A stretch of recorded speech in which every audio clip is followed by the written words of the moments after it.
In the sky, above the clouds, there was a man with several swords flying around him. A helicopter hovered in the area, watching the man.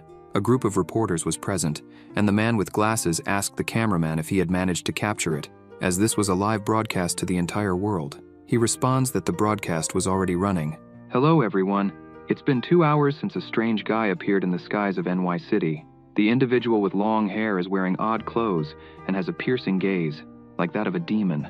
We have no idea where he came from, but we know he's already defeated 26 heroes in these 2 hours. It's been centuries since the appearance of heroes, and as a result, the forces of evil have drastically declined. It's rare to witness a scene like this today. Let's give a round of applause to this mysterious man, and also root for our heroes. Justice will triumph over evil." This broadcast is being brought to you by BB News. For more details, follow my account on Weibo, WZH Baronafon. The live broadcast was going viral on the internet, with many comments saying he was handsome, that they were on his side, while others asked who he was, and some called him cool. The Class A hero, Plastic Man, watching the scene, jumps from a building with his arms open. As he falls from the building, parts of his armor automatically attach to him. At the end of his transformation, when the last pieces of the armor join, they cause an explosion with the final transformation. When he lands on the ground with the armor, its system announces it is activating 10%, 20%, 40%, 70%, 90%, until the system reaches 100%. Thus, he takes off at high speed towards the protagonist, cutting across the city in mere seconds. The reporter on the broadcast mentioned that it had been half an hour and wondered which hero would challenge him next. When he sees something approaching at high speed, he tells the pilot to get out of the way. When the reporter sees what it was, he shouts, announcing that it was Plastic Man, and thus announces on the broadcast, "Ladies and gentlemen, Class A hero Plastic Man has accepted the challenge. I didn't expect the next challenger to be a hero from the top 5 Class A heroes in the world. Plastic Man has shown great potential since his debut. I believe this is the end for the young man. Let's have 3 seconds of silence for the poor guy. We hope Plastic Man doesn't go too hard on him." The protagonist says he was the leader of the Tenjin Sect from the Xuan continent and asks if the hero could tell him where this place was, addressing him as Sir. The hero tells his armor to increase the power. The system asks him to input the power level, and he shouts, "Maximum power." The blonde reporter said that Plastic Man was going all in right from the start. He even boosted the power level to the maximum. His opponent is in trouble because, after increasing the armor's power, Plastic Man will focus all his strength into his fist, and Plastic Man's signature move, the Hurricane Punch, can penetrate 300 meters of the ground. No one would survive that. It seemed like things were going to end right there. The protagonist asks the hero if he knows how to speak the human language. He replies that it's always the same pattern during battles, those who died horribly and those who talked too much.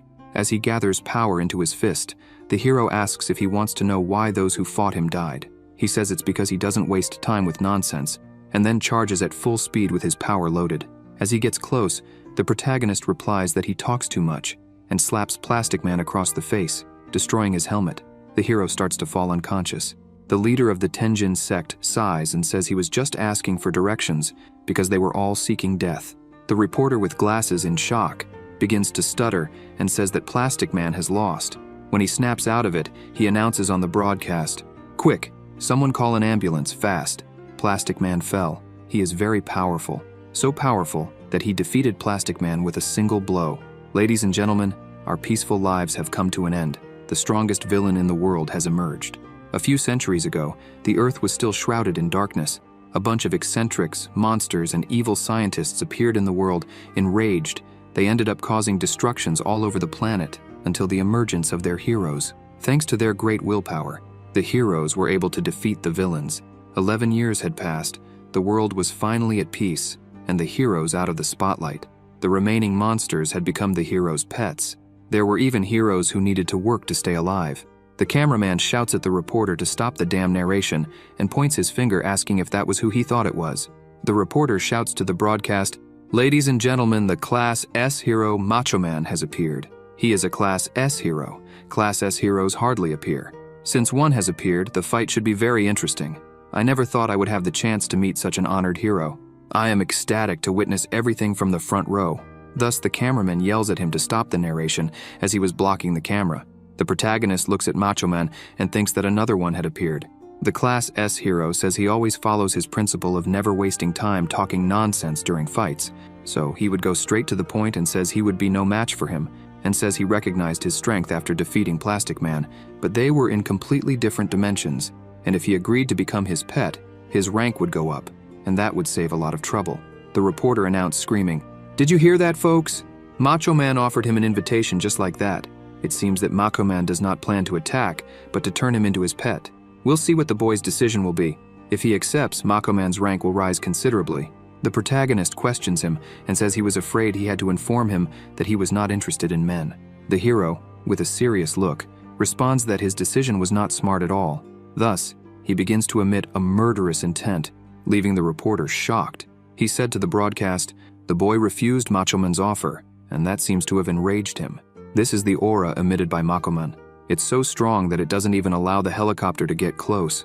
The Class S hero tells the protagonist that he was not one of the smartest, and that it could have been resolved easily. He asks what he was planning. Macho Man says he would beat him until he gave in and thus rushes towards the protagonist at high speed, throwing a punch. He dodges the hero's blow with ease and counterattacks, punching him right in the stomach, sinking his hand into his belly, making him vomit and throwing him far away. The hero, flying away, ends up hitting the helicopter's propeller, thus causing a small explosion. The hero falls towards the city, hitting a building and falling unconscious. The protagonist, with a strange face and his fist clenched, says that there are always people with weird hobbies, no matter the world, and so he walks away. The blonde reporter, falling with his parachute, said to the broadcast, "Ladies and gentlemen, we couldn't capture anything from just now. Our helicopter was destroyed and the boy disappeared from sight, but what happened, and where did Macho Man end up?" 2 months later, the protagonist cultivated on the edge of a cliff high in the mountains. His name was Yan Sem, and he was 2,603 years old that year, a cultivator from the continent Xuan. It had been 2 months since he unexpectedly finished. He learned more about that place. That world was called Earth, a blue-green sphere. Despite a small world, it contained 10 times more inhabitants than the continent Xuan. People there could fly without using swords. It was intriguing.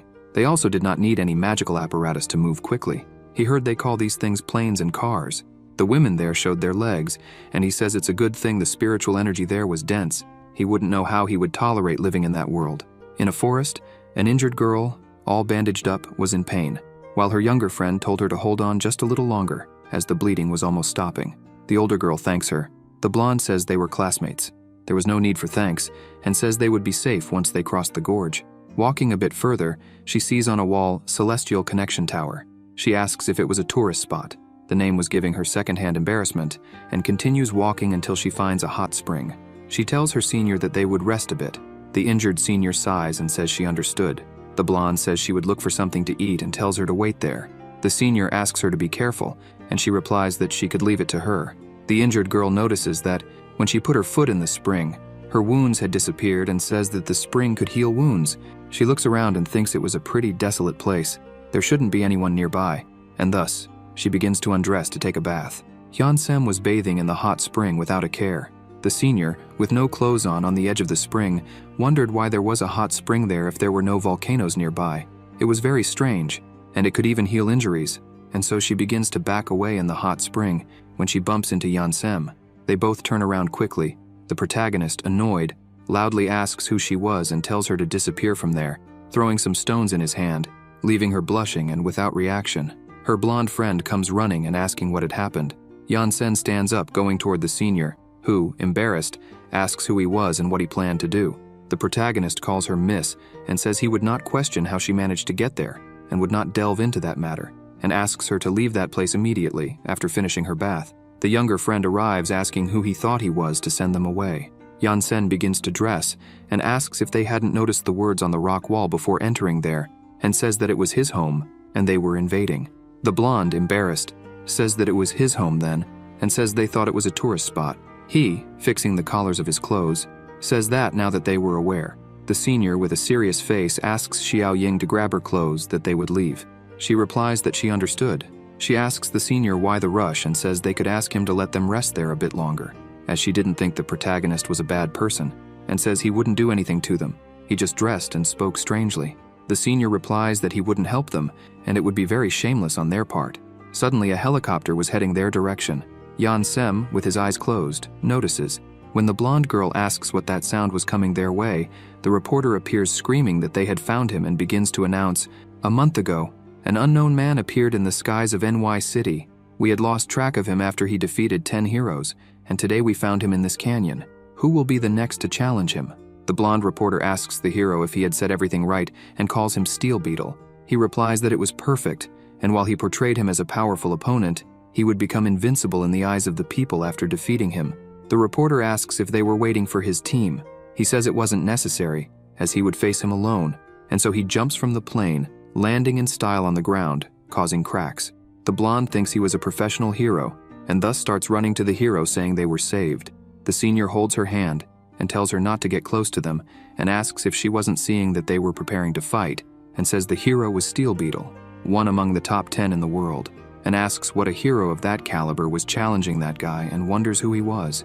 The hero, facing Yansen, says that after a month of searching, they finally found him. He admits that he was indeed powerful, having defeated Plastic Man and the others, but his arrogant attitude irritated him. He couldn't fly, but as long as the fight remained on the ground, he would easily defeat his enemies, and underestimating others would put him at a disadvantage. The protagonist tells him to be quiet. Steel Beetle says he could fly, but he would give him a 3-strike advantage if he promised it would be a fair fight on the ground. Yansen uses his Shunpo ability and quickly appears in front of the hero, landing a kick and knocking him to the ground, leaving him in disbelief. The protagonist, angrily, asks why they kept ignoring what others said, thus leaving everyone shocked and in disbelief. Steel Beetle, on his knees on the ground, starts coughing. The hidden blonde asks her senior if she saw that, as it was very fast. She thought that even if it was a sneak attack, that speed and power clearly surpassed a rank 7 hero, and she wondered where exactly he came from and why he had such strong superpowers. The blonde says that Yansen was very powerful and that perhaps he could win. The veteran responds that it was not certain. Despite his attack surpassing the power of a rank 7 hero, it still wasn't enough to defeat the Steel Beetle, because she heard that in terms of strength, the Steel Beetle was in the top 10 of the God class rank when he was fighting alone. The hero says he was indeed powerful, and comments that if it had been Plastic Man who took his kick, he probably would have wet himself, and thinks it's a shame because he was one of the 10 God class heroes. An aircraft was coming towards them. The pilot says that this was from the Steel Beetle monitoring team, and that all functions of the Steel Beetle were fully operational, and that they could transfer his armor to him. The hero responds that it was excellent, and tells the protagonist that he was going to show his true power to him. And so he strikes a pose, and his belt begins to glow, and he shouts, "Steel Beetle," very loudly with his hand raised, and thus begins to gather several beams of power coming in his direction. Yansen, seeing that, makes a strange face and remains silent. Steel Beetle, with the power gathered, takes his morpher and places it on his belt, and says it was time to morph, and thus some beams of power start shooting out in all directions. The veteran, seeing this, thinks that she remembered seeing Steel Beetle's transformation on television when she was a child, and never imagined seeing it in person. The reporter in his helicopter announced on the broadcast, "Ladies and gentlemen, did you see that? The Steel Beetle has transformed. After 11 years, we are seeing the best armor ever made again in action. I still remember 11 years ago the Steel Beetle became famous by defeating hundreds of monsters wearing this armor. This man made the Steel Beetle transform. This will be an exciting battle." The hero, after morphing, says that it was done, leaving the veteran and the guy with glasses silent. He tells the protagonist that they would continue with the fight. He sighs and responds that so be it, and says that since he was being so persistent, he would accept the challenge. And so Yansen draws the sword of sacrifice and says that he had a body that was at the point of ascension, and asks for his contribution. The hero responds that it was great, as things were getting more interesting, and tells him to come at him. The protagonist responds as he wishes, and thus the two of them charge at each other, exchanging several blows at high speed, hardly able to see properly around the whole terrain. The hero Steel Beetle says that this was addictive and, laughing, says that he had finally found someone on his level and says he had never been so excited. When suddenly, Yansen uses his Shunpo, appearing behind the hero. Then he puts his hand on his head and throws him all the way to the ground, embedding Steel Beetle's head in the earth. The veteran, seeing that, remains silent. The hero gets up from the ground, while the reporter with glasses announced on the broadcast. All the viewers saw that. But what an interesting duel. It's a battle of pure emotion. They rose hundreds of meters in the air. This is definitely one of the best battles of the last 10 years.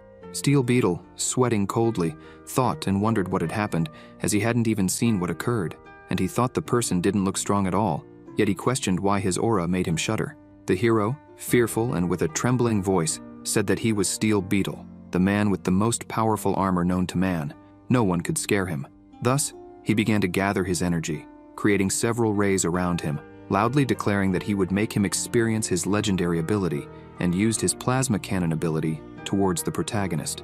The veteran, hidden among the rocks, put her hand on her face and held onto the rocks, as the power of the plasma cannon was very strong. The protagonist, unreactive, stood still without worry. The hero activated the maximum power of his cannon, yet Yansen stood still and used his chi sword protection, defending the blow easily without taking any damage. Steel Beetle, shocked and disbelieving, asked how he managed to stop that. The blonde asked her older friend if that had been Steel Beetle's ultimate attack. She just nodded while staying focused on his fights, and wondered if it was possible that this young man could defeat the hero, and thought that stopping the plasma cannon had put Steel Beetle in a tough spot, as he had nothing left to do to defeat him, and thus said that after the protagonist defeated the hero, he would become a sensation all over the world. Steel Beetle said that since they had come to that, he began to gather his power around him, causing a strange air in that region, alerting others. Xiao Ying asked what the hero was planning to do. His ship's pilot loudly said that it was dangerous and asked him to stop that right now, as that move was still in the testing phase and had uncontrollable strength, and his body could not withstand it. The hero, gathering energy in his morpher, responded that no, because he needed to defeat that arrogant bastard and would make him understand that this world belonged to the heroes and that, in that world, heroes were invincible. The reporter in his helicopter said to his broadcast, "Dear viewers, the battle has reached its climax and both sides continue with everything. What is Steel Beetle doing? He is emitting a yellow light. Could this be the hero's ultimate ability?" The pilot told Steel Beetle to reconsider, as his strength capacity had already exceeded the maximum limit, and said that he was still not able to control that power. He would lose control. The pilot, seeing him gather that tremendous power, wondered if he was trying to kill himself. The protagonist stood still without moving. The hero said that the move was still in the testing phase and said that he would use it in the fight against Rainbow Man and did not imagine that he would have to use it there, and said that he would be his test subject and told him not to worry because he was powerful and would spare his life, and thus used the plasma burst towards the protagonist. He pointed 2 fingers towards the plasma burst and used the chi sword materialization, thus reflecting the plasma burst back to Steel Beetle, which ended up destroying all his armor and clothes, leaving him naked. With the power of the plasma burst, a great pressure was caused, making him fly and be thrown very far away. The 2 friends were shocked and wondered what had just happened. The reporter couldn't believe what had occurred. Yansen said his opponent was too weak. In the northern hemisphere, in a city, several people gathered wondering who that person was and how he had fallen from the sky, while others commented that he resembled Steel Beetle quite a bit. A woman with her boyfriend asked if he wasn't in the middle of a duel just earlier. The hero, lying on the ground looking at the sky, said he had lost. At dusk, in the forest, the protagonist was on top of a rock, cultivating with his sword. Nearby, the 2 girls were around a campfire roasting fish to eat, and they wondered what was wrong with him, as he had been sitting there almost an entire day without eating or saying anything, and asked if he wasn't hungry. They agreed to give him some of their food. The protagonist, while cultivating with his eyes closed, heard someone calling him. When he opened his eyes, he saw a roasted fish in front of him. The blonde said he had been sitting there all day and told him to eat something, handing him the roasted fish. He replied that he was not hungry. The blonde sat near him and questioned him, saying he wasn't from their world. He asked why she thought that. She asked if she needed to say, because with his strength, he could do whatever he wanted with her world, and nobody had any idea who he was. And, despite his powers, this only proved he wasn't from there. Curious, she asked where exactly he came from and how he became so strong. He sighed and said his name was Yan Sen, a cultivator originally from the Xuan continent. He began his cultivation at the age of 6, and by 10 years old, he had reached the apex of martial arts, and at 12, the peak of chi cultivation rank. He reached the arts of spiritual cultivation at 16 years old, and at 17 began the training of spiritual refinement. Before even becoming an adult, he had built a foundation for the path of coalescence, became a celestial ruler in less than 100 years, having become a celestial deity. He continued his path to transform into a golden deity, and then a meta-deity. He completed the path that people couldn't even with centuries or millions of years, in just a few hundred years of his life.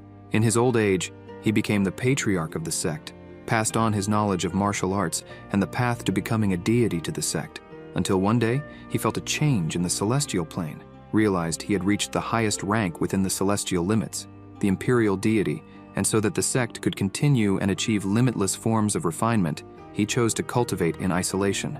He never would have imagined that there would be no change despite his long period of seclusion. While in isolation, hostile forces led by the Koyu sect came to steal the precious treasure of his sect, the Halbert Sky Tremor, and also completely eradicate his sect. Remembering the tragedy of his sect, the people from the Koyu sect were ordering to kill everyone, while the people from the protagonist's sect were telling them not to panic and to maintain formation.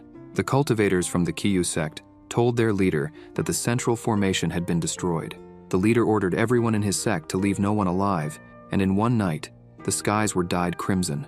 They humiliated his disciples and murdered every member of his sect. Amid the massacre, people begged him to save them. Yansen's disciples were killed, and their bodies hung on the gates of their sects and also exposed to the sun for 300 years. When he returned from his isolation to reassume his place in the world, although continuing only as a semi-imperial deity, it was enough to be considered an invincible existence. With the image of the dilapidated gate of his sect and the bones scattered on the ground, he could not suppress the flaming fury within his heart. With the raising of one of his hands, he annihilated half the celestial population. The brutality of his revenge resulted in an attack by the alliance of the Divine Kingdom with the demonic clan. They had loudly announced that he would be executed in a rural area.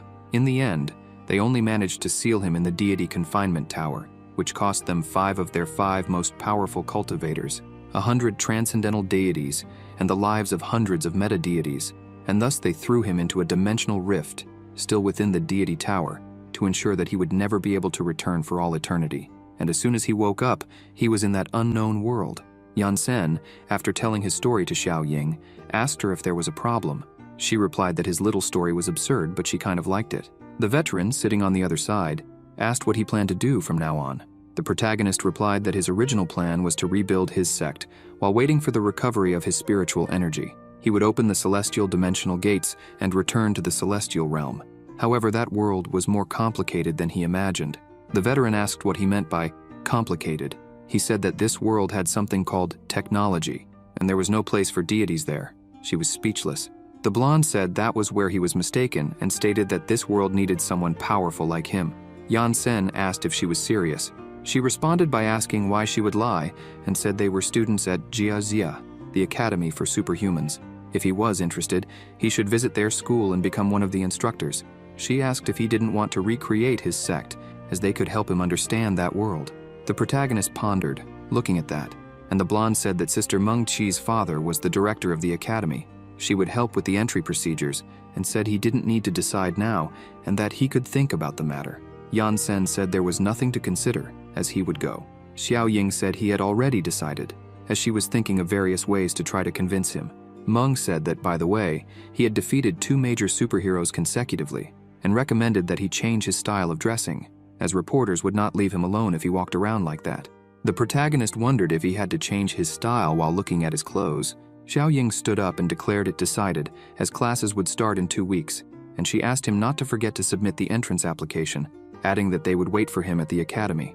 2 weeks later, Yansen, on the train, thought that to recreate his sect, he would go to Jiazia, the Academy for Superhumans, to become an instructor. The train driver announced over the speakers, "The train is heading to the Superhuman Academy Jiazia. Please remember to keep your belongings close to you." The protagonist, having lived for thousands of years, never imagined he would set foot in a school again. Although he had been informed that he would teach the ways of cultivation, he had no idea where to begin due to the concepts of that world. The train stopped at a station, and a school-uniformed girl entered. Looking at the protagonist, he thought he was a strange guy. Looking at her, he commented that she was a charming young lady when he noticed she had a bit of spiritual energy within her. Suddenly, a perverted man approached her from behind, making her uncomfortable, and then he grabbed her and began to touch her. The protagonist, seeing this, wondered what that was and questioned if it was sexual harassment, thinking that doing such a thing in public was degenerate. The girl, utterly embarrassed with a trembling voice, begged for help and pleaded for someone to rescue her, looking to the protagonist for assistance. He closed his eyes and thought that the years he lived on the Xuan continent taught him not to meddle in other people's affairs, when suddenly a loud voice cursed at him. Seeing the protagonist's attitude in not helping against the pervert, the girl called him a scoundrel and said she would never accept such a wretch as a hero. The man with glasses asked Sister Lan not to get agitated, as he was someone recommended by Hu Mengqi, and moreover, he had defeated God-class heroes. She replied that she didn't care and argued that thinking he wanted a hero license, and also wanted to teach at the academy with that kind of attitude, he would only enter over her dead body, and said that with unemployment rates so high, there was an 80% chance that someone was supporting him. All the news of him defeating God-class heroes must be pure nonsense. She angrily said she refused to believe that that wretch was capable of such things. The man with long hair and glasses said it couldn't be. She responded that there was no lie in what she said, and those God-class heroes would take any job, from unclogging toilets to spending money to spread fake news, would be something easy for him to do. The man said he was still recommended by Hu Mengqi, and that could end up causing problems for them. Sister Lan said she recommended anyone. She had lost count of how many times that had already happened, and they didn't even know his true capabilities. The chances of letting him in through the back door were out of the question, and so she grabbed the walkie-talkie and ordered them to teach him a lesson. The man playing the role of the pervert spat on the protagonist's boot, angering him.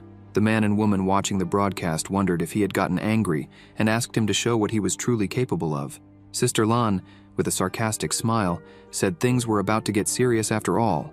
They were dealing with someone who had defeated God-class heroes. The protagonist stood up and walked towards the actor, confronted him, and spat back as the train stopped at the station, and he got off, leaving everyone else stunned. Seeing this scene, Sister Lan became furious, rolled up the sleeves of her shirt, and shouted loudly that she would finish off that scoundrel, saying it was the first time she had seen a superpower user act that way. The man with glasses told her to calm down because he had connections with the director's daughter. Irritated, she slapped the man with glasses, telling him to get lost, questioning if he had gotten in through connections and saying he was the type she hated the most, and today nobody would be able to stop her. Angrily shouting, she said if she didn't finish him off, she would retire and find a husband. The man with glasses, frightened, said she was going after the guy, and that meant he was done for because she was Lan Chi-Chi, a God-class hero ranked number 7, and if he didn't want to show what he was capable of, she would test him herself. The man with glasses said it wouldn't end well. He needed to think of a way to stop her, as that woman was uncontrollable when angry. The actor, pretending to be the pervert on the train, cried and said with a trembling voice that it was clear she was a woman, so there was no need to treat her that way. The girl comforted her, asking her to calm down because it was okay and that she would console her. Over the train speakers, the man with glasses told the two to stop chattering because Sister Lan was furious. She had gone after the guy to start a fight, and they needed to stop her, or they would be in trouble, possibly even losing their jobs. The girl asked if Sister Lan was in charge, and commented that she had even felt a shiver down her spine. The actress posing as a man asked what they could do. He replied that he would look for the guy, and that the two of them should stop Lan Chi-Chi, and then he ran off saying he had to hurry. They would split up and resolve the matter, and so he used his lung capacity enhancement power and ran at high speed. As Yansen walked, he commented that he had the feeling someone had been watching him for some time. Looking around, he thought the atmosphere meant another fight was coming. When the man with glasses appeared, shouting and asking him to wait a moment, arriving breathless, he said he had finally caught up to him. The protagonist asked if he was speaking to him, and he replied yes, started talking very fast and stuttering, and at the end, said that was a summary of things, and asked if he had understood. With a confused face, he replied that he hadn't understood a single word he said, and that if it wasn't something important, he was leaving. The man with glasses asked why he couldn't understand and said there was no help for it. He would repeat. Yansen placed his hand on the head of the man with glasses, who, startled, asked what that was when he noticed he had fully recovered and asked if Yansen had a healing ability. Yansen replied that if he were a healing user, then defeating Sister Lan would be an impossible task for him because her ability was perfectly suited for combat, and he asked the protagonist to let him explain again. Yansen said it wasn't necessary because he knew what was happening and commented that there indeed had been someone watching him for some time. The technology of that world was truly incredible. He hadn't felt any fluctuation in spiritual energy. The man with long hair asked if he could also read minds and commented on how someone could be blessed with so many abilities. Yansen replied that it was known as the soul probing technique. He also injected some spiritual energy into him. The man with glasses commented that if Yansen had so many abilities at his disposal, he would surely be able to obtain a hero license. The problem was that Sister Lan was not at all accommodating and asked what he thought about taking another path. The protagonist asked why, since the young woman promised him that she would make him one of the academy's instructors, and that would be the first step towards re-establishing his sect.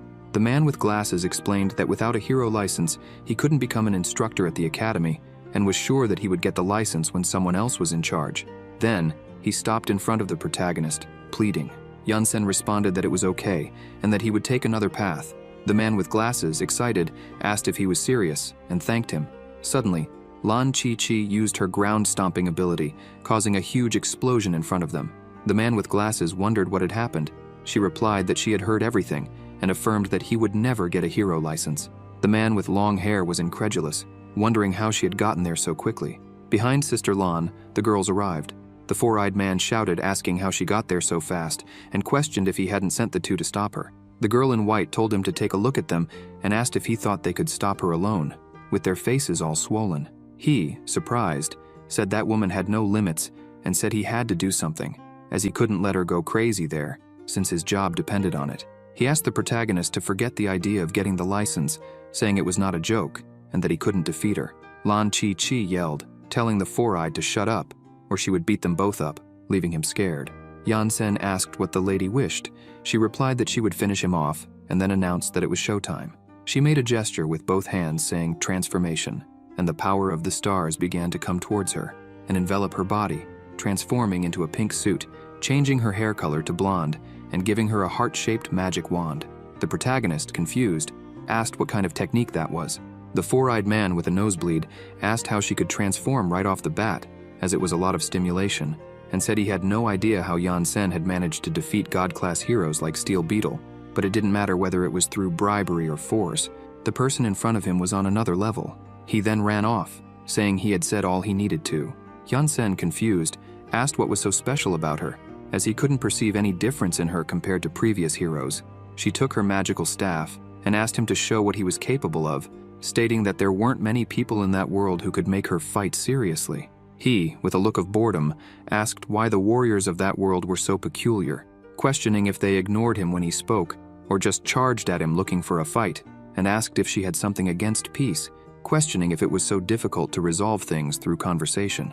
Lan Chi asked what he meant by resolving things through conversation, and explained that this is a world of superpowers, where power is all that matters, questioning if he hadn't read the manual before coming here. He asked if she was going to shoot beams like Steel did before. She replied that she had to disappoint him, as she was a battle mage and charged at him, attempting to grab him. He easily dodged, and when she turned her hand and said magic explosion, the four-eyed man ran off and told the other girls to stay away. Suddenly a huge explosion occurred with the magic explosion ability, and in the middle of the dust smoke she leaped out and launched a blast towards the protagonist. Yan-sen slapped the blast away into the lake, leaving the four-eyed man frightened. Lan Chi commented that he was an interesting boy. He replied that indeed, she was more powerful than the others. She yelled that she was just warming up. The four-eyed man admitted he was wrong to underestimate the guy, saying he even made Lan Chi get serious. The girl in white commented that all she knew was that Sister Lan always beat up people who wanted the hero license, and asked why she was so angry. He explained that they were newbies, and recounted that when he met Lan Chi 3 years ago, she wasn't like this, and at that time she was what one would expect from a magical warrior. 3 years ago, Lan Chi greeted the four-eyed man saying they would be colleagues, and that she wanted to do her best in recruiting and training the next generation of heroes, leaving him all embarrassed.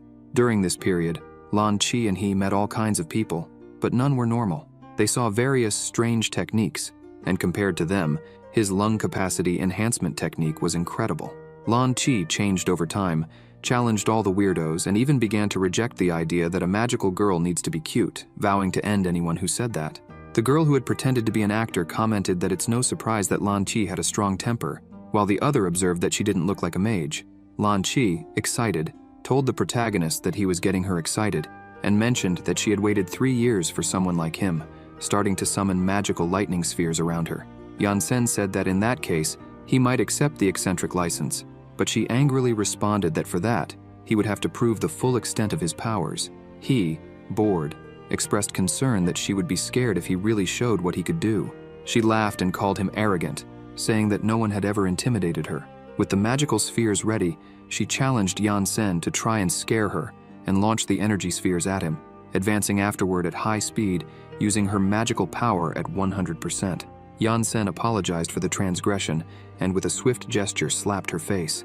The protagonist thought that immortals did not appreciate violence, but the magic spheres she had launched ended up causing a huge explosion, leaving Four Eyes and the girls shocked, and they wondered if Sister Lan was still alive. With the power of the magic spheres, a huge crater was formed in the ground. Lan Chi, all wounded, emerged from the debris caused by the explosion, used her healing spell, and jumped out of the crater. She called him a scoundrel and questioned how he dared to hit her right in the face. The girl in white asked Four Eyes what ability Sister Lan had, questioning whether she had always had such an ability. He explained that it was known as the healing spell, and that it had been a long time since Sister Lan had used that ability, which, during the time when the heroes faced the monsters, had made her popular among team members. She was famous in the world of superhumans precisely because she possessed high critical damage, long-range magical attacks, and healing buffs. And when the heroes emerged victorious, she not only received the title of God-class hero, but also gained a legion of fans among the heroes. The actress girl asked if she was that overpowered and questioned Four Eyes why he was so uneasy. He, terrified, explained that if Sister Lan was forced to use that ability, it meant she was having difficulty facing her opponent, whose strength was well beyond expectations. Lan Chi then asserted that if 100% was not enough, she would go beyond, and began to gather power in her fists again. Suddenly she noticed that Yan Sen appeared in front of her, using his shunpo, leaving her in shock. She wondered how he was so fast that she had no time to react. Being at least 500 meters away, and in less than a millisecond, he appeared right in front of her, a speed that was above the speed of sound. Irritated, she thought that was scientifically impossible. The protagonist then said he would explain and grabbed her by the collar of her shirt and threw her with great force into space, saying that this was called a martial technique. He used his shunpo again and appeared in space in a millisecond. She, flying at high speed, called him a dam. When she approached him, he used spiritual pressure, giving the impression that he and his palm were giants, and threw her back to where she was before. When she was getting close to the ground, Yan Sen used the shunpo again and appeared before her. The heroine realized this and turned her fists, using her magical power, exceeding it by 500%. As soon as her power collided with the ground, it caused a huge, gigantic explosion of magical energy, leaving Four Eyes and the girls terrified. Lan Chi fell to the ground, rolling several times. When she stopped, she was completely out of breath, saying she had made a mistake, as he had disappeared in the blink of an eye. The protagonist had used his shunpo again to appear in space, and thus he stated that this was only 1,000th of his spiritual energy, and launched a two-finger slash toward her, cutting everything in its path and creating a massive hole straight through, slicing the lake and the ground, startling Four Eyes and the girls. They said they would be dead if that attack had been intentional. The heroine, with her trembling and terrified voice, called him a wretched scoundrel. The protagonist returned from space, asking if he had scared her. She stood up and yelled that she wasn't scared, saying something like that wouldn't frighten her, and called him a jerk, leaving Yan Sen confused. Four Eyes asked Sister Lan to stop fighting, as that young man was on a monstrously different level. Angrily, she responded by shouting that she wasn't in the mood, and that the world was peaceful today thanks to their determination. She questioned him whether he wanted her to admit defeat, and said she would only admit it over her dead body. Trembling with rage, she said that if 500% wasn't enough, she would use 600%, and if that didn't work, she would use 1,000%. She would not lose, as her determination was unbeatable, and thus she said they would go back to the fight, her fist clenched to strike a blow. The protagonist extended his hand, telling her to stop, and commented that it was okay to be temperamental, but he had passed that phase a long time ago. He explained that where he came from, it was common sense to attack in a group or flee as soon as possible when facing a more powerful opponent. He told her to understand that blind determination wouldn't help in the vast difference in powers, and if they were on the Zhuan continent, she would probably be dead within a few hours. The heroine replied that this was not his world, but Earth. He then mentioned that since his foundation stage was not enough to convince her, he supposed there was no choice but to show his true strength. Everyone around, shocked, began to ponder his true strength. Four Eyes thought that he didn't seem to have exerted much effort in launching that previous destructive attack, and wondered what would happen if he used all his true strength, fearing the damage it could cause. Lan Chi expressed that she would finally see him using all his strength. He replied that it would be just a small fraction of it, and with a bored expression, commented that, well, he thought he was going to develop a golden pill inside him. They questioned him about what that golden pill was. The girl in white asked the glasses guy what that golden pill was. He responded that it was probably some technique with some kind of golden explosion, and so he began to gather his spiritual energy, causing his ceiling tower to crack. The glasses guy asked what was happening and why it had darkened. Yan Sen told the heroine to prepare for what was coming. She asked what that electric current was. He replied that they were not electric currents. They were thunders of calamity, and told her not to worry, as there would be more. In Huaxia, at the Academy for Superhumans, Class 1, one of the students told the others to look through the windows as something was happening. A girl said that he looked like he was dying of fear. He said she would understand when she looked through the window. Meng Chi, hearing this, became thoughtful. A girl looking out the window wondered what that was, and if the world was ending. The boy said they had seen that thing before, but this was the first time he had seen something so large. Suddenly, a gigantic lightning bolt descended from the sky, shocking everyone. A boy with glasses pointed with his finger, saying it looked like someone was inside the lightning. The short-haired girl responded and asked if he had gone mad, as even a god-class hero would die if hit by such a thing. Meng Chi, annoyed, asked the young man if Sister Lan wasn't supposed to be in charge of today's license exam. He said yes, and asked if there was a problem for the class representative. She said it was likely that Sister Lan was facing Yan Sen at that very moment. Thus, she borrowed the equipment and took the ring from the boy's hand, and so she jumped from the high floors. The boy questioned her, saying that was his transformation equipment. She replied that it was an emergency, and she needed to rescue someone, and as she fell through the floors, she used the transformation. He asked who she was going to rescue. She replied that it was Sister Lan, and then flew off with a jetpack shaped like wings. On the other side, a rain of lightning and thunder fell toward them. Yan Sen said that this natural phenomenon was invoked when cultivators developed their own golden pills and ascended to immortality, and thus, the Calamity Thunder was also known as the Calamity Pill. He said that these thunders were 15 kilometers long, and each could burn 37 million acres. There were 99,999 thunders every 6 seconds. Thus, he said the golden pill would be ready after a minute. The boy with glasses and the girls were frightened. They wondered why they were on their knees and said they couldn't move.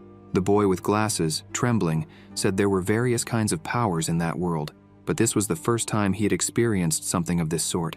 He said he could feel it would be his end if he raised his head. The heroine, kneeling on the ground and trembling, spoke with a trembling voice that she was not scared. She said she was among the best heroes in the world.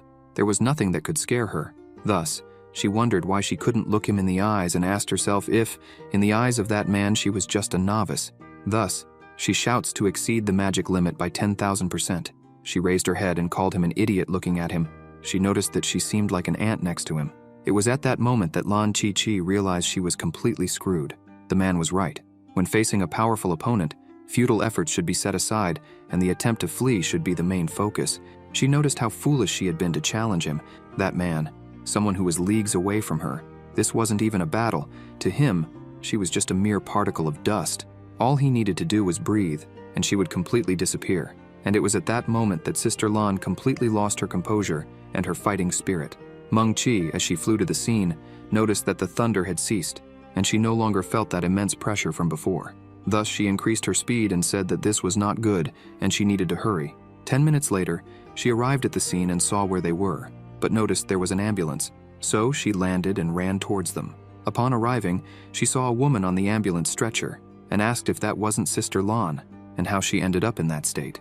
The doctor replied that it was cerebral ischemia, resulting from severe trauma, and it was likely she would have to be hospitalized for 6 months. Meng Chi said that Sister Lan was a world-renowned heroine and questioned the doctor, saying his hospital had hundreds of users of healing abilities, and asked if something couldn't be done. He replied that there was no other alternative, because besides the cerebral ischemia, the amount of energy she used in the fight far exceeded the amount she had used in the past decade. It was a miracle she was still alive. The boy with glasses, scared, said that Yan Sen was a complete monster. Not even monsters were so ridiculous. Meng Chi approached the protagonist and asked what he had done to Sister Lan, since she was a heroine. He asked why she was giving him the role of the bad guy, as it had been her who wanted to see him at full strength. Somewhat awkwardly, he said that all he did was develop a golden pill, and questioned, asking how he was supposed to know she would get so scared to the point of being in that state after only 2 thunder shots. She, annoyed, said that despite having no idea what he was talking about, but judging by his facial expression and tone of voice, she bets that guy was bragging. She put her hand on her head and said it was better to let it go, as no one was seriously injured, and so she asked if he had passed, as she forgot to mention that he needed a hero license to teach at the school. He replied that he had no idea, and thus he asked the boy with glasses if he could now receive that license.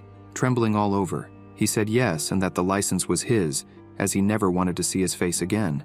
Yan Sen said he had passed, and asked what he did now. She replied that since he had somewhere to go, she would take him to the staff hostel, where the academy housed the instructors, and said he could start working tomorrow. The girl who had pretended to be attacked by a pervert approached, trembling, and told Meng Chi to go together, as she was planning to return to class when she finished her part-time job. She noticed and said it was Chun Kei-shan. Coming closer, she hid behind Meng Qi. As they returned to school, she asked the protagonist why he was flying. He replied that why walk when you can fly? Yan-sen said he had a question and asked what was the purpose of that class, as he still could not quite understand their customs. She replied that the abilities of that world were separated into classes and that these classes were based on the levels of their abilities. Superpowers were normally divided from Class 1 to Class 10, and above Class 10, they had the Legendary Class, Mythical Class, Demigod Class, and God Class. Meng Qi says that the God Class heroes are the most powerful heroes in the world, and that he had already defeated 3 of them: Macho Man, ranked 68, Steel Beetle, ranked 10, and Lan Chi Chi, ranked 7. The protagonist says that in that case, the ability users of that world were quite weak, and says that he could defeat them alone even in his pathetic state of the Foundation realm, and if he repeated what he just did, it was quite likely that all of them would have died like flies. The girl says that she had already understood that he was powerful, but that the people of that world were not as weak as he thinks. According to the records, there is another class above the God class. He asks another, and the girl replies yes, and that they were called ancestral heroes, whose abilities were quite different from theirs because they depended on superpower equipment through mutations. It was said that besides having individuals among them who could control time, there were also those who could use the energy of the sun and stars. Indeed, members of this class were capable of creating extremely complex worlds. Yan-sen, surprised, says that mortals who possess the power of conception were interesting. He would love to capture one of them for experiments. Meng, in disbelief, asks which part he did not understand that it was just legends, and says that, according to historical records, they were the first humans to awaken superpowers, which means they were the ancestors of all superhumans. The protagonist replies that he had understood, and says that it was no wonder they had no idea what cultivation was.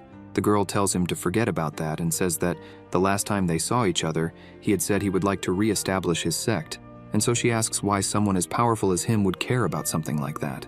He says that before his esteemed master passed away, he left the sect under his care, and the words he had said at that time were still fresh in his mind. The protagonist begins to remember when his master told him that although he had become one of the most powerful deities, the punch from earlier revealed that he needed to improve in various aspects. Thus, he thanks his master for his mercy. The master begins to say that he had lived among the deities all his life, and despite this, he never managed to become an imperial deity, and thus his decaying body was no longer able to absorb the spiritual energy around him.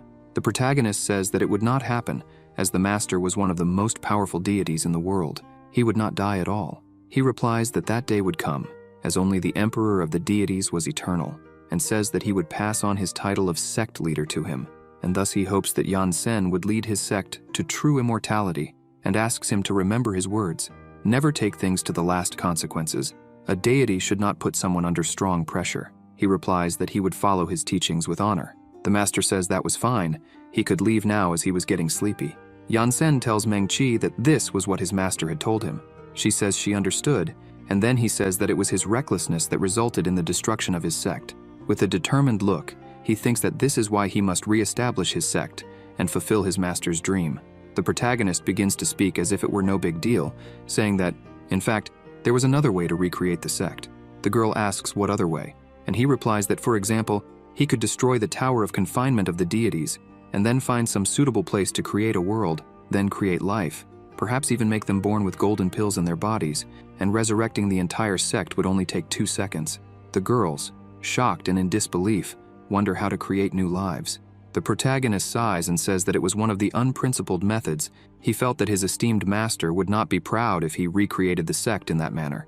The girl, incredulous, asks loudly if he was joking and asks if he was really capable of creating life artificially. He replies that he was not joking and says that a mystical being was already capable of creating hundreds of worlds, and it would be easy for an imperial deity to create newborn cultivators with golden pills already embedded in their bodies. The girl responds that he was quite the cheater and questions him, since he was so powerful, how did they manage to seal him? He, a bit embarrassed, gives a light laugh and says that it was somewhat shameful to report. There had been retaliation at the time of his return from seclusion and the conquest of his title as emperor, and it was inevitable that things got a bit out of control. So he begins to tell how it happened.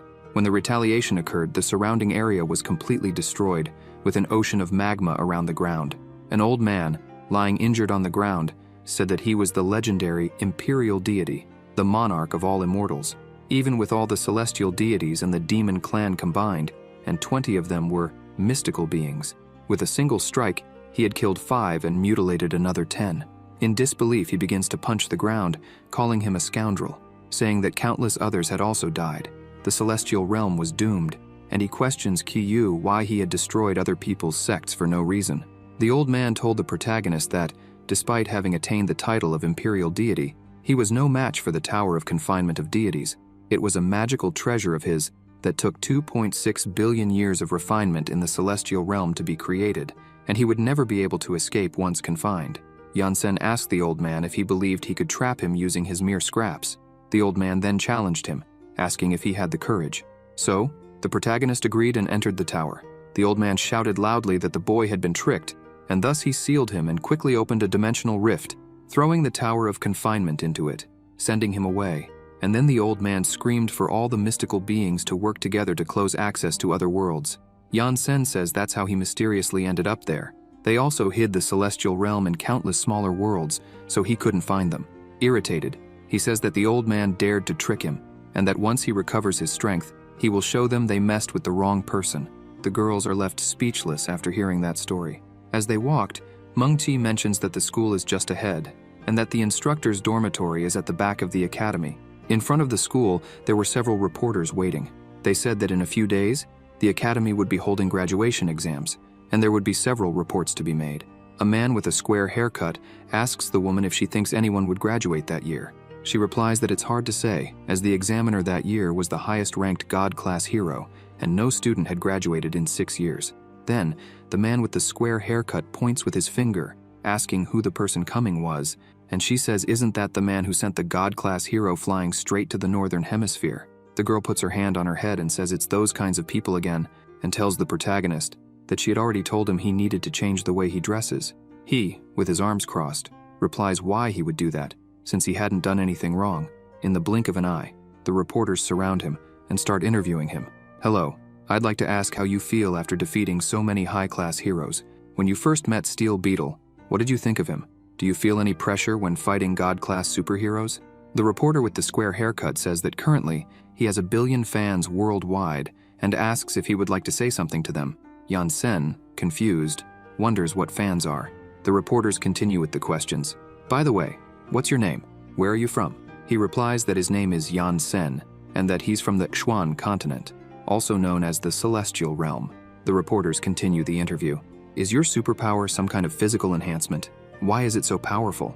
He replies that it's not called a superpower, but an immortal technique, and so the barrage of questions continues.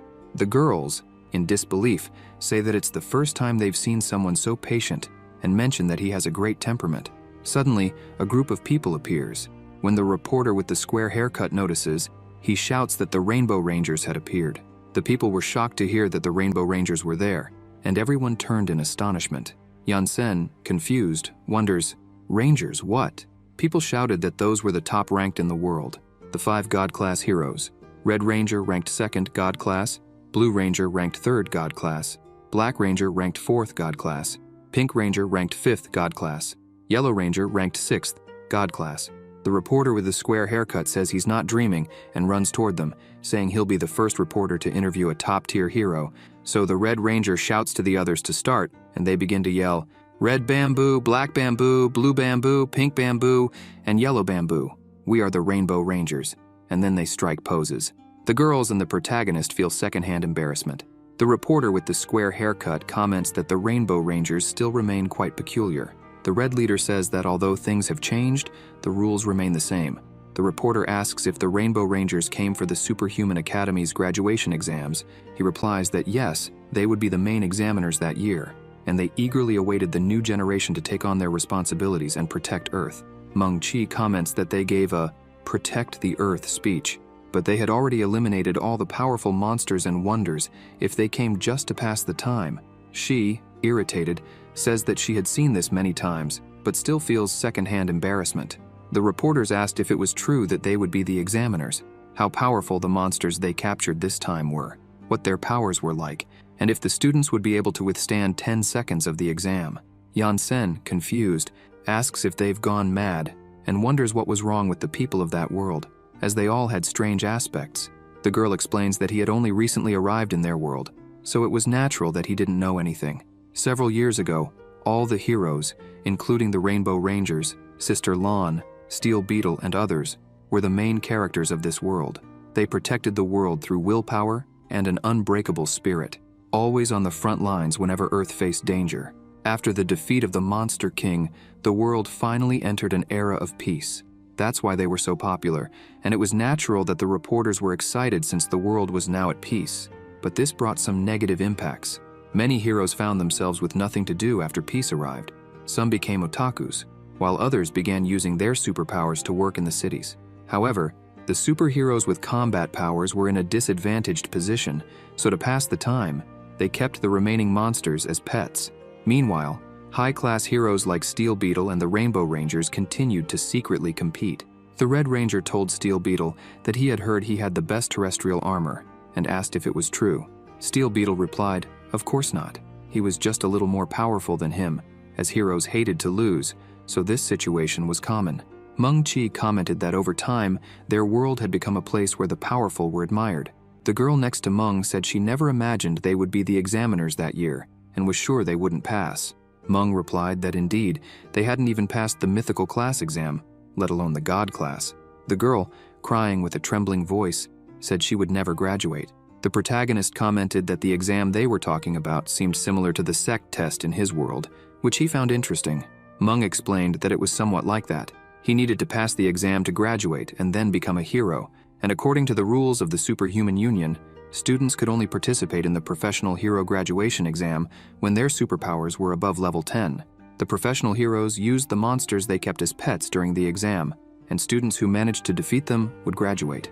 Meng Chi mentioned that, in fact, her superpowers had long surpassed Class 10.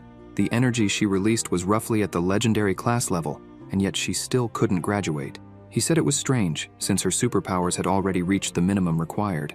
She replied that it was because the heroes were competing over students, and asked if he could imagine how far their battle had escalated. They were even fighting over students. The heroes boasted to others that they had more students than the other, while the other argued that their students were more powerful. Yansen said that the people in her world were really weird. Meng said that many students who couldn't graduate last year left, and that she could already see the hard work her father would go through that year. The protagonist said that, since he had come there to become an instructor to re-establish his sect, he would do something about it. Nothing extravagant, just a small help, and thought he would teach her a technique that would help her pass the exam. Excited, she asked if he was serious. He replied that yes, Immortals didn't joke about serious things. Pink Ranger told her leader to take a look over there, saying it was the guy in the white robe who had become extremely popular in the news, and they said he had instantly defeated several superheroes. Blue Ranger said you couldn't trust those reports. It wasn't the first time the media made a big fuss to promote a hero. Black Ranger mentioned that Steel Beetle had lost to him. Yellow Ranger added that his combat power was still an unknown in the superhero world. The Red Ranger leader said that Steel Beetle was only number 10 in the God-class hero rankings, and each of them could easily defeat him on their own, so he told Yellow Bamboo to check his combat power. She replied, "Okay," and activated the superpowered battle system, beginning to analyze the protagonist with the system. Height, 1 meter and 92 centimeters. Weight, 82 kilograms. Age, unknown. Superpower, none. Type, none. Combat power, 5. Yellow Bamboo, in disbelief, says that he didn't have superpowers. Black Bamboo questions her, pointing out that he was floating, and asks if something went wrong with her superpower. She responds that no, even if he was using some kind of equipment, he would still need to use his superpower to boost his power core, and her system, which was extremely powerful, could detect the existence of superpowers. She insists that he didn't have any. Black Ranger then says that it was likely some kind of flight device powered by batteries, adding that he always knew the guy was all about marketing. Blue Ranger asks their leader if they were going to go greet him, but he replies that they should let it go, as they had more important things to do. Meng Chi asks the protagonist if they could learn his superpower, and he says yes. She recalls that he said he would teach them a technique, and asks if it was powerful, wondering if they would be able to pass the exam with it. He responds that it was quite likely. A girl calls them to quickly enter the academy. As they were entering, Yan Sen and the leader of the Rainbow Rangers, Red Bamboo, bump into each other, and the two stop, staring at one another. The reporters notice and comment that something interesting was about to happen, predicting that tomorrow's headlines would be explosive. The reporters wonder who would be the first to pass through the academy gate, some saying they had no idea, as it was rare to see powerful people facing off, especially in an era where the competition for first place was intense. Meng Qi, in disbelief, wonders how they bumped into each other and questions if they were going to start a fight. When the protagonist steps aside and stretches out his hand, gesturing for red bamboo to pass, he calls the others to go along with him. The reporters are baffled by what they had just witnessed, noting that they had never seen anything like that, and remarking that he had been courteous, something no one from their world would ever do. A reporter with a square haircut, shocked, says that if anyone showed courtesy to the Rainbow Rangers they knew would mock him, and so they conclude that these were not the bamboos they were familiar with. The girl tells Yansen that she thought he was going to fight them, and he replies that their leader, Bigode, was really powerful. The girl becomes thoughtful, while the protagonist comments that the one in the red suit was the most powerful person he had encountered since arriving in this world. The girl, surprised, says it was the first time she had ever heard him speak so highly of someone. Yellow Rainbow asks Blue Rainbow what was wrong with their leader and why he was silent. Blue replies that he hadn't said anything when he bumped into that guy just a moment ago, noting that it was unlike him. Yellow questions if it had to do with the guy behind him, insisting that it couldn't be. The leader yells, telling her not to turn around. He was scared, thinking she would be killed. Blue Rainbow asks what he meant and questions if he was saying that this guy. The leader interrupts, saying yes, and that he was very powerful, admitting that he was no match for him, leaving the other rainbows in shock. Rosa asks if he was joking and questions how he couldn't be a match for him, considering he was the second most powerful superhuman in the world. Blue, feeling uneasy, says they had just checked, and the guy didn't have any superpowers. The leader responds that his instincts told him that this person was extremely dangerous. Red Rainbow, with a slight smile, says that numbers or superpowers, none of them could describe how powerful he was, and admits it was frustrating, but it was true that he couldn't defeat him. Yellow Rainbow loudly declares that it couldn't be true, that he was just trying to scare them because the superpower system had never failed, and says that in that case, he would check once more. When he turns around, he realizes that the protagonist was staring at him, causing him to tremble all over. He thinks it's better to leave it for another time and walks away, calling the others to follow. Yansen remarks that the people of this world were quite hostile. It seemed they would need to learn some manners before they began their cultivation. Meng Qi then takes the leader of the Yan sect to the instructor's dormitory, even explaining to him the rules and treatment for becoming an instructor hero in that world. Yan sect leader's first day of work would begin the following morning. The protagonist, inside his room while cultivating, hears his doorbell ring several times. Meng, at the door, asks if he's awake. He opens the door shortly after, saying that immortals don't sleep, and then remains silent. She then tells him two things. The first is about his hero license, saying that he successfully kicked Lan's sister out of her spot, making him the number 7 in the God class of superheroes. The other thing is about the controversial weakling hero, mentioning that his reputation had taken a nosedive as she shows him a newspaper with a photo of him giving way for Red Rainbow to pass, with the headline, "He chickened out," claiming his strength was pure fabrication. Yansen, seeing the newspaper, says it's no problem and tells her to let people say what they want, as he doesn't care about it. He then asks how many people were currently in the class. She responds that there were a total of 42, 22 men and 20 women. He opens his license and sees that it reads, God Class Number 7, Yansen, Man in the Black Cloak, and he thinks that title was strange.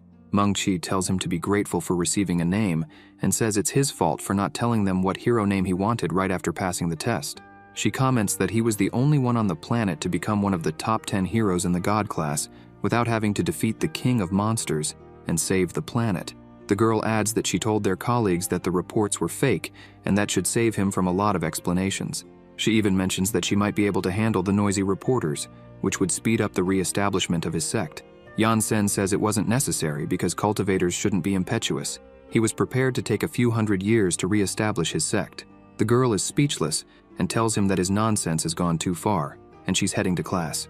She informs him that she already spoke to the professor in the academy's office, so he wouldn't need to register before going to the classroom. In the superpowered class, the students were talking about whether they had heard that they got an awesome new teacher. The class representative said the reports were fake and that his superpowers could be learned. It was the first time Yansen had heard that superpowers could be learned. Ranzi Hao, a combative student age 17 with the angry fire superpower, said it had been 10 years since he came to study in that damn place, and he still hadn't graduated. He hoped the new teacher would surprise him. His classmates said that with his superpower, he really thought he'd graduate just because of an extremely strong teacher. This year's exam would be administered by a God-class hero, Lan Bin, whose superpower was long-range ice combat. Also 17, he joined the academy at 6 and still hadn't graduated. Ron asks if he wants to die and calls him Four Eyes.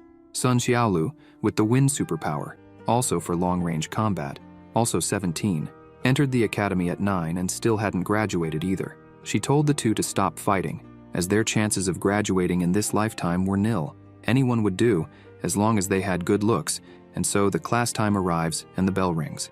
The students, all seated, wonder if that man was their new teacher. Some said he was tall. Others said it was the first time one of the top 10 ranks of the God class came to teach there. The protagonist, in the classroom, introduces himself to the students and says his name is Yan Sen and that he would be their sect leader from now on. He says his presence means that everyone there has a chance to become cultivators, and he hopes that they can all set aside their worries and work hard to become true immortals. He then states that, as the first batch of disciples of the Tianshan sect, they would all learn the basics in their first class: manners, etiquette, and getting accustomed to the sect's rules. A week later, Zihao, a student from Class 1 of the superpowered group, thought that the mysterious teacher would give him hope of graduating, but he never imagined that the teacher would make them copy over 36,000 damn sect rules over the past week. He says he's already copied them over 200 times. He also said that, to train their minds, they would have to keep copying the rules. But that was nothing. Everything changed when he arrived there. That was their classroom, and that's how it looked afterward, and their uniform ended up like that. He's been enduring those things to train his mind. He's a teenager who received modern education, but this teacher has been blowing his mind since the first day of class. Everyone knows that the earth is round. It's what they were all taught. But still, on the first day, the teacher told them it was flat and divided into 2 layers where 2 types of people resided: mortals and immortals. The immortal world, immortals, and the mortal continent. He also mumbled a bunch of things that no one understood. Yansen explains that cultivation for immortals is divided into 4 stages. 1. Qi cultivation. 2. Spirit cultivation. 3. Spiritual refinement. 4. Deo coalescence. And then, the establishment of the foundation on the path to Deo coalescence. Immortals are also divided into 4 ranks: foundation establishment, celestial divinity, golden pill formation, golden divinity, nascent soul state, meta divinity, and spirit transmutation, which corresponds to transcendental divinity. Those above transcendental divinity are not called divinities, they are called mystical beings. A bald student wonders what Yan is talking about because he doesn't understand anything. Meng asks the protagonist what immortals are. He replies that immortals are those who can ascend to the heavens, descend to Hades, and destroy the world. This is immortality. Upon becoming an immortal, one would possess the longevity of heaven. He then asks the students why they cultivate. A girl with a determined voice says it's to graduate and become the most powerful heroine in history. He responds that she's wrong, hits her on the head with a book, and says that cultivation is not about prevailing over others, but that the pursuit of Tao is to achieve the Tao of eternal longevity. Meng Qi tells Mr. Yan that he said they would have the longevity of heaven when they became immortals, and asks why they would need to keep cultivating. He replies that he will ask her a question: what if the heaven disappeared? She becomes thoughtful, ran, irritated, says he doesn't understand anything anymore, but to graduate he will endure it.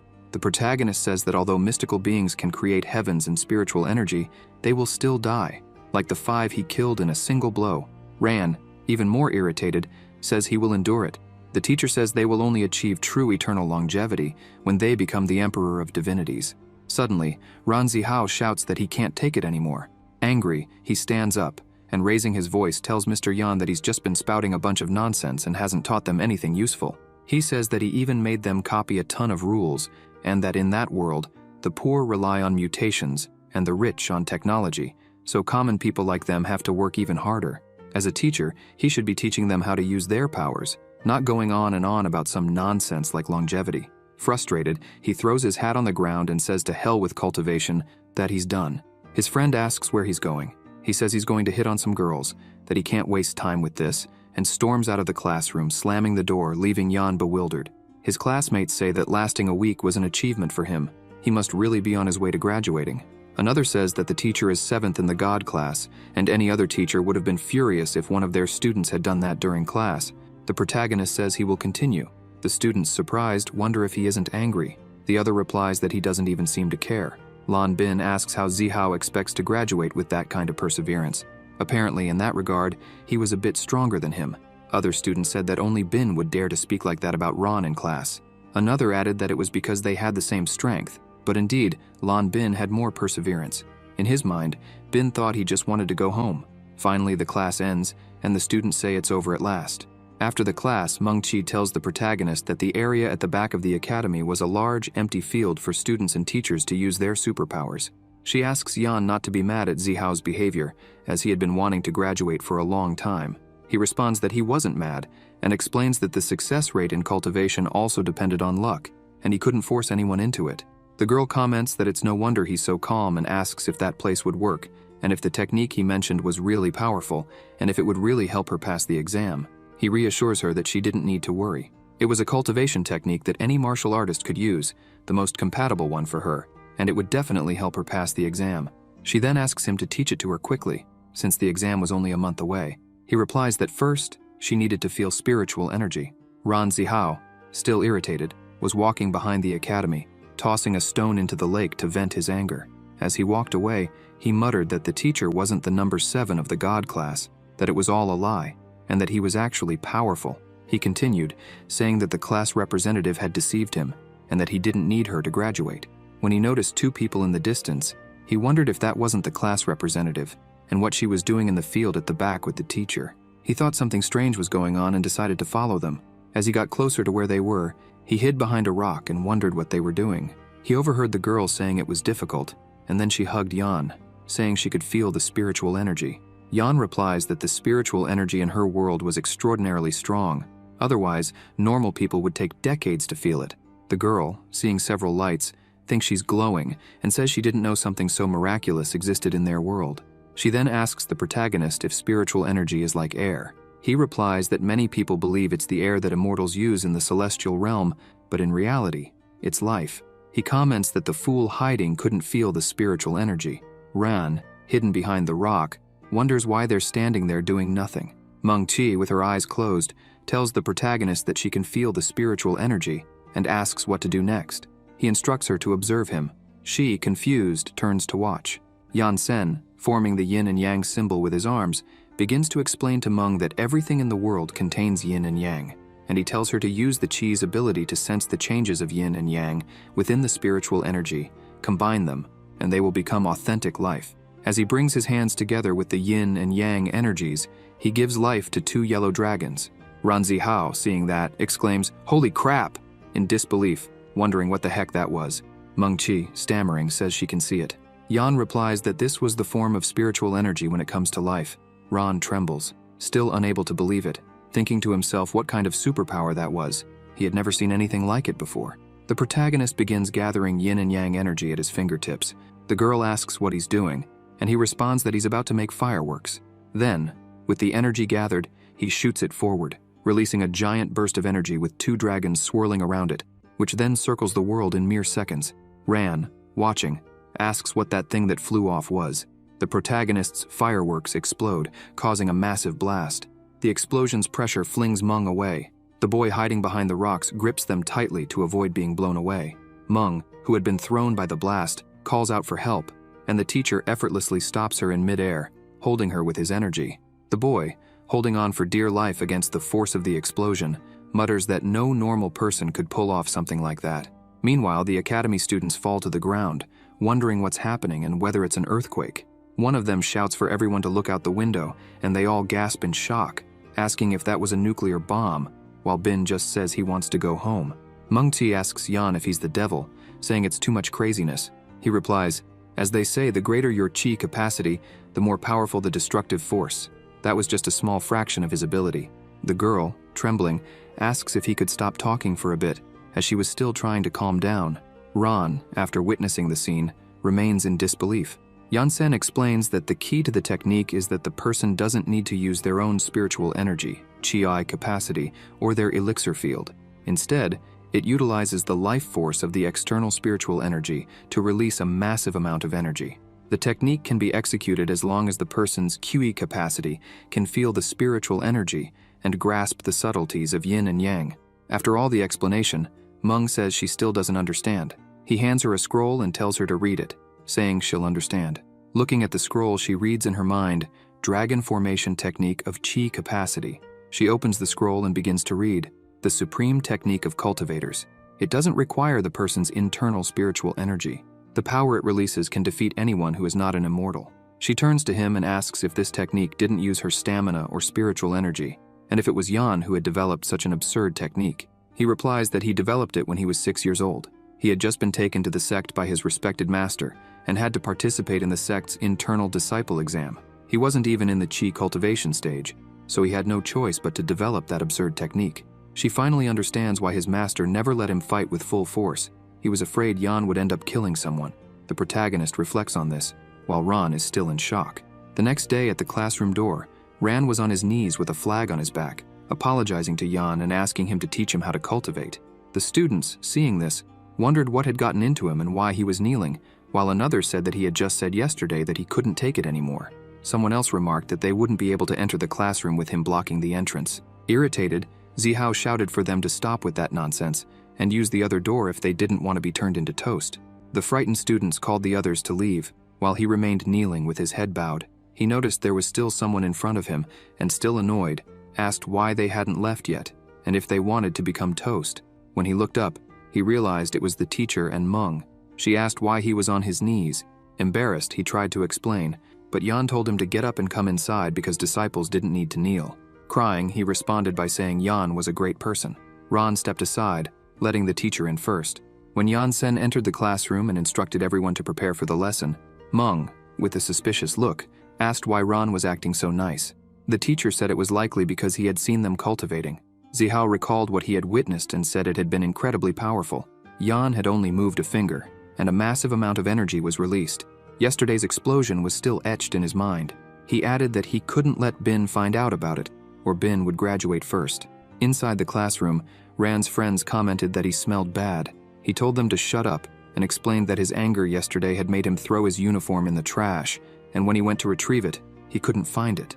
So, he had spent the whole night at the dump looking for it, and spent the entire morning washing and drying it.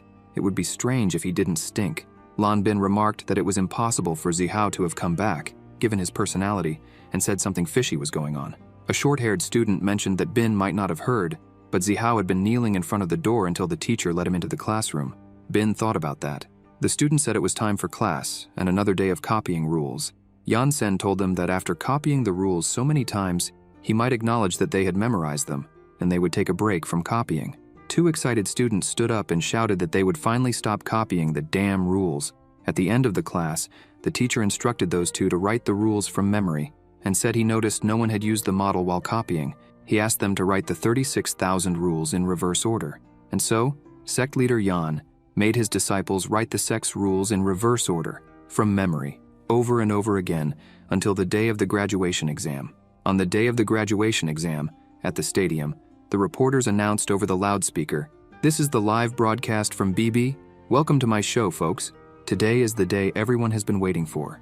Today is also the day of the graduation exam at the Academy for Superhumans." One of the commentators questions the other, and the reporter with glasses responds that, wherever there are battles, he'll be there to broadcast them. He then begins to announce again, "It's rare to see a battle that creates so much anticipation, especially since we are in a peaceful era. That's why, even if it's just students fighting, we won't miss the chance to show it. I'll put my life on the line to broadcast this live for everyone, so please don't forget to follow my WB account, WHZ #1 fan. Besides, it's been 21 years since a student graduated from the academy. It's well known that the students are desperate to graduate. If no one graduates this year, it'll be a new record for the academy, and it'll become a laughingstock in the hero world. Not to mention that the academy will go bankrupt." Wu, the director of the Superhuman Academy and father of the class representative Wu Mengqi, was crying. With a trembling voice, he said that his daughter would have to work hard for her father's sake. The reporter with glasses asks the commentator what he thought of this year's candidates and whether they had a chance. He replies that he didn't think so, and explains that, considering this would be the most difficult exam ever, with the Rainbow Rangers as examiners and the controversial hero Jan Sen, the man in the black cloak, as the candidate's teacher, those students would never pass the exam. The reporter with glasses says he understood and mentions that he saw the strength of the guy with his own eyes. He couldn't believe there were still people who thought Jan Sen was a fraud and says they were a bunch of idiots, adding that it was a good thing Jan came here. The commentator tells the reporter with glasses that if he wasn't mistaken, it was him who had broadcast Jan Sen, the man in the black cloak, during his debut. Then he asks him what he thought of Yan's strength and whether he believed it was all nonsense. The reporter responds by saying the commentator could believe whatever he wanted, but his job was to broadcast live. And with that, he says the exam was about to start and asks where the Rainbow Rangers were. Elsewhere, Red Rainbow, standing on a hill with a stopwatch, told the others to begin. Blue Rainbow then launched himself at Black Rainbow, delivering a flying kick, saying he had been looking forward to this. Black Rainbow countered with a kick to Blue Rainbow's stomach, throwing him upward, saying that even though they were all brothers, he wouldn't show mercy during their fight. He then used his flash ability, appearing behind Blue Bamboo and delivering a powerful punch, sending him crashing down. Then, Pink Bamboo appeared, using her firepower coverage ability, launching a set of bombs toward Black Bamboo. Black Rainbow dodged and kicked the rocket back at her with great force, leaving her in disbelief. Yellow Bamboo then used her healing and strength enhancement powers on Blue Bamboo, boosting his physical strength again. Blue Bamboo charged at Black Rainbow, delivering a heavy punch to him, but it had no effect. Black Rainbow stood still, arms crossed, not moving from his spot, and said that even with Yellow Bamboo's enhancement, his punch was still as soft as cotton. Blue Bamboo says that his power is physical enhancement. He can withstand even a nuclear bomb, but even though he's a tank, he wouldn't dare take a punch with enhancements. And yet, as a speed-type superpower user, he took one head-on. Black Bamboo replies that sometimes, when a superpower is strong enough, it ends up ignoring certain types of other powers. He then uses Flash, appearing in front of Yellow Bamboo, saying he found her and acknowledging that her superpower was really troublesome in battles. Yellow Bamboo wonders how he appeared there, while Blue Bamboo is left wondering where Black Bamboo went. Yellow Bamboo admits defeat, saying he won and that he had improved again. She then asks him why he is ranked number 4 when he's clearly stronger than the other 3. He replies that Blue Bamboo is older than him, so he had to be number 3 in the God class. Red Bamboo stops the stopwatch, saying it was previously 10.1 seconds, but now it was 7.3 seconds, remarking that Black Bamboo had improved significantly. He then says he almost forgot and presses a control, making a transmission robot appear. He mentions that the military said they weren't responsible for that massive nuclear explosion in the Pacific Ocean last month, and even asked them to investigate it. He then asks the robot if it discovered anything. The robot, a God-class mechanical eye monster captured by the Rainbow Rangers 10 years ago, whose superpower is investigative laser vision, responds to Red Bamboo, saying yes, it finally found something after analyzing all security cameras and battle footage on Earth. The robot reveals that the explosion was caused by human hands. Red Bamboo asks what happened, and the monster replies that it would be easier to show the video. The video shows Yan Sen setting off the fireworks. Watching it, Red Bamboo questions what the young man was doing. When the video ends, he sees the tremendous explosion Yan caused with no effort. Red Bamboo goes silent and says that man was more powerful than he had imagined. In disbelief, he says that was just a fraction of Yan's power, and that he was insane. The monster adds that it also investigated, and it seems Yan wasn't using superpowers but something called cultivation. It then asks what they would do. Red Bamboo replies to send that footage to the hero department and report that the investigation concluded it was a hero setting off fireworks. He also tells the monster to stop spying on Yan, as it might get itself killed. Yellow Bamboo mentions that the graduation exam is about to start and asks which pet they were going to use. Black Bamboo replies, saying of course they would use his. The Black Bamboo said he had investigated and discovered that most of the academy students were of the combative type. They had not been able to pass the exam. The Yellow Bamboo commented on the nightmare of graduation again and asked if they couldn't go easy on them. He replied never, saying he had entered the academy at 5 years old and even at 20 hadn't managed to graduate. He added that they had only spent 10 years there and asked how he could let them graduate so easily. She loudly responded that he was just seeking revenge. The Red Bamboo said the games were over and that the graduation exam was about to begin. He ordered the Bamboos to prepare, and they stood at attention, responding that they understood. Back at the arena, where the graduation exam would take place, the reporter and commentator announced, "The annual student graduation exam is starting, and there will be simultaneous broadcasts on 20 large-scale television stations worldwide. The whole world will witness the birth of new superheroes. Let's wait and see what will happen." The crowd around the arena cheered, excited and enthusiastic, wishing the students good luck, while some told them to try to graduate that year. When all the old heroes die, they would be the new saviors of Earth. The commentator questioned the old man, asking how he had the courage to say such a thing. The blonde-haired reporter announced over the loudspeakers, "All right, enough small talk. Time to welcome the candidates and their instructor. Welcome the Class 1 of Superpowers." The euphoric spectators wondered who the teacher was, and soon they called him Yansen, the man in the black cloak. The protagonist thought the title was very strange. The man with glasses asked if that professor wasn't the controversial hero, and said they had no idea he was the instructor of Class 1 of superpowers. He asked if anyone believed his students could pass. The man in the blue shirt questioned if he was crazy, and asked if he really thought his students would pass, even if he wasn't a fraud. He further asked if he had forgotten who the examiners were that year. Suddenly, on top of the billboard, the Rainbow Rangers appeared. The spectators screamed, pointing upward, saying they had arrived. The reporter announced, "The Rainbow Rangers have arrived. Film them. This is the first time I've seen the Rainbow Rangers. I've only had contact with their costumes." Meng Chi said it was quite pretentious to position oneself so high. Ran commented that he had been seeing that scene for 10 years. The Red Bamboo said this year's exam would be different, and instead of one-on-one matches, they would switch to team fights. There would be 4 people per team, and Class 1 and Class 2 could form groups together. The reporter began speaking over the loudspeaker. Who would have imagined that this year it would be a team battle? It's the Rainbow Rangers. It's natural that they would choose team fights. The Red Bamboo said they would even help the students, as there would be a time limit for the exam, and those who could hold out for 3 minutes would pass. The excited students were saying that only legendary class monsters were allowed according to the rules. Besides being a team fight, there was also a time limit, and they said they would pass if they lasted for 3 minutes.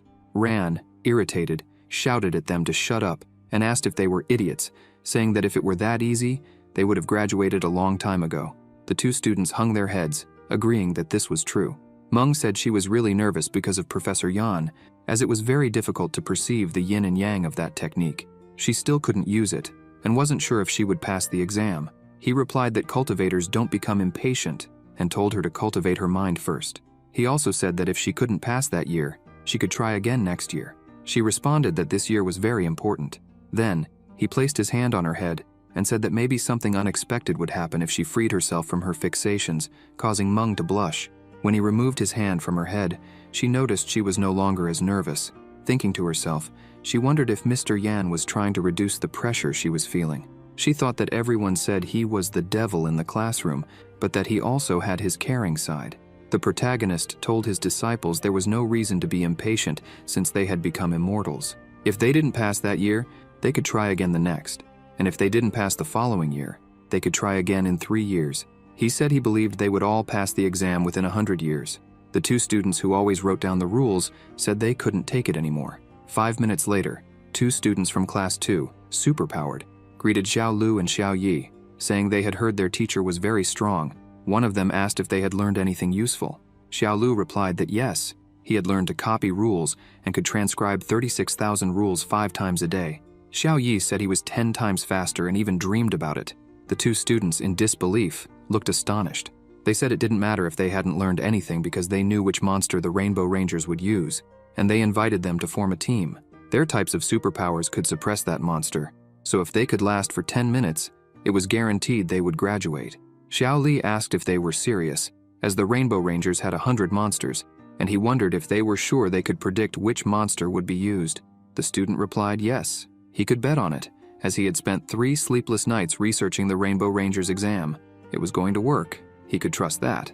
And then he pushed Xiao Li, saying they would be the first to graduate, while Xiao Li told him to stop pushing. The reporter with glasses announced, "The exam is about to start, and the students have already formed their teams.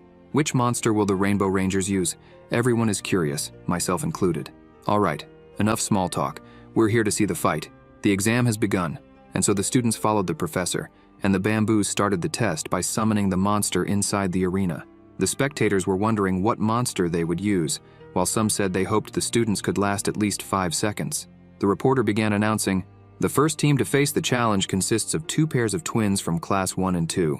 Lu Xiaolu and Lu Xiaoyi from Class 1, and Wu Shenkui and Wu Shenshu from Class 2. I'm quite curious to see how they'll do. As far as I know, their superpowers don't really have offensive capabilities." Lu Xiaolu asked Wu Shenkui if he was sure the Rainbow Rangers would choose that monster, since they teamed up with them, rookies, because they were betting on it. Wu Shenkui reassured him that there was no need to worry, that it would be fine, and so, the monster that the bamboos summoned started speaking in the middle of the arena, saying it could give those brats a beating before they graduated and became heroes. That was the key for a monster like it to become famous, and as the dust settled, Paul, the fugitive alien, appeared, greeting them. Yansen, astonished, wondered what that was. Meng, perplexed, shouted that it was the nightmare for physical combat type users, the explosive green turtle. The protagonist asked what she meant by nightmare for physical combat type users. She explained that it would be really difficult for combat type users to defeat that monster, comparing it to the difficulty of a fire-based superpower beating a water-based superpower. This was called power type suppression. The green turtle's superpower was to absorb oxygen and turn it into carbon monoxide. A large explosion would occur when someone touched it, and it would quickly recover through cellular regeneration. In short, it was impossible to defeat it with combat types. The protagonist said that in this case, they couldn't touch it, or it would explode.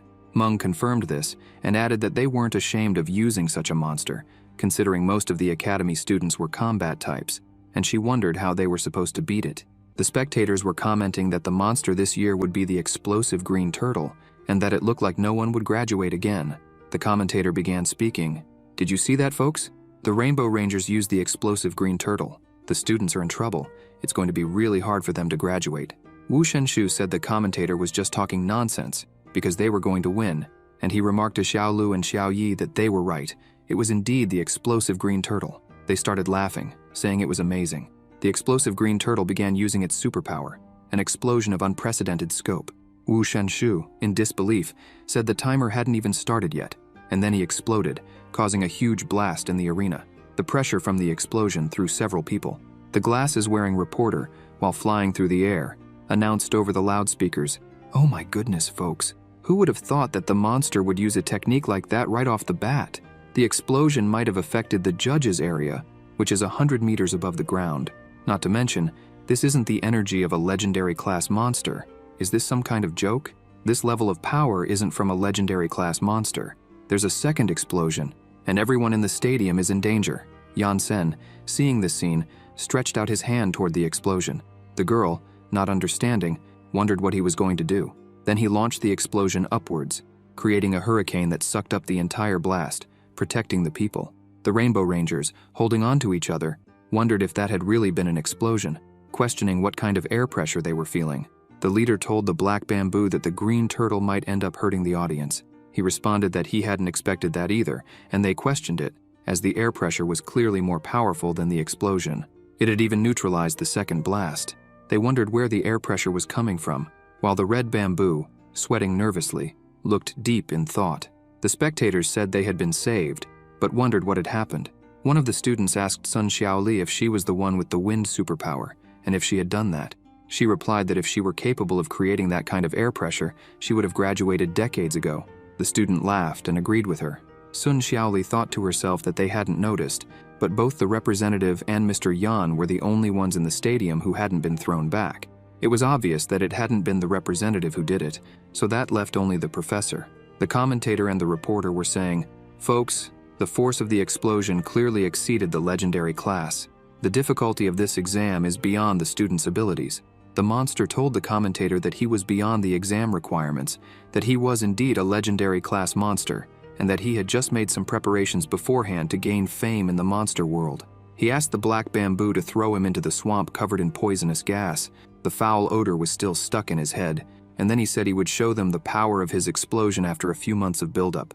He began to grow super muscular, telling them to come at him as he would finish them all off.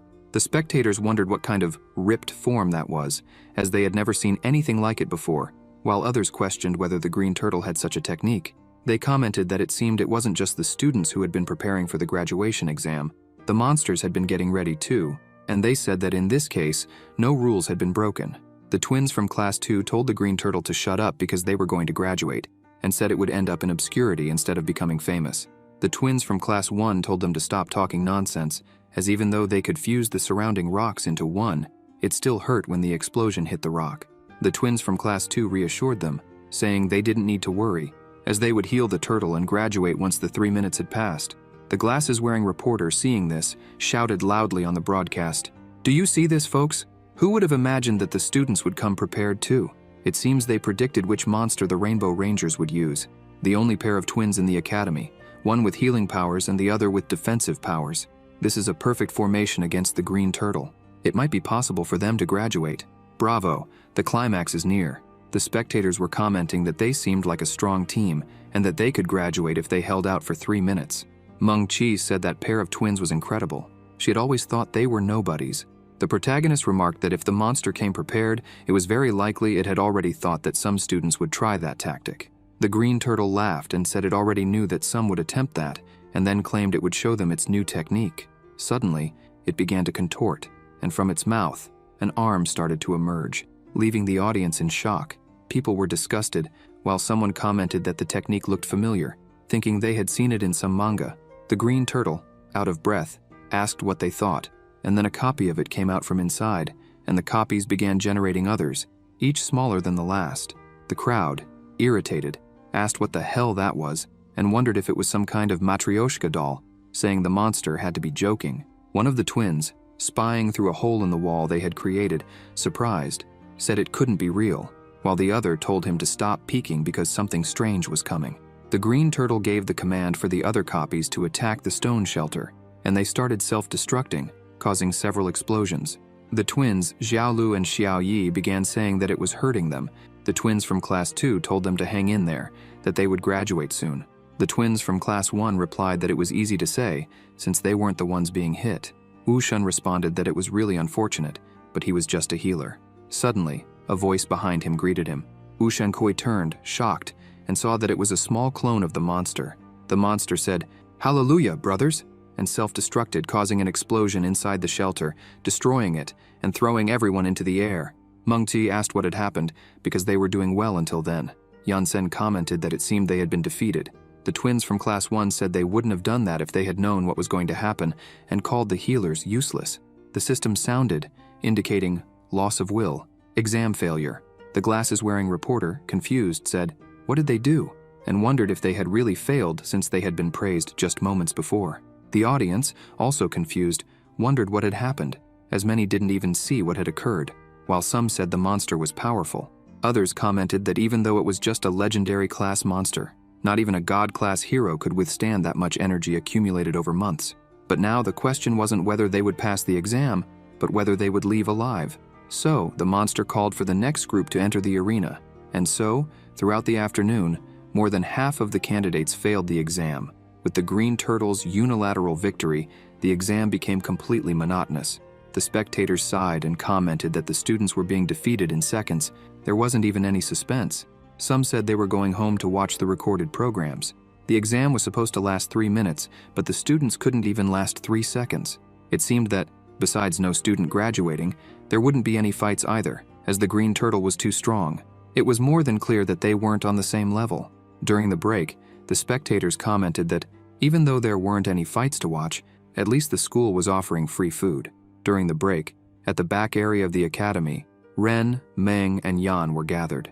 Ren was trying to do what the professor had told him, release fireworks. He said that graduating only depended on him and wondered why the technique was so difficult. Out of nowhere, he let out a shout, leaving Yan and Meng in disbelief. The professor, shocked, said it would be the end if he really managed to release it. The girl handed a lunchbox to the professor, saying she had prepared it for him. The professor thanked her and commented that, apparently, eating wasn't just to satisfy hunger. When he looked to the side, he noticed the girl was excited. Yansen sighed and asked her what was worrying her. She responded that his technique was very difficult and that she knew he had other powerful techniques that were easier to learn. She asked if it wouldn't be possible for him to teach them those techniques. Ren, from a distance, wondered if he really knew other techniques. Yan replied that that was the only technique from the celestial realm that didn't consume spiritual energy. Other techniques required the consumption of spiritual energy, which was impossible for them to learn since they hadn't yet reached qi cultivation. Meng Qi, astonished, replied that it couldn't be, and asked how with thousands of years he had only developed one technique. She questioned him if he was going to let the students be humiliated in front of the entire world. Ren suggested that he create another technique that didn't consume spiritual energy, saying that with the professor's talent, he could certainly create an invincible technique that could be learned instantly. He responded that, indeed, it was true that he could create a technique that would allow them to pass the exam immediately. Ren and Meng, amazed, asked if he was serious and said he was incredible. He replied that, honoring his master, he had been warned never to create techniques again, and for that reason, Yansen affirmed that he would keep his master's words in his heart and never violate them. Meng asked what was wrong with him. He replied that they should not speak ill of the Grandmaster. Ren then asked why his master forbade him from creating techniques. More than 2 millennia ago, his master was talking with a friend, saying that it was the technique his disciple had just created. He mentioned that it didn't consume spiritual energy, nor did it require physical strength, and it could be used without restrictions. There was only one such technique in the entire celestial realm. The master's friend, called Mystic Lu, replied that his disciple was only 6 years old, and even comparing him with all the disciples of various sects, his disciple would still be 1,000 times better than the others.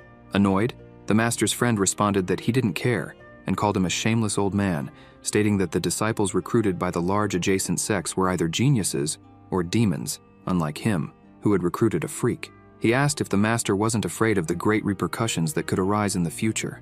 The old man replied that he didn't care about that. What mattered was that his disciple was powerful. The friend said he didn't care either and that he was leaving. He told the master not to look for him anymore and said to go play chess with the freak he called a disciple. He added that next time, he would bring Yan Sen with him. At that moment, the master realized he had lost his apprentice's technique and wondered where it had gone. In the end, the technique he created caused great turmoil in the secular world. The flames of war spread throughout the celestial realm. Some overly confident mortals dared to challenge immortals using that technique. All law and order in the world were destroyed, and chaos reigned for hundreds of years, causing more loss of life than when he entered his state of fury. After that incident, his master forbade him from creating techniques and even confiscated his brush. He also reflected on his actions. Because of his youthful vigor, he had brought devastating chaos to the people of the celestial realm. He saw himself as a sinner. Therefore, he would not try to create any more techniques and asked Ren and Meng to stop trying to convince him to create new ones. The students tried to question him, but he told them to stop. No matter how much Meng and Ren tried to persuade him, the sect leader Yan Sen remained unwavering. Their dreams of learning a powerful and easy-to-master technique crumbled to dust. Time passed, and the second part of the exam began. The glasses-wearing reporter spoke to the audience. "Welcome back to the BB Live broadcast, folks. After the earlier battles, the overwhelming power of the Green Turtle continues to triumph. For the safety of the audience, the Rainbow Rangers have released the God-class monster, Mechanical Eyes, to seal off the exam area with lasers and prevent the explosions from affecting other areas. That's very considerate of them. However, it also means that the students inside are in an even more dangerous situation. All right, enough talk. The next team is the strongest in the academy, the 4 most powerful students chosen by the director. It seems the director is putting all his chips on the table. The director, crying, said they were a bunch of wretches because they had to use that type of monster. The reporter continued, "Who are the academy's most powerful students? They are Ran Zihao, Lan Bin, Wu Menqi, and Sun Xiaolu. Their superpowers are pyrokinesis, cryokinesis, aerokinesis, and telekinesis." The monster asked if they were the academy's most powerful representatives and said that in that case, he could go home to eat after defeating all of them. The audience, disheartened, said that no one could defeat the Green Turtle, that they would only win by some miracle, while others said the students already seemed ready to give up. Some spectators also mentioned they were going home to watch downloaded shows. Bin said they wouldn't be able to defeat the Green Turtle, even if there were 10 of them, that defeating it in that scenario was practically impossible, and that the best option was to surrender. Meng replied that she wouldn't give up yet because she wanted to try to defeat it. Bin asked if she was going crazy, and if she didn't realize they were at a disadvantage. She asked them to give her a minute. Ren asked if she was going to try that, and she replied yes. Xiaolu wondered what it was, and Meng said she couldn't guarantee it would work, but it was their only option, and she would do everything possible to make it succeed. Ren said they would risk their lives to give the representative time to launch the nuclear bomb. Bin, stunned, asked what nuclear bomb they were talking about. Someone in the crowd pointed out that the 4 members of Class 1 still hadn't given up and seemed to be preparing for something. Another commented that they should know they were at a complete disadvantage and wondered if they had lost their minds. The student said the fight was about to begin and told the representative to stay behind them. The Green Turtle asked if they still wanted to insist on fighting and told them to try again next year. Then it sent its clones after the students. Ren at the front line told Xiaolu to fire a gust of wind, and she replied that she understood. Ren then used his fire ability to the sides, along with the gusts of wind, creating a hurricane just like their professor had before, sucking in all the clones. The glasses-wearing reporter shouted as he narrated the fight for the spectators. "This is the battle we've been waiting for." As expected from the combat-type users, their reaction speed is extraordinary. It was smart of them to use the flames to neutralize the explosion and the wind to divert the shockwave. The wind intensifies the flames, creating a massive wall of fire. However, it's really unfortunate that the combat-type users have to use their powers defensively. It's still uncertain if they'll be able to hold out for more than 3 minutes. If they succeed, they'll graduate and become the first group of students to graduate from the academy in over 20 years. Not only will they go down in the academy's records, but they'll also be remembered in the history of heroes. Let's all support them. The monster commented that they used the wind to intensify the flames and wondered how long they would hold out. Then it started creating more clones, forming a swarm of tiny clones. Ren, seeing this, was stunned and wondered what that was. The glasses-wearing reporter remarked that this was a dirty trick, while the spectators said it was over the top. The green turtle sent its clones at them, saying it was time to finish them off and show those rookie heroes its strength. The clones began self-destructing one after the other, causing explosions. Xiaolu told Ren that his flames were weakening, and he replied that it was getting harder to maintain them. Ren then asked Bin if he was just going to stand there and do nothing, leaving all the work to them. He said that despite their disagreements, he believed their crazy desire to graduate was mutual, and told Bin to help. Bin replied that he wanted to help, but they needed to remember the laws of physics. His ice would extinguish Ren's flames. He explained that his ability was to turn the air around them into ice, and since they were in an upward air current, he would only cause friendly fire if he used his ability. His power was a burden in that situation. The green turtle, being a villain with years of experience as a punching bag for heroes, said that he had learned that only idiots drag out a fight that could be finished in a single move. He then began inhaling a large amount of air, becoming even more muscular, and called out to the rookies, telling them to try again next year. Ren, surprised, said that he was about to use the unprecedented large-scale explosion. Xiaolu, with a trembling voice, said she couldn't hold back that technique. Ren asked the representative if she was finished yet. Amid all the chaos, Meng thought that she needed to calm down and relax. She needed to find her previous peace and free herself from her fixations. She then started to remember what her professor had said when she asked if there was any secret to learning that technique. He responded that she needed talent, which worried her. The professor explained that cultivators needed talent, and the same was true for learning techniques. He added that some people could learn just by a simple glance, while others would never be able to learn in their entire life. Meng Qi, perplexed, asks how they discovered who had talent. He replies that she would find out once she learned to free herself from her attachments. She, recalling her teacher's words, opens her eyes and notices that she is in a different space, with a yellow dragon in front of her. Realizing that this was the technique Master Yan had developed, she comments on his immense vitality. In her thoughts, she wonders if this meant she had talent for cultivation.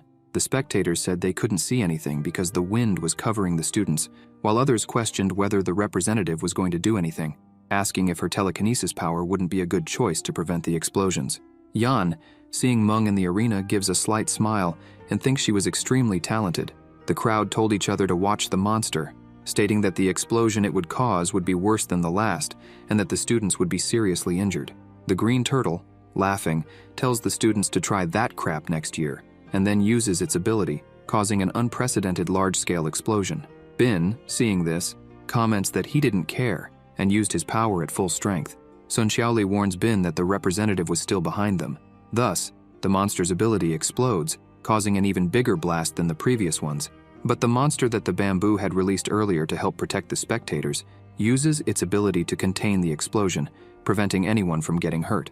He then tells the audience not to worry, as with him there, they wouldn't suffer any injuries. Yan, observing the scene, remains silent.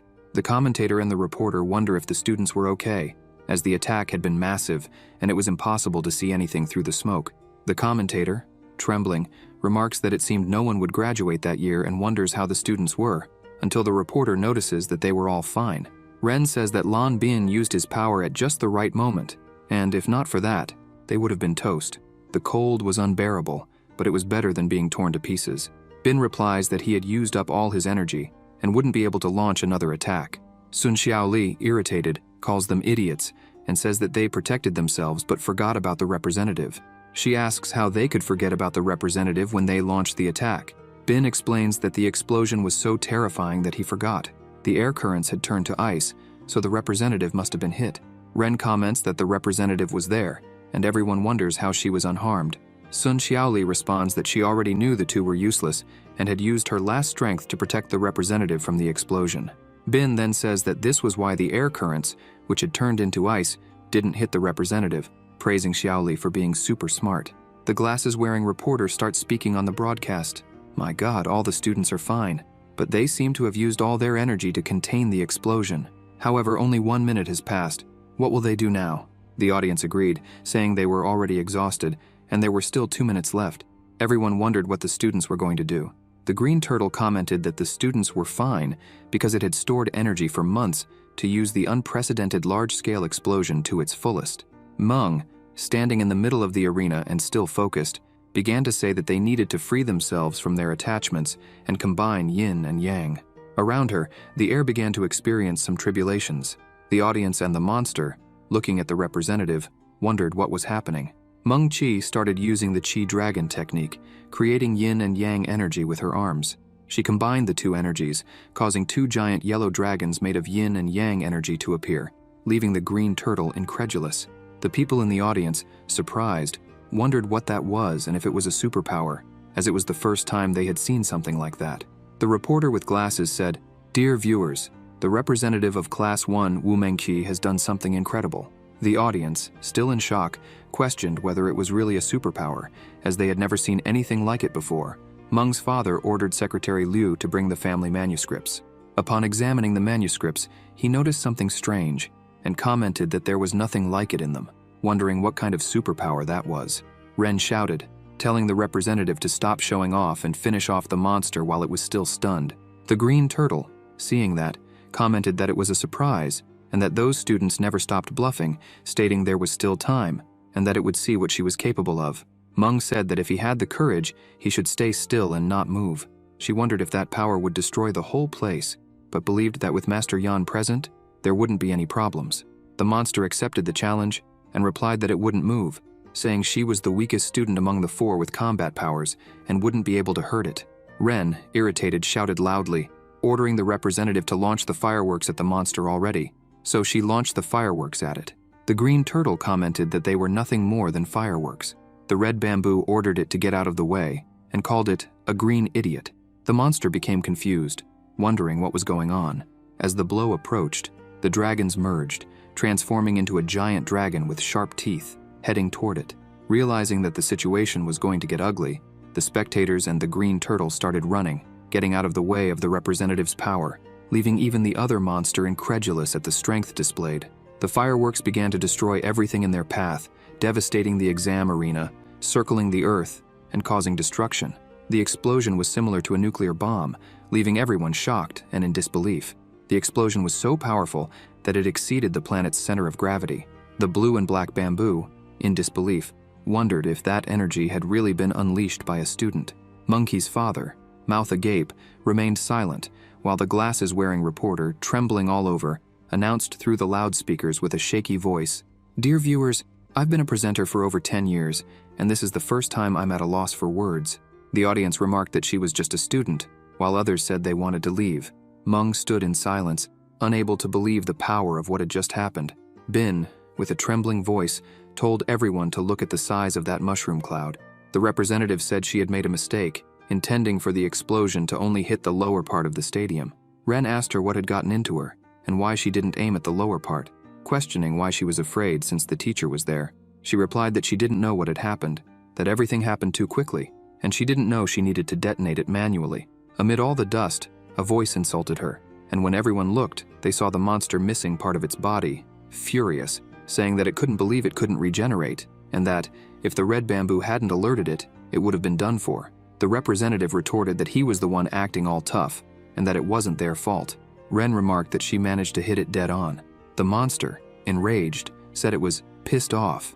Ren told the representative not to waste time and asked if she could do it again. She replied there was no problem, as the technique didn't consume energy, so she could use it countless times, and said she would try again. The reporter spoke through the loudspeakers. "I can't even describe this fight anymore. Wu Mengqi has just launched an attack with the force of a nuclear bomb, yet only half of the green turtle's body was hit. The battle has reached a critical moment, with 1 minute and 30 seconds left. When he noticed, he asked what she had said, and questioned if she had really said, countless times. The monster, trembling, asked if that was serious. The audience wondered if she was joking.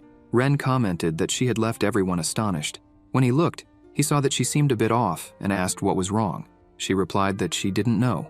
The audience said that the class representative didn't seem well and that she appeared to be in trouble. One of the students asked the teacher if the technique she had used had any side effects. He replied that it wasn't a side effect, and explained that the technique requires the user to maintain a serene mind at all times. He added that she had been shaken up a moment ago, which disrupted her chi flow, but reassured the student that she would return to normal in a year or two. The students wondered how things had ended up like that, until one of them asked the teacher how he knew that, since the students were always copying the rules and didn't know that the technique was a creation of Master Yan. The green turtle, laughing, told them to get ready and questioned her, asking if she was trying to scare it by saying she could fire the technique as many times as she wanted. It claimed that its explosion, on the other hand, was truly unlimited. Meng called it a bastard and commented that if the explosion had hit it fully, it would be done for. Ren asked the representative if she could launch the fireworks again. She replied that she wasn't sure if she could, as her mind was unstable and it would take some time to recover.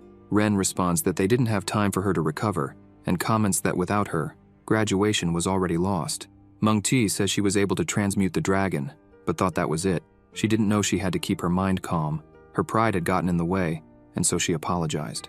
The green turtle begins inhaling air again and says that it seemed it was its destiny to win that battle. Sun Xiaoli replies that she wouldn't be celebrating if she were it, while Bin and Ren turn around asking what on earth she was talking about. When they notice, their mouths drop open, shocked. Xiaoli was gathering yin and yang energy with her arms, leaving the monster in disbelief. What was supposed to be a simple graduation exam without anything exciting had turned into something unbelievable after the class representative, Wu Mengqi, launched an attack with the force of a nuclear bomb, creating a chaotic scene with everyone present completely dumbfounded, unable to comprehend what they had just witnessed.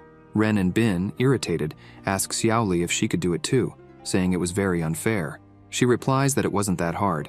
She got the hang of it after watching for a bit, and says she still wasn't fully used to it. Ren tells her to stop bragging, as he couldn't learn even with the professor's help, and she had managed to learn just from a glance. She responds that he and Bin couldn't stay calm, and that the representative had a deep neurosis.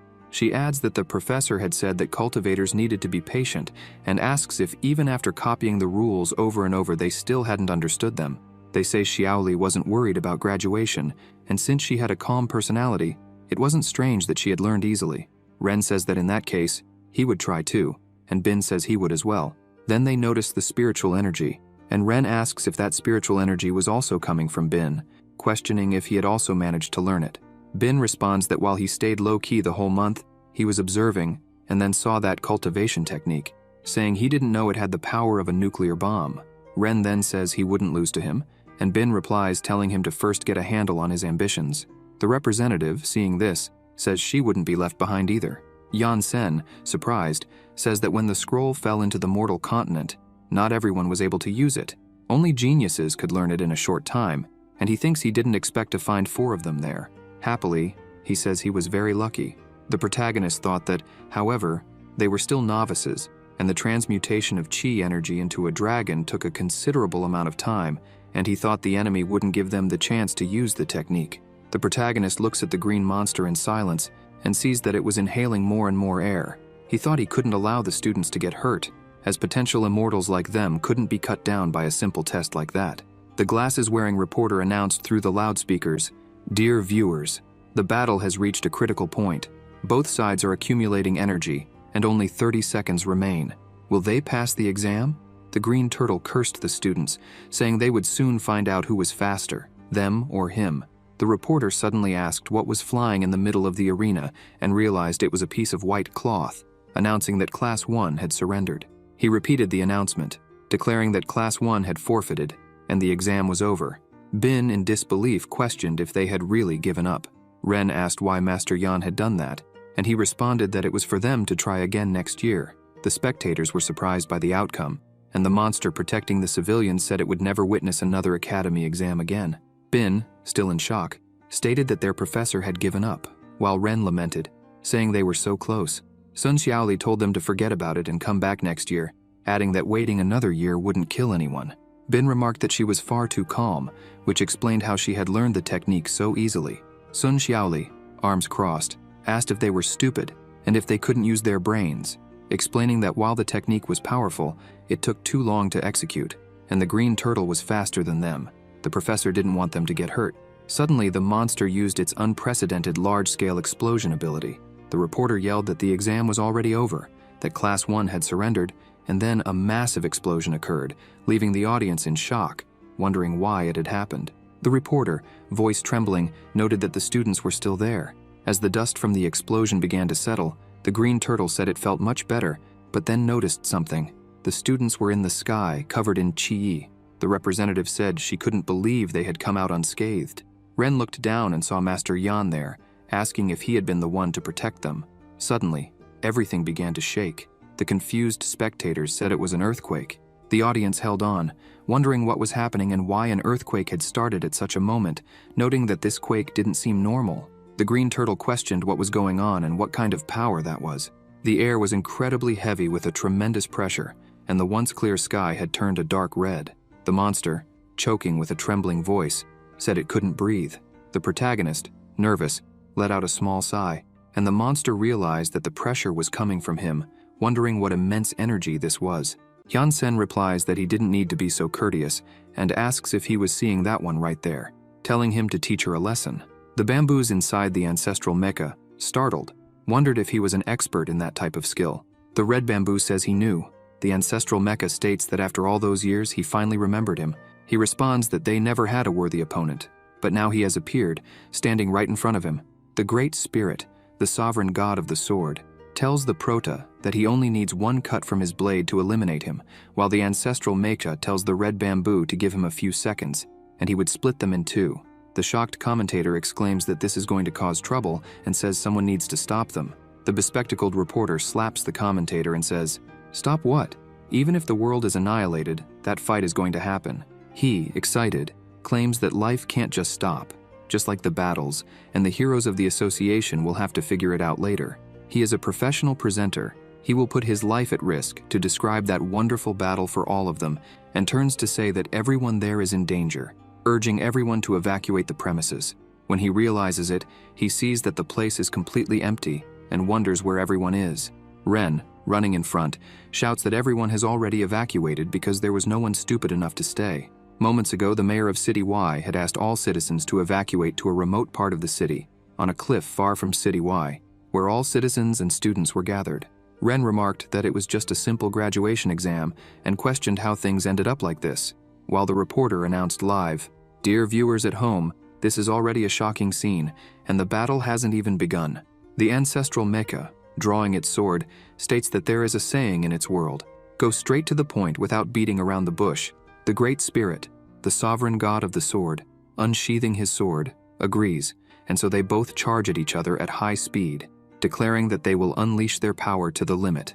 The representative tells everyone to duck, while the people watching the live broadcast are in shock. The Great Spirit, the sovereign god of the sword, unleashes his absolute spiritual cut, while the ancestral mecha strikes with its ancestral cut, cutting everything in its reach.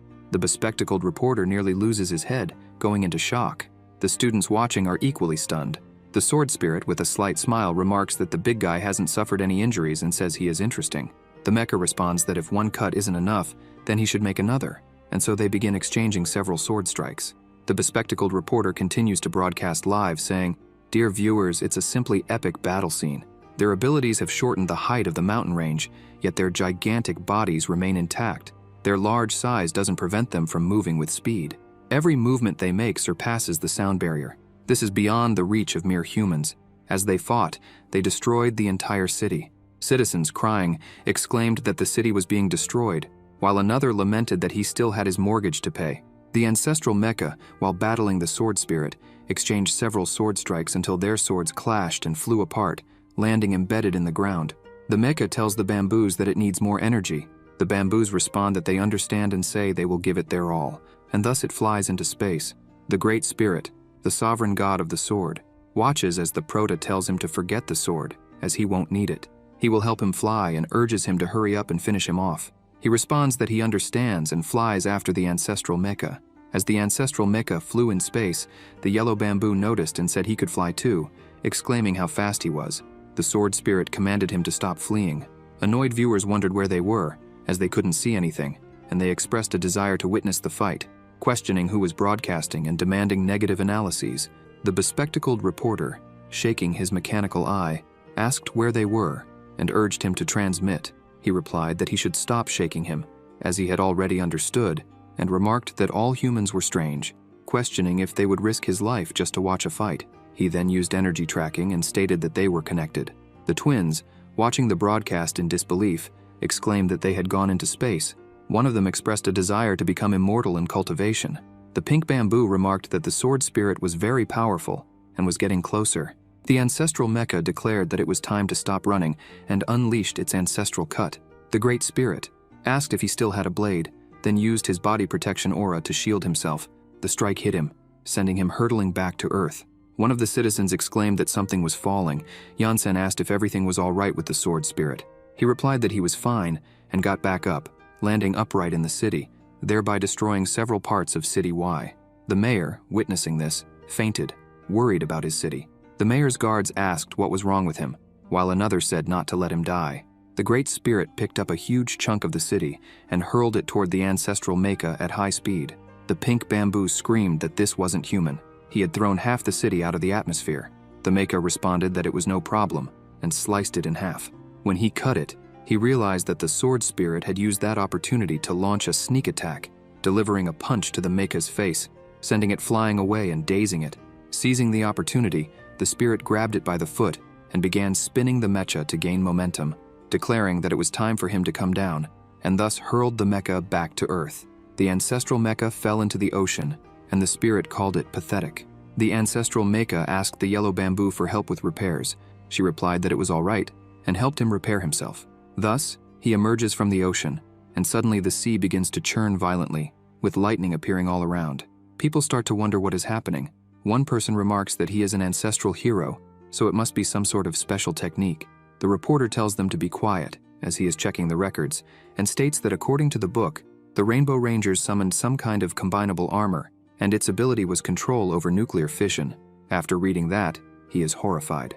Returning to the site of the ancestral mecha, several submarines rise from the sea, leaving those present astonished. The pink bamboo says that was enough for 001.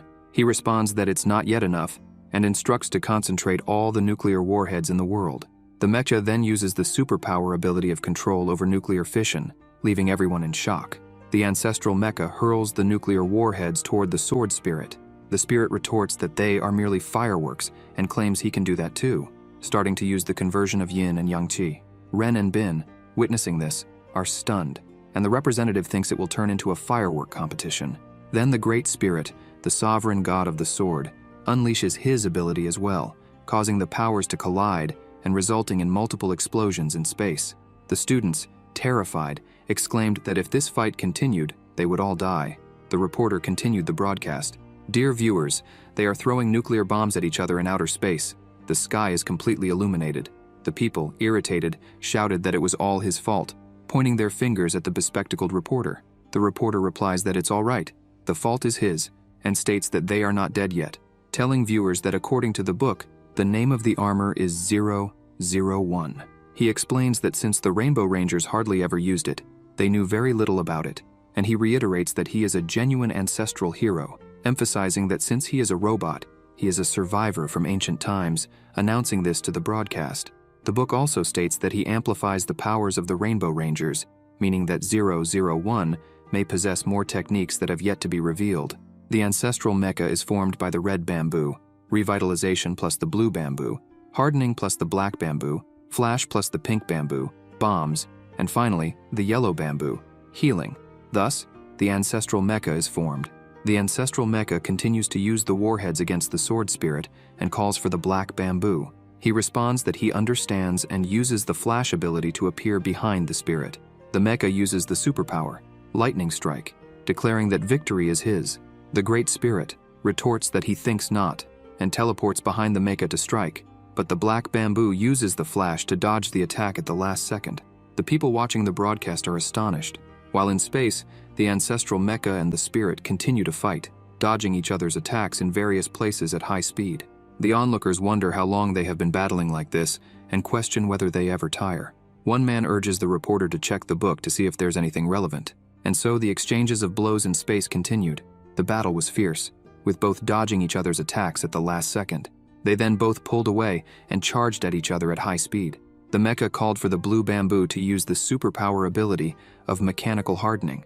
The spirit remarked that he also knew how to use that insignificant technique, and thus their punches collided, creating a tremendous impact, so powerful that it shook the earth. The pink bamboo asked if his power ever ran out, while the black bamboo said he was tough. The bespectacled reporter stated that he had found something in the book and explained that the superpower of the red bamboo was cellular activation, which served as fuel for the 001 motor. He addressed the transmission. Dear viewers, the reason he is the second most powerful hero in the world is because of his peculiar superpower. Superpowers have limitations, but that is not the case with cellular activation. In other words, if the red bamboo uses itself as fuel for 001, he will possess unlimited power. As for the other big guy, I have no idea how he is managing to stay powered without losing energy. Yan-sen said their life cycle would come to an end, and he would still possess chi within him, urging them to enjoy it. The red bamboo told the mecha that they would merge. 001 asked if he was sure about that. The pink bamboo shouted for him not to do it and asked what if he couldn't come back. The black bamboo said it was just a fight and he didn't need to push it to the last consequences. He replied that he should give it his all in a battle. The mecha agreed with him, and he stated that he would begin, pressing the mecha's button to transform. Suddenly, a massive purple energy surged around the ancestral mecha, leaving the prota surprised. People wondered what technique that was, and urged the reporter to check the book. He replied that there was nothing in the book. After merging with the red bamboo, the ancestral mecha used the superpower of nuclear fusion control. In front of the sun, he declared that it would end there. The reporter understood. The sun was a source of atomic energy, more powerful than any nuclear bomb or nuclear fission. After the fusion of the red bamboo and 001, they could absorb the power of the sun. An irritated person grabbed the reporter by the collar of his shirt, asking how he could speak so casually about something like that when they were all going to die. In space, the ancestral mecha in front of the sun absorbed its energy, stating that it would be a contest of energy blasts. The Great Spirit, the sovereign god of the sword, replied that so be it, as he would not refuse the invitation. He told the prota that they would do the same. Yan-sen replied that he would give him the energy, but reminded him not to forget that there shouldn't be any deaths. He affirmed that he understood, and began to gather yin and yang energy with his hands, creating a massive genkidama with 2 yellow dragons swirling around it. The frightened onlookers exclaimed that it was over. They were going to die. Thus, the ancestral mecha unleashed its nuclear fission energy cannon. The sword spirit launched the ordinary attack of an immortal at the foundation stage. With the impact of the energy forces clashing, everything became clear. But in the end, the energy of the Great Spirit, the sovereign god of the sword, was stronger, and thus, he defeated the ancestral mecha, leaving the bamboos shocked and the people in disbelief. As the power of the impact subsided, time returned to normal as if nothing had happened. Yan-sen, confused, wondered if he had overdone it. As the ancestral mecha fell from space, he told the bamboos that he was sorry, but he had lost. The Great Spirit, the sovereign god of the sword, told the prota that he had been defeated. Yan-sen, not believing it, asked if he hadn't been able to withstand that amount of energy, and questioned who had been the victor, but said it didn't matter, and told the spirit to return and rest for a while. The ancestral mecha crashed to the ground. Lan Qiqi and Steel Beetle were confused and said it was over, wondering who had won. In the remote part of the city, people were asking if everyone was all right. One person said they were alive, and remarked that they should have taken shelter underground, as watching that in the open almost cost them their life. The bespectacled reporter said on the broadcast, "Dear viewers, according to science, when 2 energy sources collide, a shock wave is generated.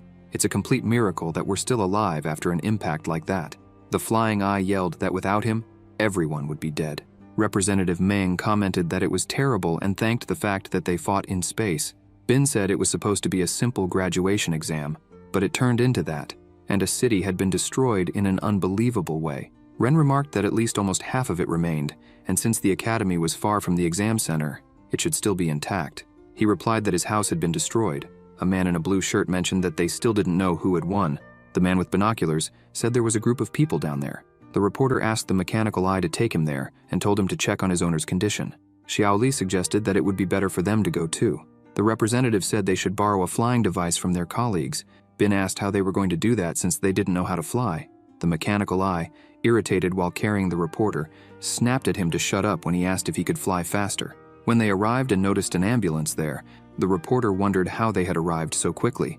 The doctor explained that it was the recovery department's job to arrive quickly at the scene, but unfortunately, they were late that time. The reporter, shocked, asked if they were seriously injured.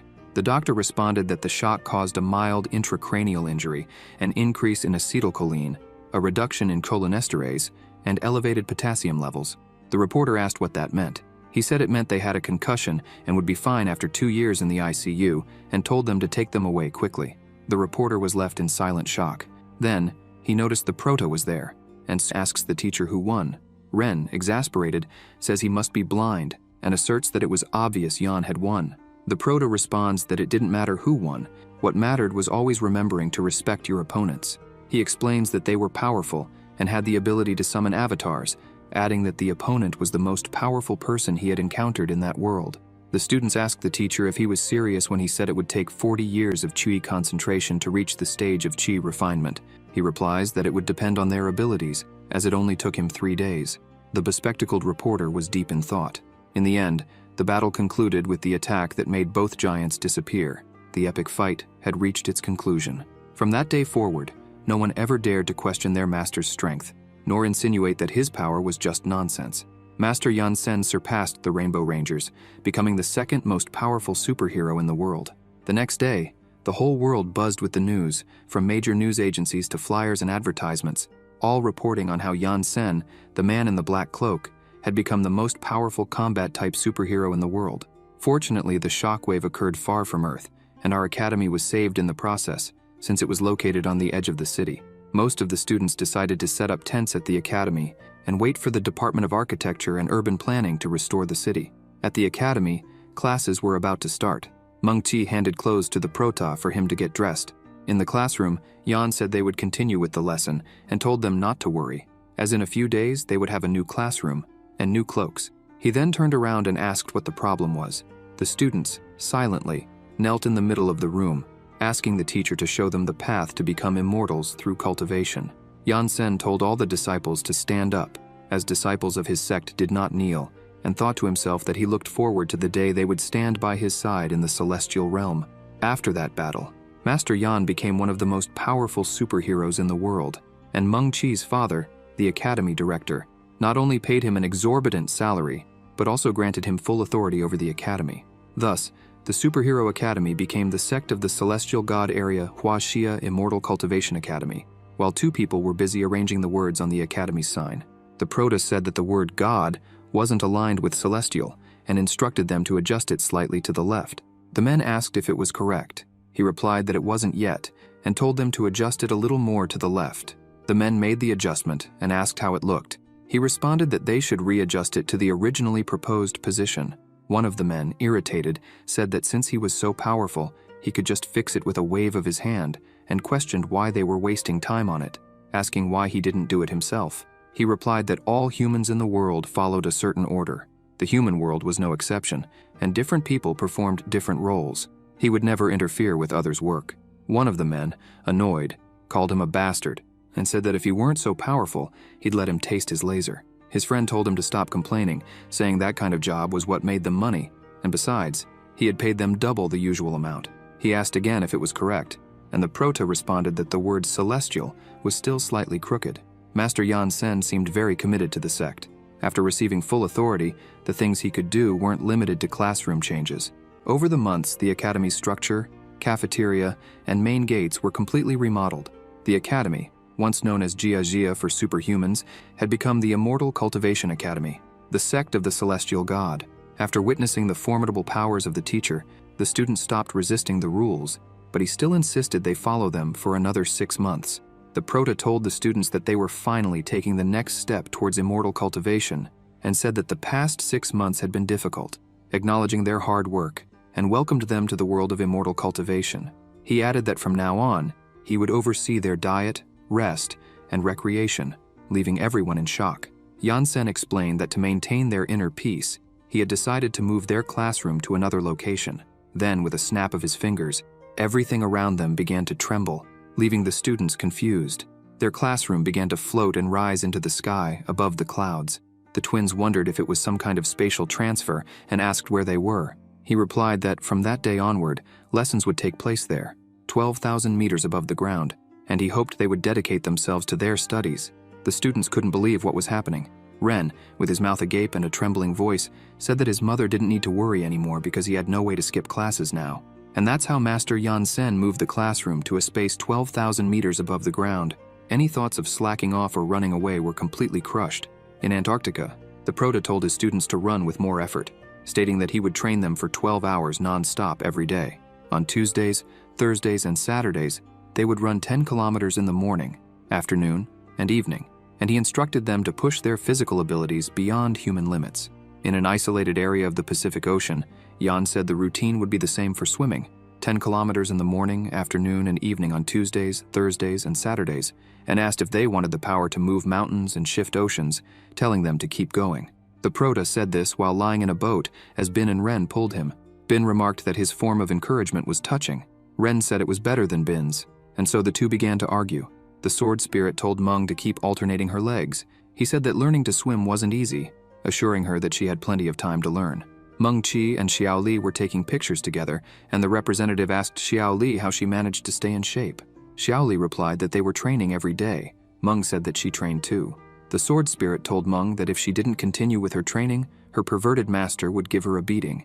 She responded that she was going back to training immediately. The Prota, teaching on the beach, told the students that the lesson would be about what it meant to be a warrior and what qi refinement was, explaining that a warrior was someone who mastered martial arts, swordsmanship, marksmanship, and other forms of cultivation.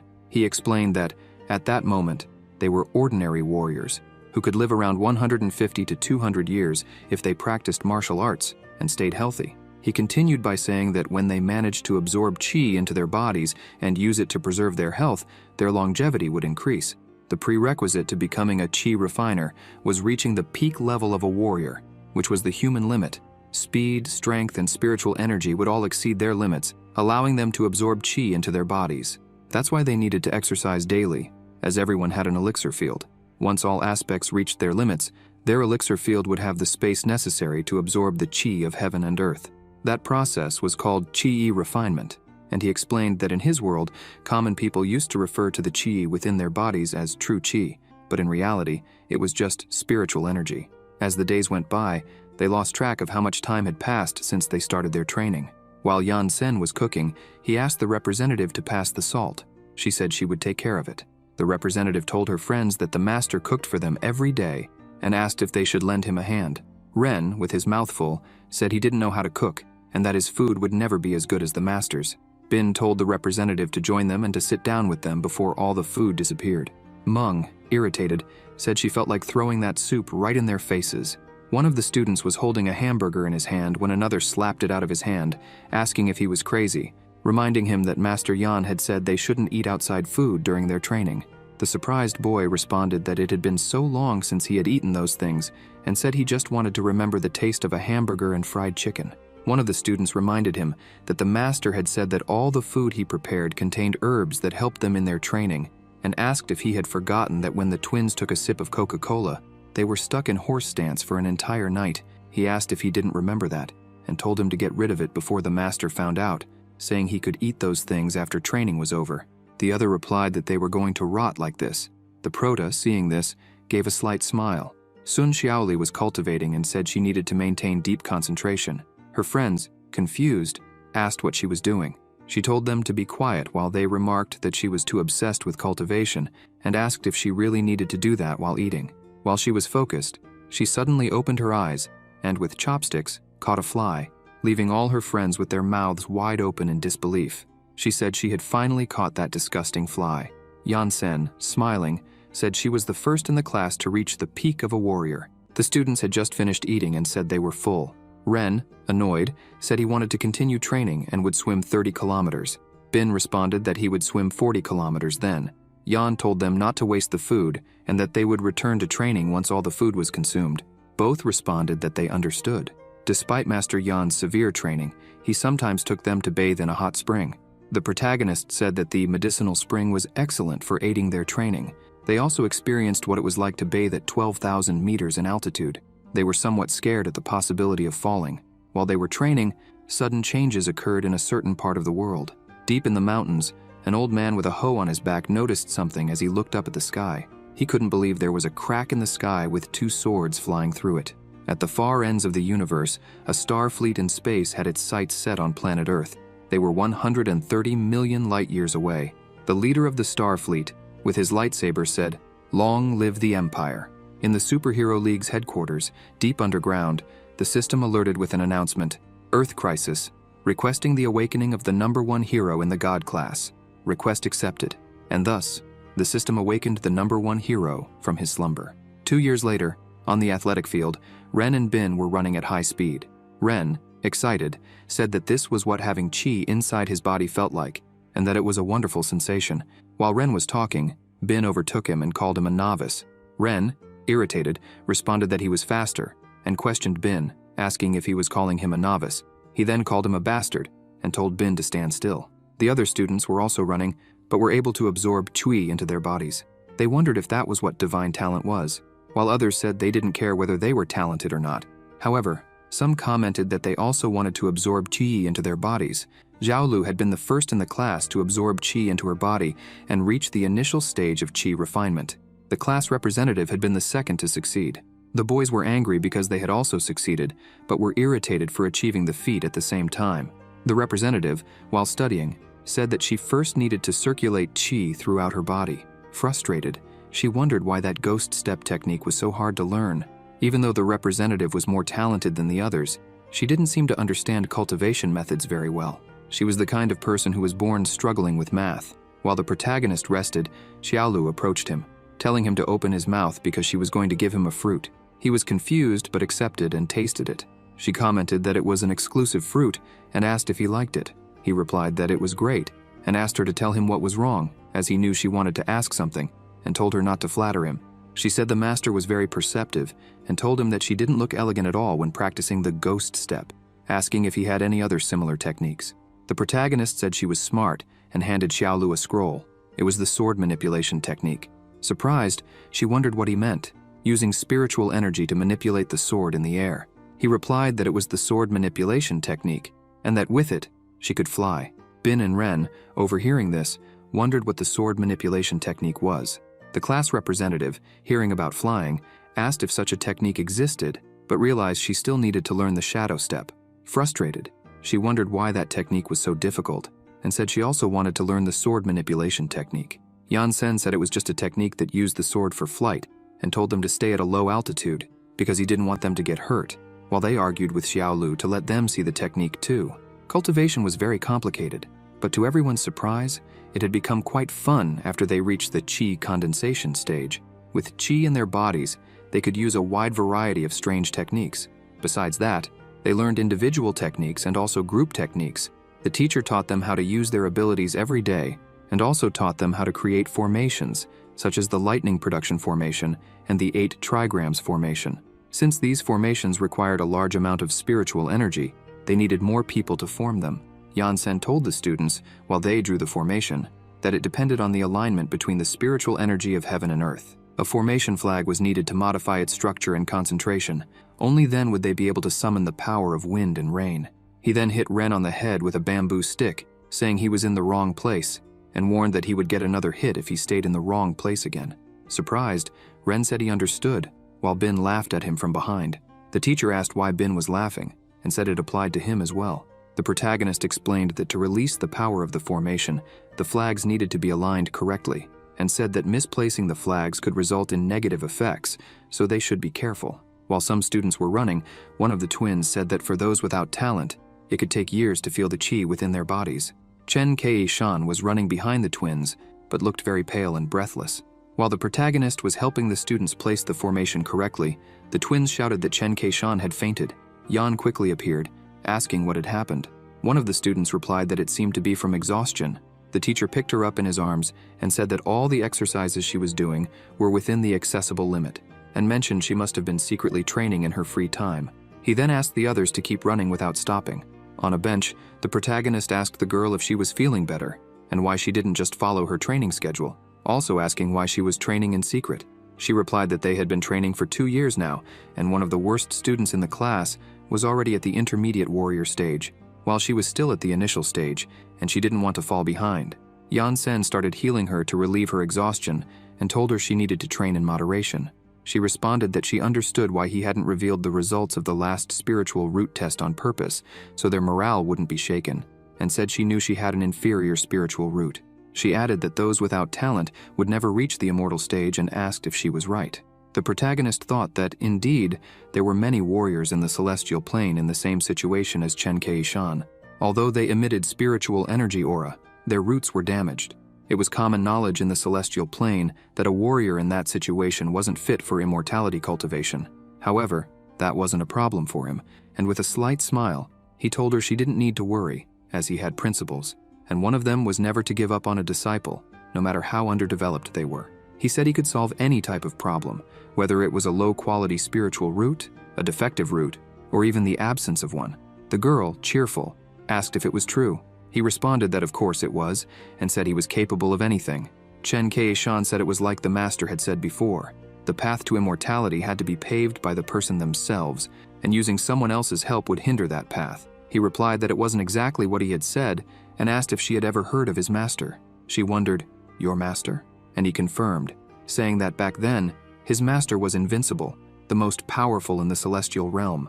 But when he was young, he was in a far worse state than they were. He explained that his master's physical strength was the same as hers, and while she had a defective spiritual root, in his case, he didn't have any at all. He added that his master didn't give up on immortal cultivation, even though he was ridiculed, expelled from his family, and lost his fiancée. In the end, he became one of the most powerful in the celestial realm.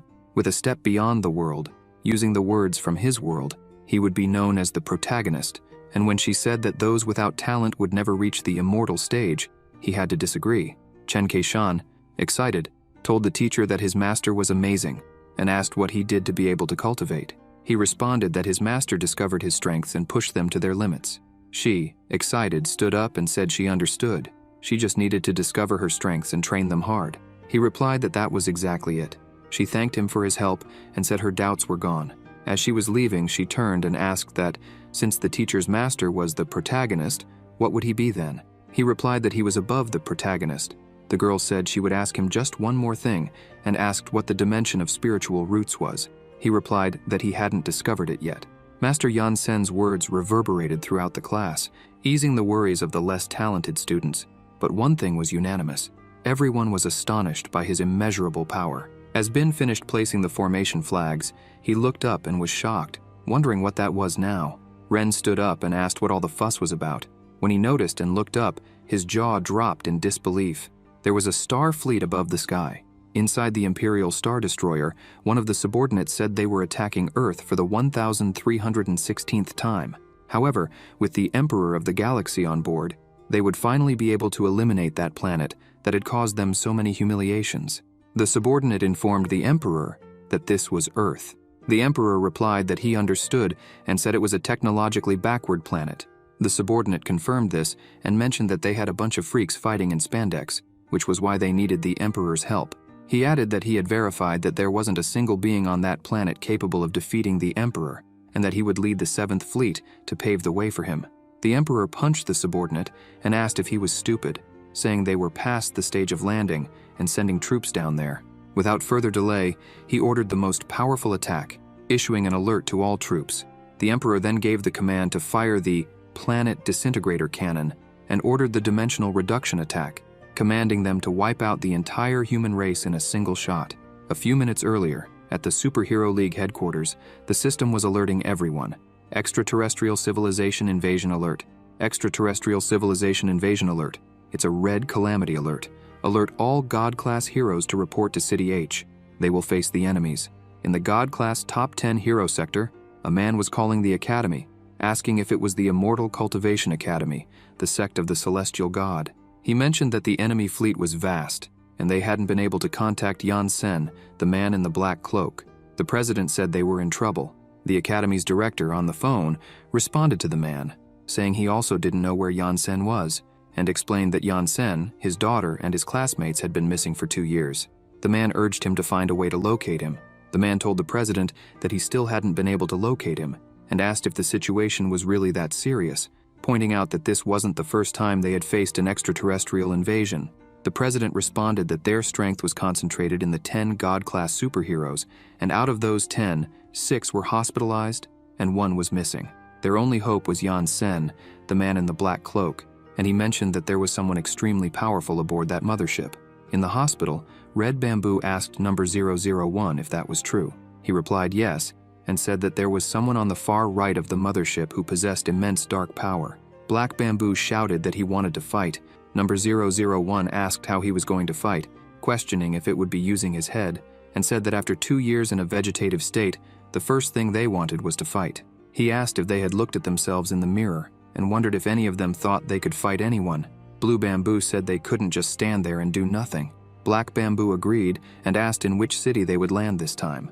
001, looking at the sky, said he didn't think they would do that and thought their commander seemed like someone who used his head.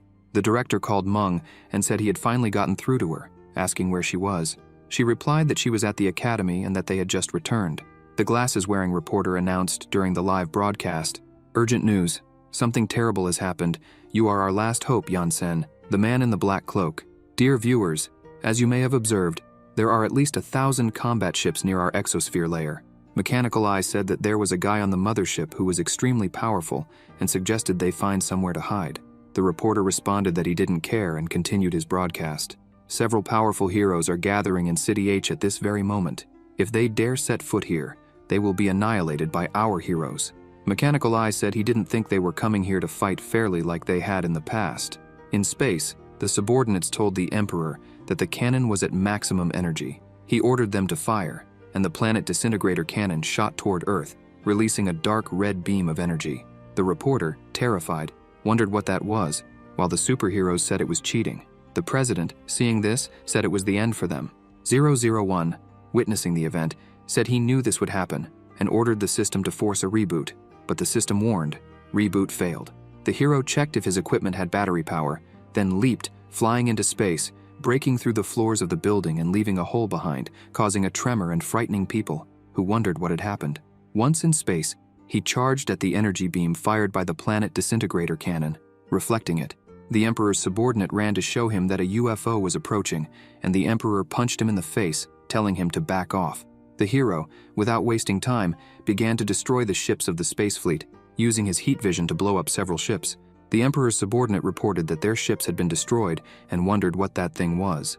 The reporter in his helicopter exclaimed, "Jesus Christ," and asked what that was, saying it was a miracle they hadn't been hurt after being attacked by such a massive energy blast. The reporter told Mechanical Eye to check who had saved them. He replied that he was assembling the image and it would be ready in a few moments. One of the twins said they were doomed, while the other said they were fine. Ren responded that nothing bad would happen to them as long as Master Yan was with them, then noticed and asked the professor if it had been him who saved them. The professor, in disbelief, said it wasn't. Ren said they managed to survive and asked who had done it. The president said it couldn't have been him. The secretary asked what he was talking about. He replied that it was a God-class hero. 001 said it seemed like they owed an old friend. Pink Bamboo asked 001 who it was. He replied, "Who else could it be?" and said it was the #1 God-class hero, Light Biu, the superhuman. Black Bamboo, in disbelief, asked if that perverted guy who almost walked around naked wasn't dead. Pink Bamboo, shocked, remembered spending a night with Light Biu and angrily called him a bastard, blushing, and said he was still alive. The aliens, terrified, were screaming for help, saying it was a massacre, while one of them, in a trembling voice, said that thousands of combat ships had been destroyed in an instant and that Earth was a terrible place, wishing to go home. Light Biu, in space, said that the aliens had used their most powerful attack right from the start and that he was going to make them taste their own medicine. He then began to extract energy from his battery and said that since they had gone to the trouble of coming there, they might as well enjoy the show. He used the release of immeasurable radiance, creating a huge flash, leaving everyone astonished, and destroyed all the surrounding ships. Mechanical Eye said that all the alien ships had been destroyed and commented that this was the power of the #1 God-class hero, Light Biu, the superhuman. The glasses-wearing reporter, in disbelief, asked if he wasn't dead. In space, the Emperor, with a trembling voice, admitted that he had been hasty and had no idea there was still someone so powerful on Earth. Light Biu, seeing the Emperor, said he was still alive and deserved congratulations, calling him worthy of the Emperor's title, but compared to him, he was just a rookie. He added that it had been more than proven that Earth was the best civilization in the universe. Ren, in disbelief, said that the #1 God-class hero was still alive. The The glasses-wearing reporter shouted that the #1 God-class hero wasn't dead, he had returned. People were saying that, indeed, the #1 God-class hero, Light Bu, the superhuman, was still alive. Excited, they said he was the one who had protected them. One of the twins, surprised, said it was really him and mentioned watching his live-action shows as a kid. The other brother asked if he didn't know about his feats. Yan-sen asked who he was and why everyone was so excited. Ren replied that he was the #1 hero in his world and that he was one rank above him. It was said that the #1 God-class hero, Light Bu, the superhuman, was an android who had been transformed into a more advanced human in their world, and it was rumored that the power within his body could surpass the powers of an ancestral hero. They thought he was dead because of what happened 10 years ago when he fought against the king of kings of the monsters, and the world finally entered a peaceful era. Yan-sen commented that, so that was it, and said they were really quite peculiar. Number 001 questioned, mentioning surpassing the powers of the ancestral heroes, and said they had no idea how terrifying the ancestral heroes were. One of the bamboos said that he was an ancestral hero and couldn't defeat him. He turned to the side and said it was their fault, accusing them of not supplying enough energy, and mentioned that he was powered by nuclear energy, but lost to a guy who ran on electrical circuits and oil, adding how humiliating that was. He said that if Yan-sen, the man in the black cloak, were his master, he'd never need them again, leaving all the bamboos silent. Light Bu, feeling proud, said he had made a grand entrance and joked that it was a pity he couldn't give himself a kiss. Then, noticing something, he wondered where the extraterrestrial emperor had gone. The emperor, fleeing in his X-Wing T-ship, laughed and said, "See you later," while calling him a sucker. As they fled, the emperor's subordinate called him reckless and told him to wait, saying that after a brief recovery, they would meet again, and showed him the middle finger. Light Bu tried to catch up, flying after them. The emperor said he had no idea that there were beings so powerful on that planet. His subordinate told the emperor not to feel intimidated and reminded him that they had failed hundreds of times, saying it wasn't that bad, and promised they would face them again after regaining their strength. With that, they used hyperspace jump to escape from Light Bu. The hero admitted he had messed up and said those two losers took the opportunity to flee. Meng Qi told Yan-sen that they couldn't let them escape, suggesting they could launch a destructive attack on their planet, hundreds of thousands of light years away, which they wouldn't be able to defend against because it would be impossible. Xiaolu agreed with the class representative and asked the teacher not to let them escape. The protagonist became thoughtful. The emperor asked his subordinate if the hero would be able to follow them. He replied no, explaining that if the hero could make a space jump, he wouldn't have had such a surprised look on his face, adding that they would already be light years away without him even realizing it. Light Bu noticed something and wondered what it was.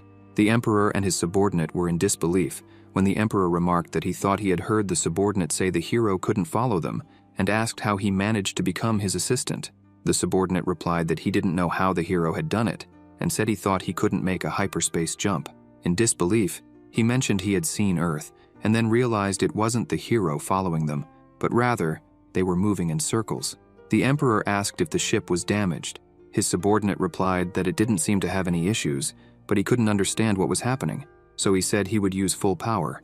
As they began to move in circles, they wondered why they couldn't escape. Yan-sen, using his consciousness, was toying with them. Light Bu wondered what they were doing when he noticed something. The mayor's secretary was confused, while 001 knew exactly who was messing with them. Meng Qi told the master to stop playing with them. He agreed and said the aliens should at least apologize before leaving. He then sent fireworks toward their ship, easily destroying it, leaving everyone shocked.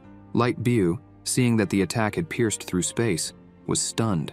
The aliens, realizing there was a Supreme Master present, apologized, saying they were sorry. Light Bu, confused and in disbelief, remarked that there was a crack in space and that there was still such a powerful hero on Earth. He wondered how he hadn't known about this. The protagonist, looking bored, remained silent. 001 said there was no need to waste any more time there. Black Bamboo asked if it was over, to which he replied that Yan-sen, the man in the black cloak, was more powerful than he had imagined, and that if he'd known Yan was there, he wouldn't have even worried. Yellow Bamboo commented that he had become a fan of the guy. Meng Qi asked Yan if it was over, and he confirmed, telling them to return to cultivation. Ren, excited and laughing, said the master was incredible.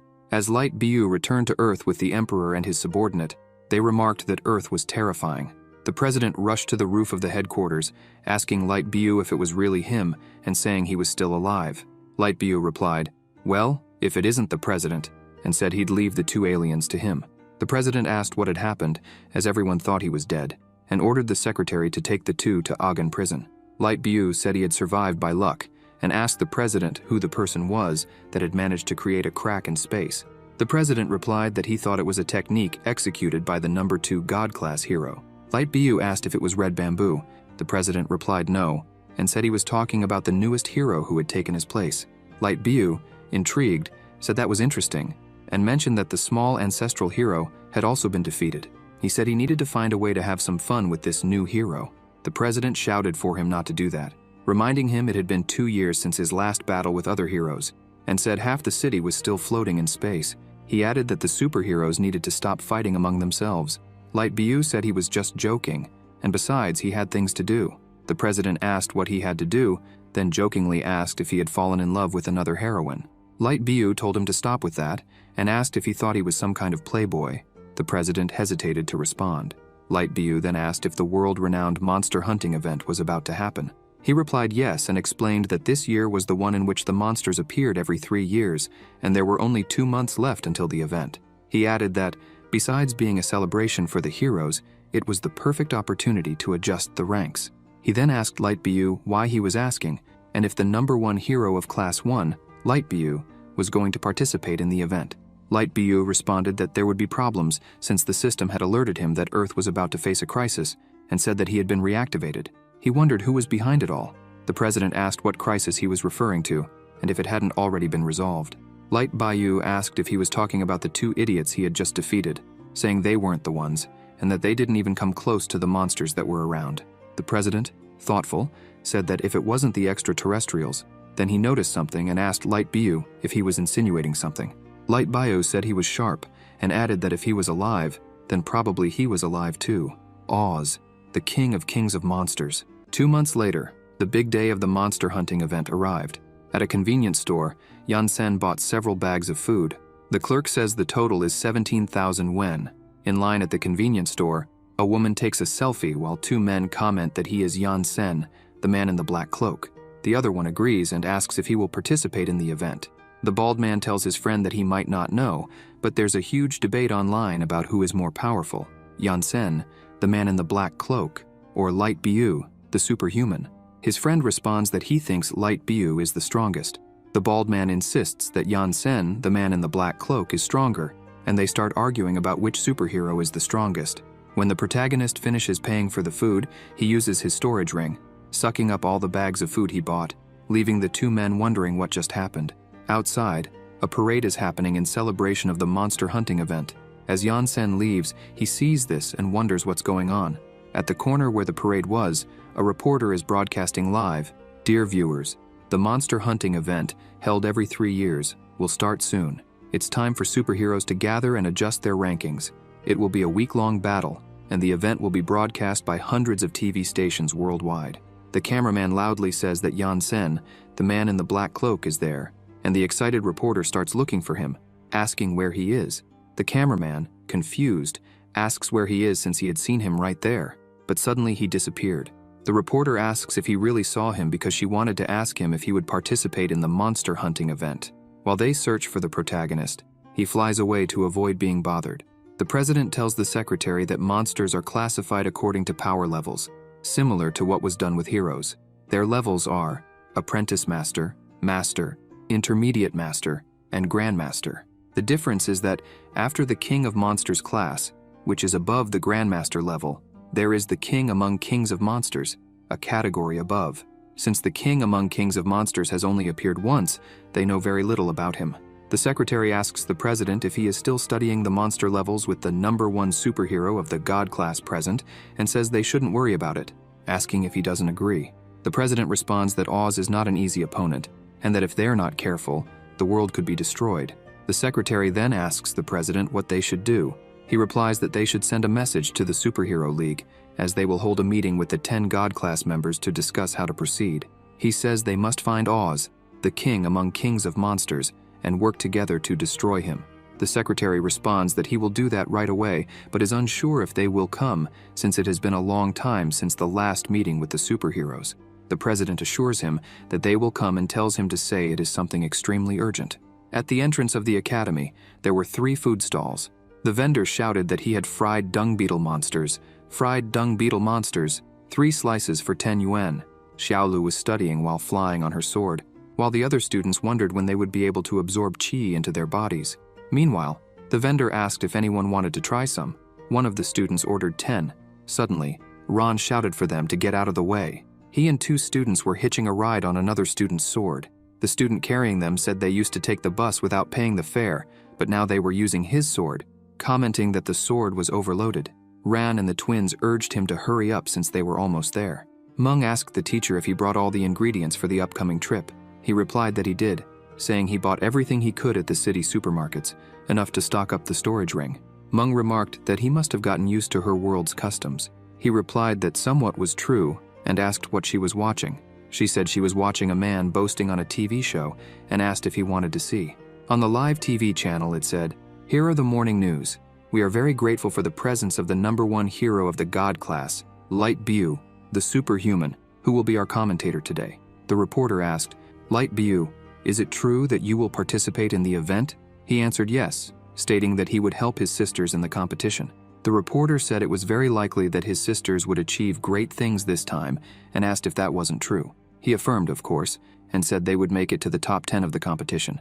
The reporter questioned whether his restriction had anything to do with the alien invasion. He replied no, that those weak aliens were just tools for his reactivation. Light Bu thought it was better for them not to find out about the king among kings of monsters.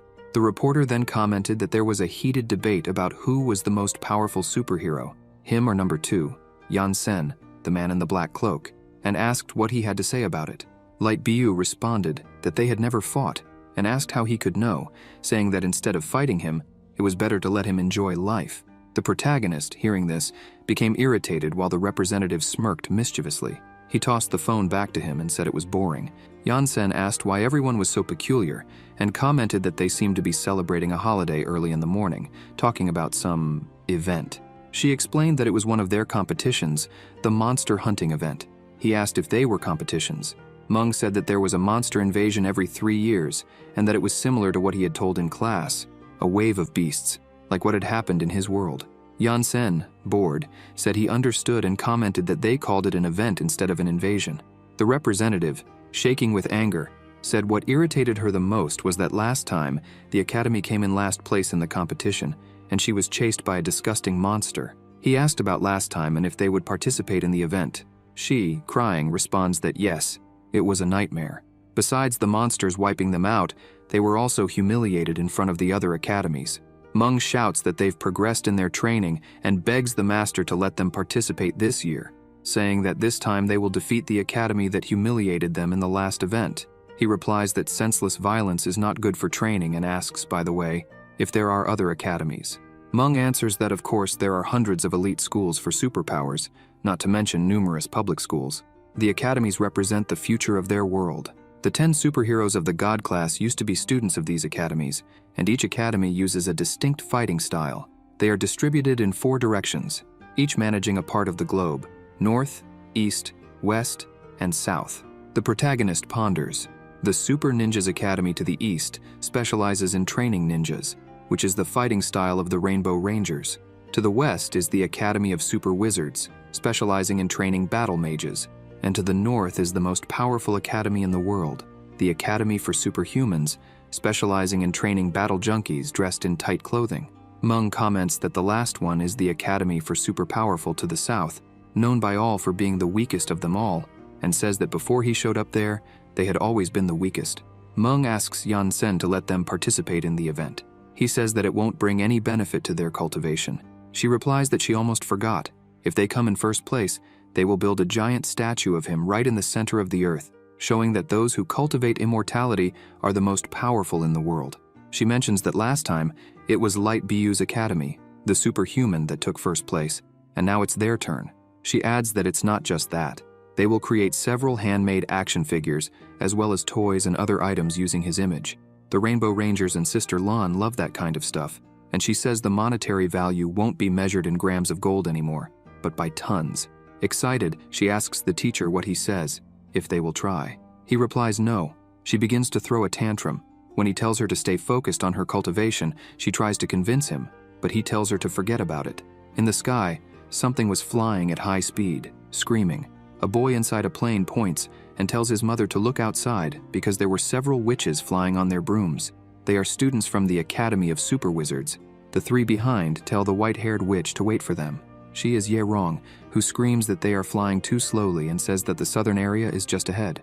The blonde witch comments that she heard their academy's name changed to Academy of Immortal Cultivation, and it seems that now the academy has a different battle system. Ye Rong says it doesn't matter, and comments that it won't be a single powerful teacher that will make all the students strong all of a sudden. Several students from her class have become masters in physical enhancement magic. However, it's still a mystery who will take first place in the competition. Ye Rong tells them to hurry up and comments that Sister Lan must be leaving the hospital today. At the hospital, Ye Rong shouts, questioning her and asking if she is going to retire. Lan confirms, saying that she will retire and that starting today, she no longer belongs to the world of superheroes. Rong begs Lan not to do that, saying she is the only battle mage at the school who is extremely versatile, and comments that if she retires, the academy will be reduced to a second-tier academy. Rong's friend tells Sister Lan not to retire, but she replies for them to give up, asserting that they won't be able to persuade her on this matter. She comments that she has already sent her retirement letter to the superhero headquarters and that her assistant is already arranging everything for her departure. The four-eyed guy writes on a piece of paper, "Seeking husband." The witches, saddened, say that she is a top 10 member of the God-class heroes and that she cannot do this, asking what would happen if the world fell into crisis. Lan Chi responds that the world is at peace, that there is no crisis, and comments that the monster invasion is just a way to give those bored heroes something to do. Ye Rong says they heard that the God-class hero was reactivated to resolve this crisis and asks if the problem with the extraterrestrials has not already been solved.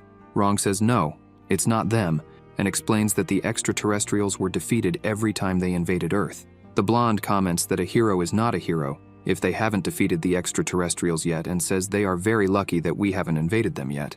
Lan asks what the emergency is. Rong says that her brother is working as an assistant to the president of the Superhero Association and that sometimes she hears them talking. It's the king among kings of monsters. Incredulous, she loudly asks, "What?" and questions if this information is reliable. Rong says she is sure of what she heard. The four-eyed guy comments that he believes it's true. He received a message from the president of the Superhero Association who said he would hold a meeting with the heroes, mentioning it's an urgent matter. Lan Chi thinks that if it's true, they would be in big trouble, and comments that this is a monster that cannot be defeated by the top 10 members of the God class and that she needs to think of something. Lan Chi says they should return to the academy and wait for her call. Rong, excited, asks if she isn't going to retire anymore, and Lan replies no, at least until she finds a husband. Lan calls the four-eyed guy, who responds, "Yes?" She says he will have to go with her to a certain place. The four-eyed guy looks confused. At the Celestial God Sect Academy, the four-eyed guy shouts for Lan to stop, saying it's dangerous and that it won't end well. Clinging to Sister Lan's leg, he pleads with her not to go in, crying and scared, and comments that this is where that guy lives and they would be killed. He says she was hospitalized for 2 years and asks if she has forgotten what he did to her.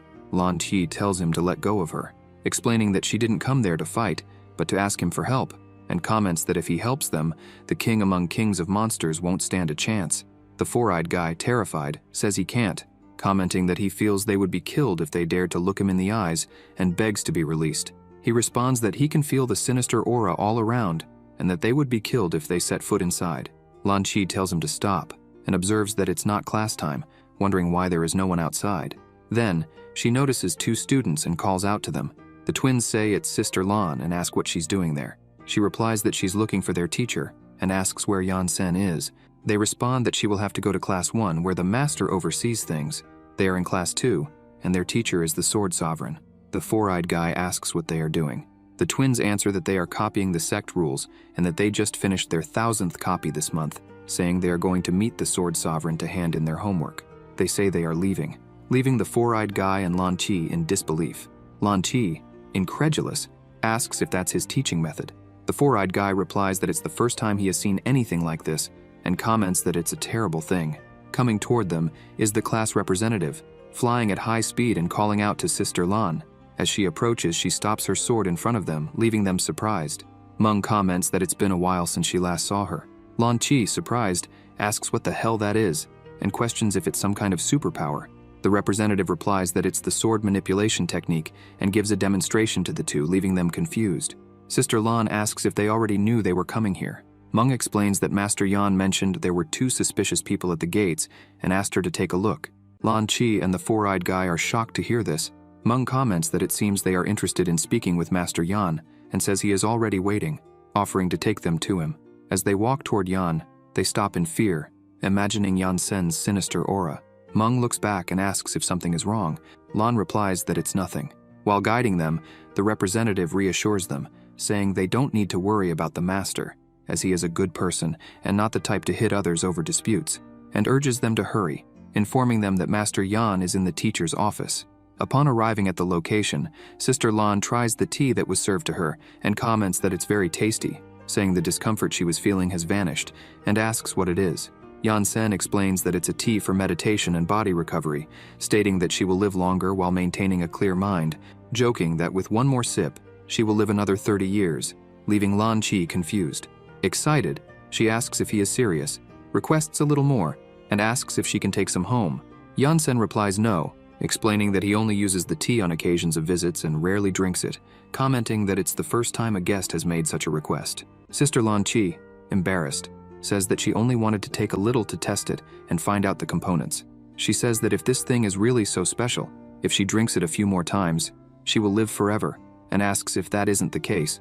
He replies that it's not quite like that, and explains that a mortal lives only 200 or 300 years. Extending this time can only be achieved after refining qi and reaching the immortal stage. Lan Qi says she doesn't understand what he means by refining qi and reaching the immortal stage, but notes that he is very polite.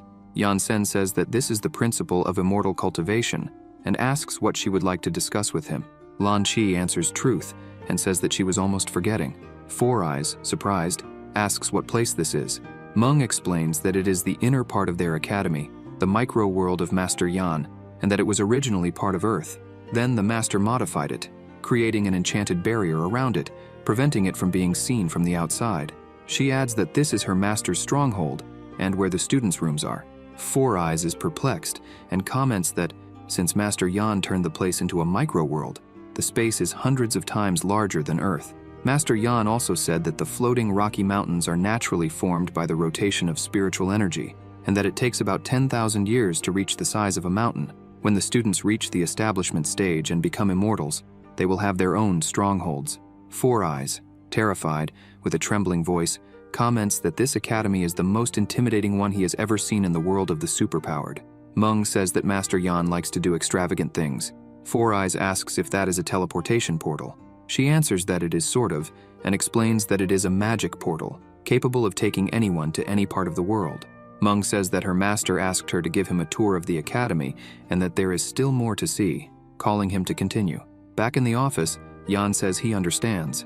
Lan Qi comments that the king among the kings of monsters is the most powerful villain in their world, and that, before he appears, everyone would save the world from the Monster King and achieve the top 10 rankings of the God-class heroes. She hopes that, being the top 2 of the God-class heroes, he will also protect their world. Yan Sen replies that, of course, since he intends to establish his sect in their world, it is natural that he follows the rules there. Then he asks if it is true that if the king among the kings of monsters is defeated, the world will be at peace again. Lan Qi replies yes. Yan says he will do his part. Lan then asks if he agrees to participate in the event. He, taking his tea, replies no, that it is not necessary, and comments that he can handle it right now, asking if she has anything from the king among the kings of monsters. Lan Qi, incredulous, replies that no, explaining that nothing remained after his death along with the top 1 of the god class at that time. The protagonist says that to kill him, he will need to find him using his spiritual sense, since the technologies of his world do not have energy fluctuations, and she also has nothing that belongs to him, even though she knows what the Monster King looks like. He comments that if the king disguises himself, it will be hard to locate him with the naked eye. Heroine Lan agrees that if they don't know where he is, it will be difficult to eliminate him. Yan Sen says that in this case he is sorry, but he has no intention of participating in this boring event because he has many resumes to review. Lan Qi, in disbelief, thinks this guy isn't after money, fame, or women. He's impeccable and seems to have no ambition whatsoever. Suddenly she has an idea and mentions that he still has his sect. With a slight smile, Lan Qi tells Yan Sen, the man in the black cloak, that it will be great for the recruitment of his academy if they do well in the competition, and that the academy could even double in size. The protagonist says that those who will follow the path of immortal cultivation are chosen by destiny, and says he will not prevent anyone who comes to him wanting to learn, but he will also not do any kind of persuasion. He comments that not everyone has what it takes to become immortal cultivators. Heroine Lan, incredulous, thinks he is completely calm and casual about recruiting new students, and, annoyed, imagines he will go bankrupt. Yansen sighs and says he will ask again. Nobody will bother him anymore if the so-called king among the kings of monsters is eliminated. She confirms and says that he will be able to enjoy his peaceful life if he takes care of it. He agrees, stating that his students and he will participate in the event, and says he will follow her and do as she asks. However, it will be just this once. Lan Chi stands up and asks if he is serious. He replies that he does not joke about these things, and says he will be the guest fighter of her world, for now. She, excited, says that's great, and tells him not to worry. When the king among the kings of monsters is eliminated, she will beat up anyone who comes there to bother him, so that he is not interrupted in the process of rebuilding his sect. Yansen accepted Lan Chi's request. Master Yan will follow Lan Chi's orders until the event is over, and that is how Lan Chi acquired the help of an extremely powerful fighter. On another day, Lan shows Yan that the building is the headquarters of the Superheroes League, and says that they are the ones who give the superhero rankings. He replies that he understands. She comments that they have probably summoned them to talk about the matter they discussed. He says that's fine. Lan Chi calls him to enter and says they called all the high-level combative superheroes, including the top 10 of the God class, and says they must be the only ones who haven't arrived yet. He replies, okay. Inside the headquarters of the superheroes, there is a banquet with several tables and many waiters. Some heroes comment that then, the king among the kings of monsters is not yet dead. It looks like another fierce fight will take place. In this way, a hero with moss green helmet comments that it's no wonder the Superheroes League is gathering so many high-level heroes. Light Bu loudly says it's not possible, and says he finished them off. Comments that he heard they were hospitalized for 2 years, and adds that they are really weak. The Red Ranger, all bandaged up, tells him to try his luck there and calls him comrade. Light Bayou crosses his arms and says they just have to admit they are a bunch of weaklings, and they don't even need to try to defend themselves. In doing so, he notices Pink Bamboo and greets her, saying, "Long time no see, Xiao Fen." She blushes and says, "Well, you." The president's secretary asks why these heroes keep fighting among themselves. The president comments that since they are extremely competitive, it is completely plausible that fights occur from time to time, but he asks not to worry, as they will unite for the greater good of the world. Then, he asks the secretary who hasn't arrived yet. The secretary responds that Steel Beetle is missing. Sister Lan sent a resignation letter this morning, and Yan Sen, the man in the black cloak, has not been found. He says these are the 3 who have not yet appeared. At that moment, Sister Lan and Yan Sen enter the headquarters. In this way, the heroes comment, "Look there, here they come." The hero with the moss green helmet says that Yan Sen, the man in the black cloak, took less than 6 months to reach the top 2 in the God class.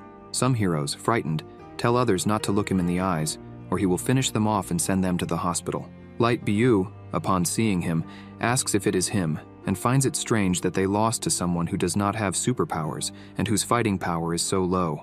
Red Bamboo tells the others to back off. Light Bu notices Sister Lan Chi there and runs at high speed to meet her. He kneels with a flower for her and says that Sister Lan has become even more beautiful. She strikes a quick blow to the petal of the flower that Light Bu gave, making it cut a banana on the fruit table, and tells him to get out of her sight, adding that if he approaches her again, that is what awaits him, and that he should not think that all women will fall for his smooth talk. Light Bu is frightened and thoughtful about the banana scene. The president says, "All right, folks," and asks for silence, saying they were called there to discuss an important matter, leaving everyone silent and with a serious look. The president says that everyone already knows what it is about, and announces that the king among the kings of monsters is alive. A hero with a blue helmet comments that he expected it, while the hero with the moss green helmet remarks that they will be very busy. The president says that the purpose of today's meeting is to locate the king among the kings of monsters and annihilate him as quickly as possible. Yan Sen is pensive. Meanwhile, somewhere on Earth, in dark times with several lightning and thunderbolts, in an abandoned coliseum, one of the 4 kings of monsters, Lucas, says that the extraterrestrials have been defeated. Das, another of the 4 kings of monsters, comments that of course they would lose and asks how they dared to attack Earth, whether they were trying to kill themselves or what. Janaka, one of the 4 kings of monsters, comments that they have been fighting with the heroes for decades and still have not been able to defeat them. and he says it was the heroes who killed his great-great-grandfather. It is hard to believe that the extraterrestrials really thought they would wreak havoc on Earth with their pathetic technology, and comments that they are completely idiotic. Nakusp, the last of the four kings, yells that they have to play dirty with those superpowered heroes. Oz, the king among the kings of monsters, tells them to stop complaining and says the first thing they must do is unite. Apart from the four kings of monsters, the rest of the species still fears the superheroes, and they need to regain their confidence. The four kings of monsters acknowledge this and agree, addressing him as Your Majesty. Outside the Colosseum, two guards notice something in the dust. One of the monsters asks who is approaching. All that can be seen in the dust is a sword with a pendant inscribed with evil. When the dust settles a bit, two swordswomen appear. One monster, frightened, says it's a human, while the other tells him to wait, and comments that it might not be the case. Back inside the Colosseum, the four kings of monsters discuss that their monster hunting event is about to happen and ask when they will attack. Janaka says he hates the damn word event and comments that in the past it was called monster invasion, but now, in their era, it is called monster hunting event, and says it is a great humiliation for the monsters, a disgrace.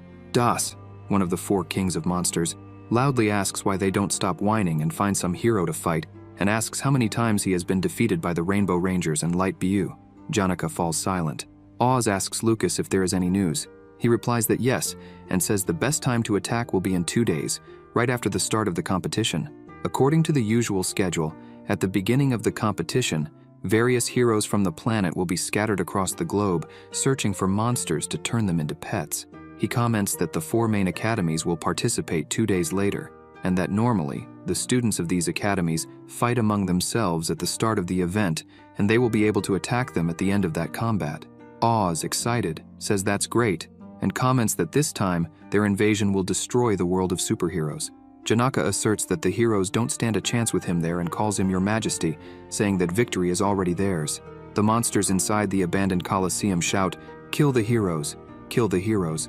The Colosseum guard addresses Your Majesty and says there are two monsters outside who wish to see him. He comments that they are short-staffed and orders them to be let in. The guard responds, "Yes, Your Majesty."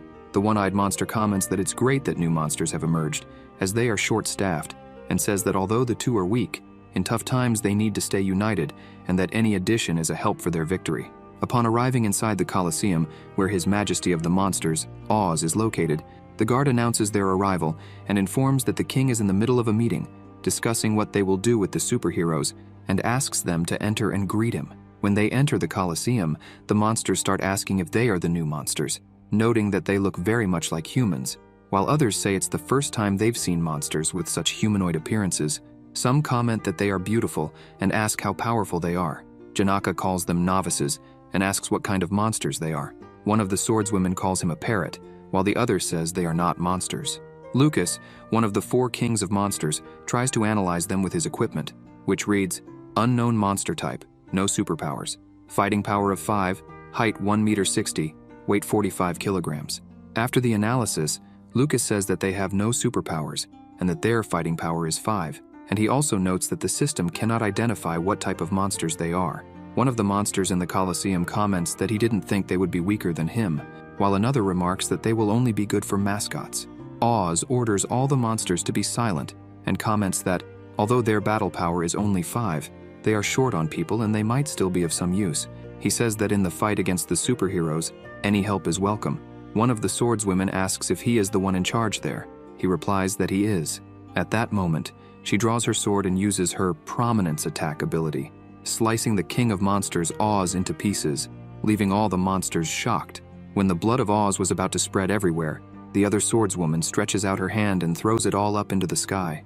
Thus, clearing the dark skies and making everything clear, one of the swordswomen declares that from today, she will be their queen. Janaka, in disbelief, asks who they are. Back at the superheroes' headquarters, the president says they have found the king among the kings of monsters and that they will annihilate him, extinguishing this threat to Earth. The hero with the blue helmet comments that the president is on edge and asks if it's really that serious. The hero with the moss green helmet agrees and comments that it's not the first time the king among the kings of monsters has appeared, saying they've dealt with him once and can do it again. Yan-sen begins to smell something strange. Lan-chi notices and asks what it is. He replies that it's nothing, just a familiar scent. Lan Chi asks what familiar scent. He, thoughtful, says he thinks he smelled it 2,000 years ago, and comments that, although young, he had witnessed many things, but cannot remember exactly. Back at the Colosseum of Monsters, everyone is in disbelief that their king was easily killed, leaving nothing behind. Janaka falls to his knees and says they are completely screwed. One of the swordswomen asks the other why she killed the king of monsters, as she could have become their queen without any difficulty. The other replies that it's because he was despicable. Then she takes her sword and orders the monsters to kneel and show respect, asking if anyone is dissatisfied and wants to challenge her. Terrified, the monsters kneel and call her Your Majesty. She sheathes her sword and says good.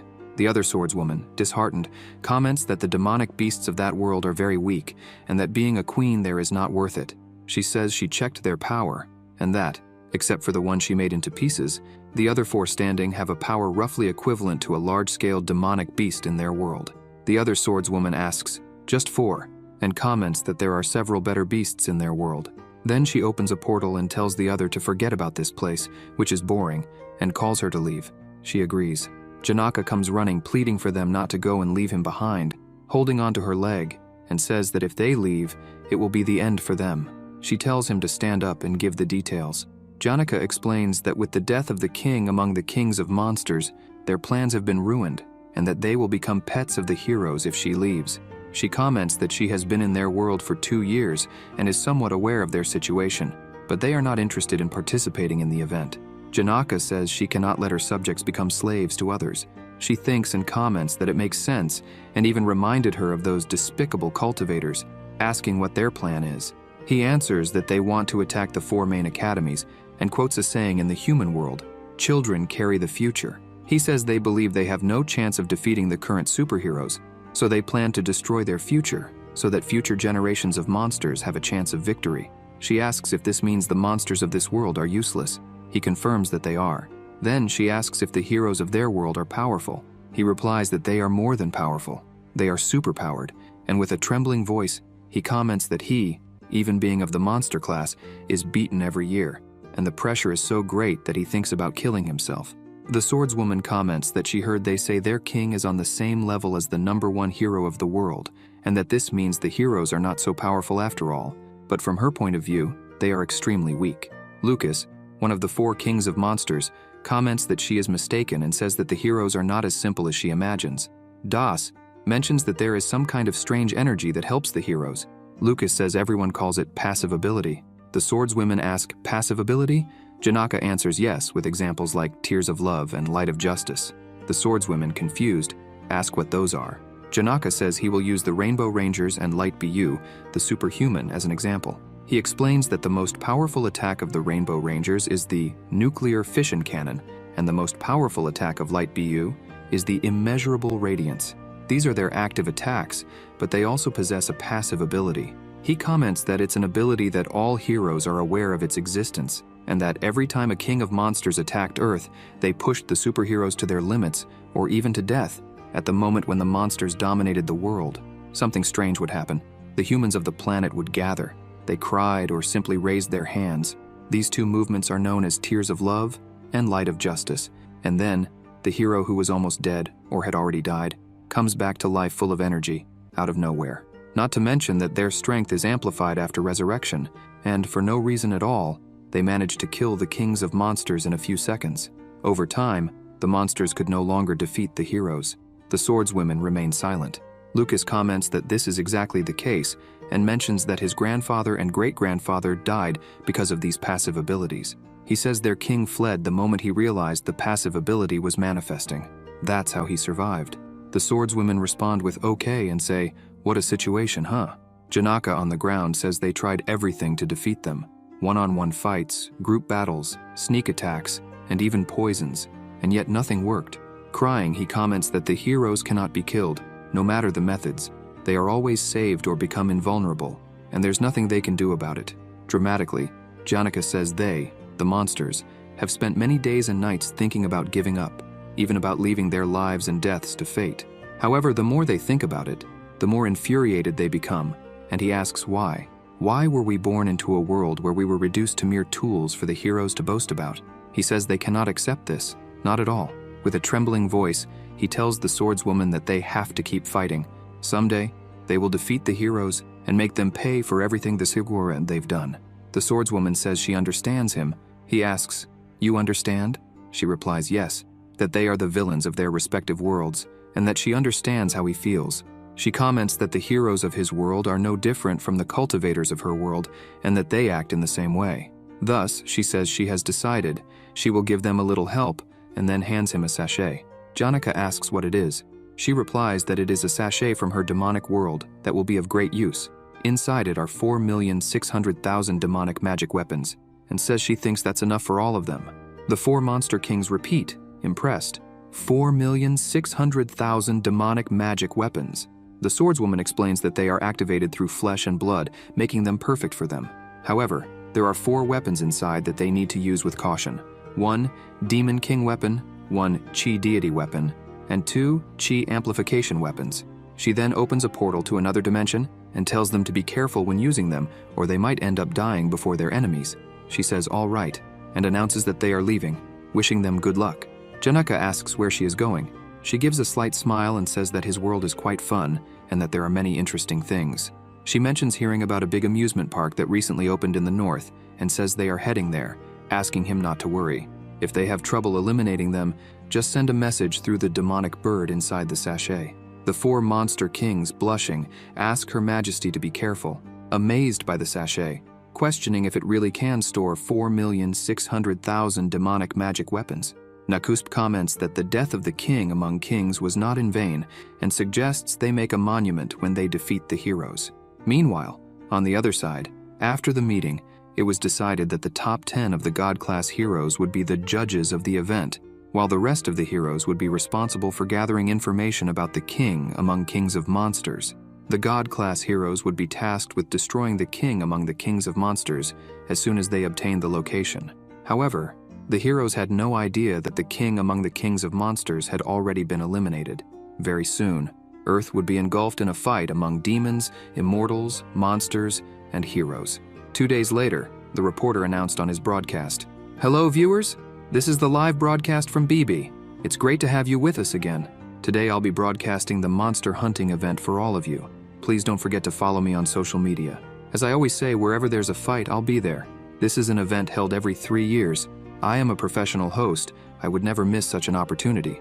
And rest assured that I will put my life at risk to show you the best images. This year's event is different from previous years. The God-class heroes will be in charge of searching for the monsters' locations, while the top 10 will be the judges. In previous years, the Academy directors were the judges.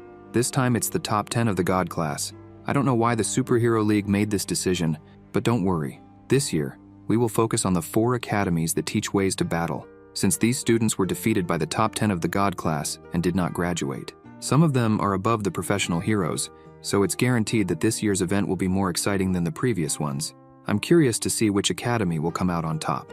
Let's wait and see. The boy watching TV says that this guy talks a lot, and that he wouldn't even watch his videos if it weren't for the excellent battles he broadcasts.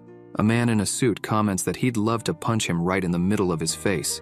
The mess they went through before was all his fault. The presenter says he would first like to thank their camera, the Mechanical Eye, and says that the battles will be broadcasted by it. The Mechanical Eye comments that he came to work with him because he promised to pay double his salary. The bespectacled reporter tells him not to worry and says he just needs to do his job right. At the academy, one of the twins says that the event is finally about to start. He was dying for this day to come. Ran, excited, tells the superhumans, ninjas, and mages to wait for them because this time they are going to beat them all. Xiaoli calls him an idiot and asks at what point in their cultivation training their master taught them to underestimate their opponents. She tells them to stop being stupid and be less arrogant, saying that this will help on their path of cultivation. Ran and Bin fall silent after the scolding.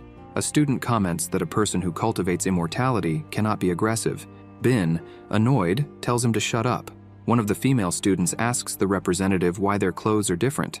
She responds that Master Yan said that the disciples of the Heavenly God Sect will possess robes respective to their realms, and that she will have one too. She explains that Master Yansen's black robe is for cultivators of the Immortal realm, and that there is also a female version, which is super sexy. Yansen appears and asks if everyone is present. The students turn around and see the master. He asks if they all saw the cultivation uniforms of Menki, Xiaolu, Ran, and Bin. Right. And he says that there is a rule in the sect. A cultivator will receive a new uniform upon reaching certain stages of cultivation. He says they need not be envious, as everyone will receive one when they reach the Chi refining stage. And, since the way of dressing in their world follows a different standard, he made some adjustments to the original clothes. One of the twins takes a look at the representative's outfit and comments that the master knows them very well. Thus, the teacher says very well and explains that they are young and this is their first journey outside the sect. So he will say a few words. He asks if anyone remembers the precepts of immortal cultivation. Xiaoli answers, "Be courteous to the opponent and for immortality." Yansen agrees and says that courtesy is the first criterion adopted by cultivators and that they do not provoke fights. However, he explains that this does not mean they are weak or afraid to fight. He says that although they usually do not fight, if there is no other way, they will fight their opponents to the death. And he concludes, "Have no mercy." The students are confused by their master's words. Yansen says that courtesy is the first criterion for cultivators like them. However, when it comes to fighting, sneak attacks and dirty tricks are also part of their repertoire. One of the twins asks if this is how immortals fight. He replies that in the world of immortal cultivation, the slightest carelessness will cost you your life.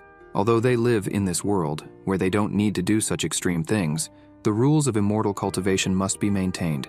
Remember, if you can use weapons, don't use your fists. If you can fight in a group, don't fight alone. In the end, he asks if it is clear. The students answer, "Yes, master." Then, Yansen summons a flying boat for them to go to the event. As they fly to the location, the representative tells Professor Yan that he defeated several superheroes from the God class and didn't kill them. He replies that he was just having fun. She thinks only he had fun. Heading to the location where the event will be hosted, some people shout, "Monster attack! The monsters are coming." The monsters have put up a tape and ask the humans to line up and proceed to the underground carefully. The elderly and children should go first. They say, "Great, just like that. Give priority to them." A child asks Mr. Furry which academy they are going to attack first this year. Furry, a monster of the apprentice master level, replies that they are going to attack the Super Ninja Academy to the east. He heard rumors that this year, they will be the academy to stand out. The boy's father suggests that he go to the Immortal Cultivation Academy to the south, which has been quite famous lately. He asks if this academy is not the worst among the four. The boy's father replies that they have a new teacher who beat up most of the God-class superheroes in less than a year. Half of those heroes are still in the hospital. A master level is worth 20 points. Intermediate master is worth 50 points. A grandmaster level monster is worth 100 points.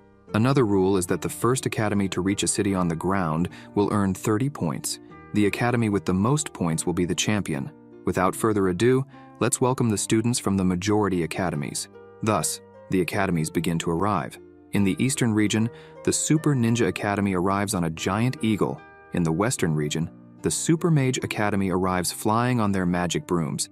In the northern region, the Superhuman Academy awaits the others, and the academy that recently changed its name in the southern region, the Immortal Cultivation Academy, arrives on its flying boat. On the flying platforms are the judges. The glasses-wearing reporter says he almost forgot about the event judges. They are the heroes who are at the top of the world. Number 1 of the God class, Light Bu, the Superhuman. Number 2 of the God class, Yansen, the Man in the Black Cloak. Numbers 3 to 7 of the God class, the Rainbow Rangers. Number 8 of the God class, the Battle Mage Lan Chi. They are the most powerful in their world and also the main representatives of the majority academies. But this time, they will be the judges.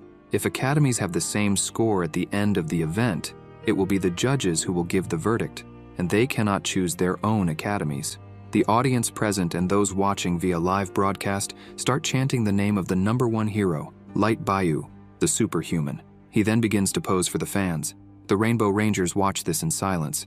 Yellow Bamboo says, "Damn it," and comments that the pervert had been dead for a long time and yet continues to be extremely popular. Blue Bamboo explains that, despite him being a playboy, he saved their world in its darkest moments, and it is completely normal for him to be so popular. Yellow Bamboo then asks where Steel Beetle is and whether he is also an alumni of their academy. Blue Bamboo says he doesn't know, but a friend told him he saw Steel Beetle wandering in the northern hemisphere last month. The Super Ninja representative, on the Eagle, grabs everyone's attention and orders them to attack the competitors as soon as the event starts. He asserts that by getting rid of the competitors from the other 3 academies, the monsters will all be theirs and asks if everyone understood. Everyone raises their swords, responding in chorus, "Understood." The blonde witch then asks Wrong how they will capture the monsters afterward. Wrong, with a slight smile, tells them to forget about the monsters and explains that the first step is to subdue the competitors. The representative of the superhumans tells the others to get excited and prepare for battle. Sun Xiaoli orders everyone to listen carefully, saying she will protect the front. Lan Bin will be on the left and Ran Zihao on the right, and if anyone dares to attack, they should finish them off. Ran and Bin, confused, respond that they can handle it. Sun Xiaoli calls the representative and asks her to prepare the nuclear bomb, which leaves her confused. Xiaoli explains that, among all there, she was the only one successful in using the technique and will be in charge of this task, instructing them to protect her for the necessary time for preparation and ordering her to launch it directly at the opponents as soon as the battle starts. One of the twins asks if she's sure that this won't kill someone. Sun Xiaoli asserts that it's an order from the master and says whether the opponents live or die is not their problem. The students comment on the cruelty and say that Xiaoli is becoming more and more like the Immortal that the master mentioned, predicting that the heroes of the healing department will have work to do. The directors of the academies order everyone to get ready and announce the start of the event. The ninja representative jumps from the eagle, surprising everyone. Ran and Bin shout, "Holy shit, a vertical drop!" The blonde witch is perplexed. The ninja representative yells to those already heading forward and starts laughing. The superhuman representative, annoyed, complains and states that he is after the 30 points, telling him not to act smart in front of him and threatening to tear his legs off when he catches up.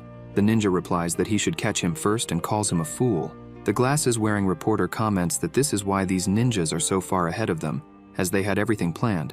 Even though the rules state that the starting point is in the skies, there is no definition of a specific point, and that guy is falling vertically, much faster than all of them. Ren, annoyed, calls him a wretch.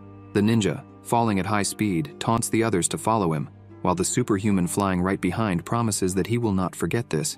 The reporter, laughing, announces to the audience that here comes the famous chase scene, and the other academies did not expect the Ninja Academy to use this trick.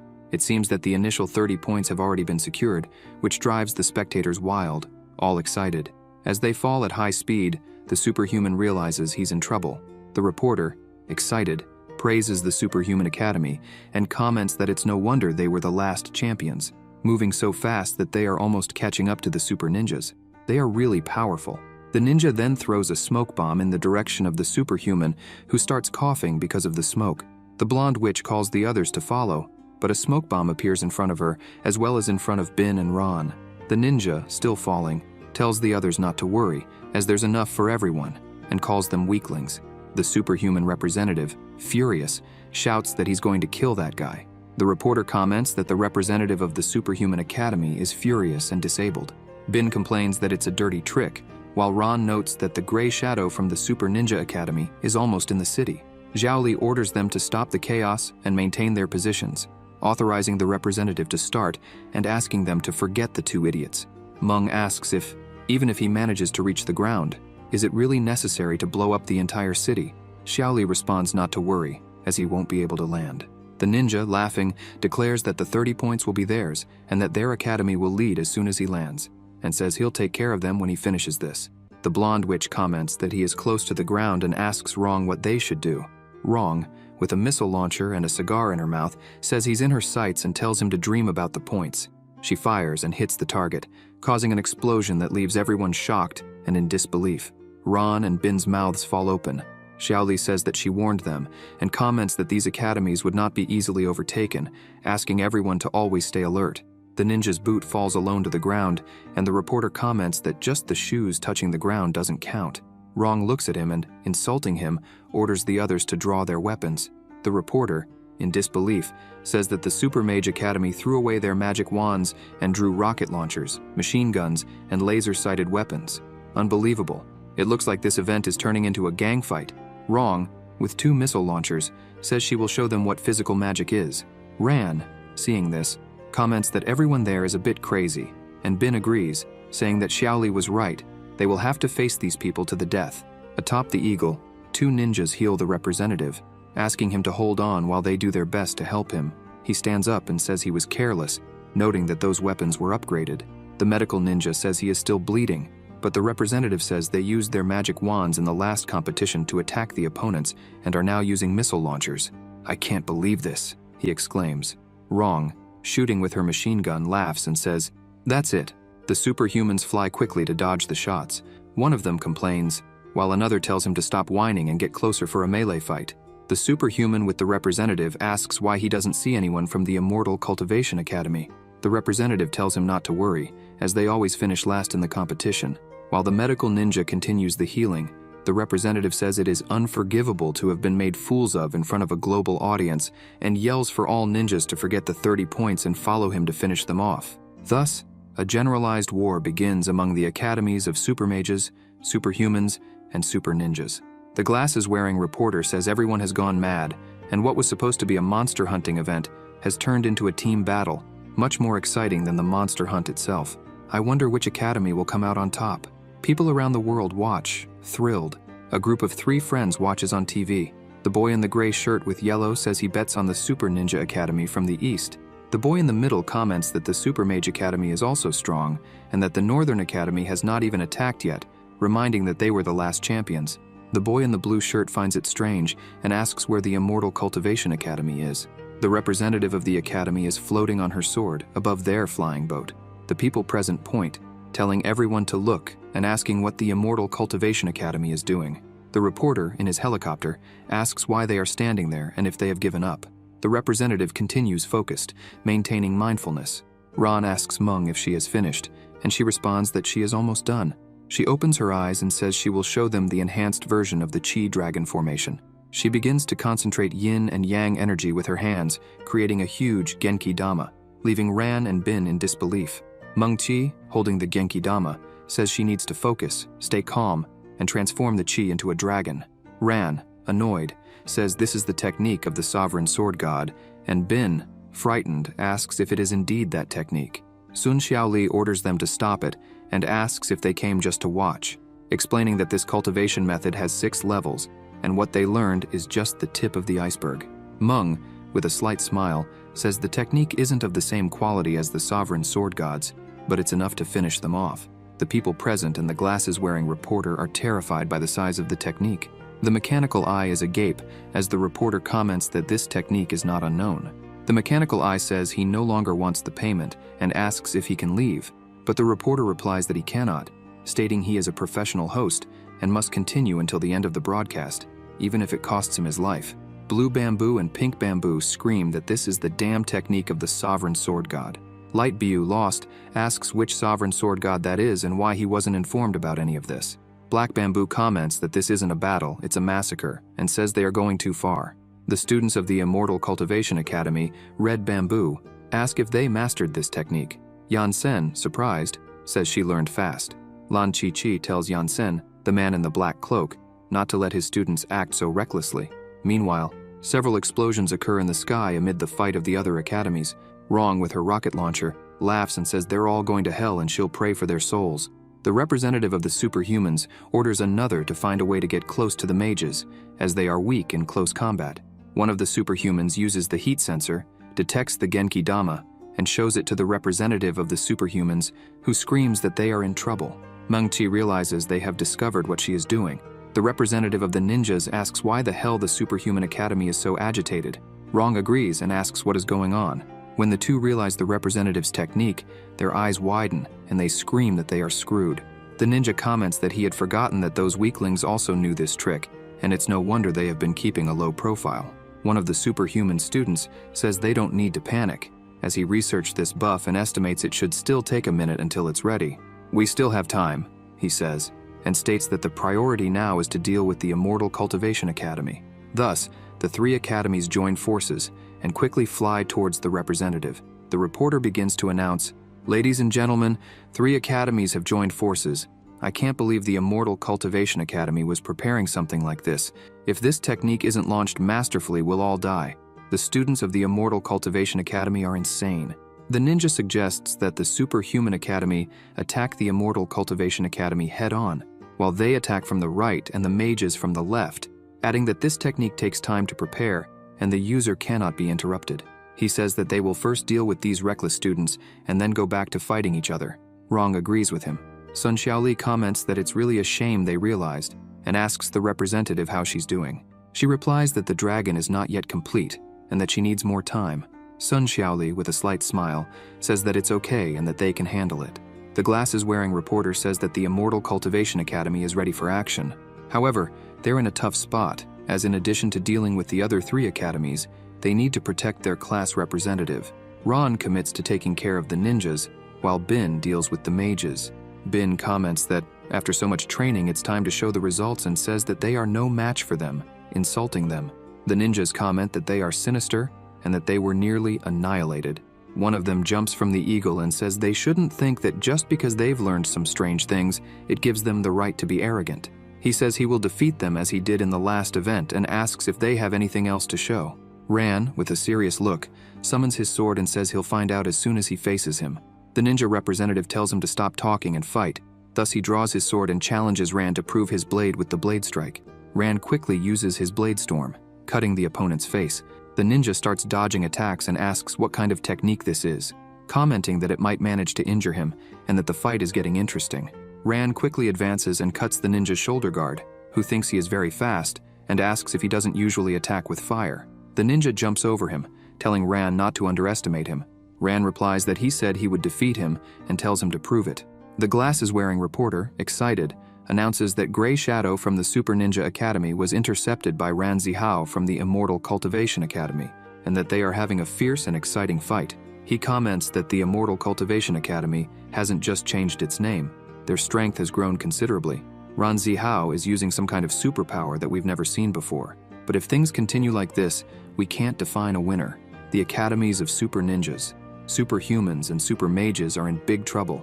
The fight between Gray Shadow and Ran Zihao is becoming more intense. People begin to comment that, in the last event, Zihao didn't stand a chance against Gray Shadow. Thus, their strikes clash, and they separate. Gray lands on his eagle and admits that he underestimated him, saying that he has improved a lot. Ran, with his swords, replies that apparently he hasn't improved that much, and comments that he still hasn't reached the level of his master, who defeats opponents with a single strike. Thus, the two rush at each other at high speed. On the other side of the flying boat, Lan Bin, with his swords, intercepts the mages with his blind sword attack. The mages wonder what technique this is, and say they have never seen anything like it before. Yerong says it's an outrage.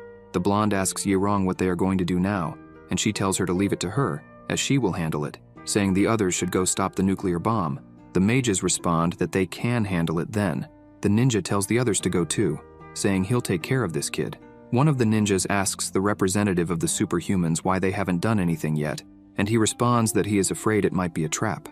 The representative of the ninjas says that those from the Superhuman Academy have no idea what they are facing, and that even if that giant sphere is a trap, they have no choice, emphasizing that only Zihao and Lan Bin are fighting on the side of the Immortal Cultivation Academy, and he doesn't understand why they are so apprehensive. He remarks that Zihao and Lan Bin are busy with them, and with the battle mages, their class representative is also busy. So those from the Superhuman Academy only need to face one girl, and asks why they are afraid. Sun Xiaoli remains silent, observing. The representative of the superhumans agrees, and decides that they will attack her. Ran Zihao summons a few more swords and says they chose the worst person to face. Gray Shadow asks what he means by that. Ran responds that Xiaoli's cultivation base is more powerful than theirs, and it's not a small thing. The representative of the ninjas is in disbelief and looks towards the flying boat. The superhumans tell everyone to move forward and stop them. The students of the Immortal Cultivation Academy tell Xiaoli that they are coming. Ran tells Gray that they should have sent their people to face Lan Bin or him, and so he asks Xiaoli to show them the power of the one who is closest to becoming an immortal. She stares at them silently with her sword in hand. Stages: Qi refining, spirit cultivation, spiritual refining, Dao coalescence, and immortal ascension. Gray Shadow is confused and orders them to stop bluffing. The glasses-wearing reporter begins to say that the students from the other academies are flying directly towards the students of the Immortal Cultivation Academy. Then, Sun Xiaoli closes her eyes and begins to inhale Qi energy. Gray senses a strange aura and orders them to turn back. As everyone is approaching, Sun Xiaoli uses the skill 8 trigrams of the mortal formation on her sword, and the weather changes, darkening with thunder and lightning. The representatives of the academies realize something.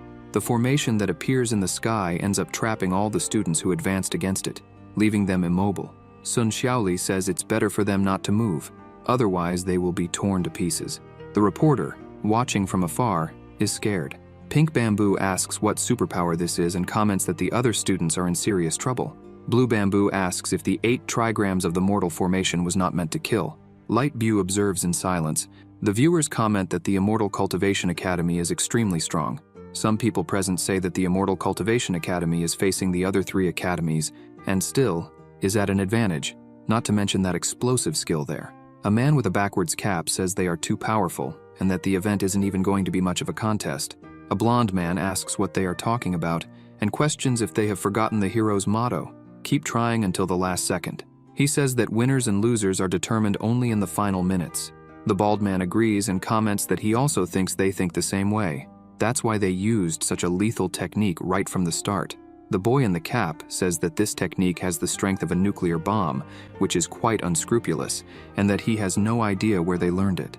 His friend asks if he forgot that Yan Sen, the man in the black cloak, used that technique, saying that only he could have taught such a skill. The boy in the cap asks if it's possible to learn this kind of superpower. He replies that he thinks so, and mentions that he heard that, to learn it, one must go through hellish training, with no guarantee of success.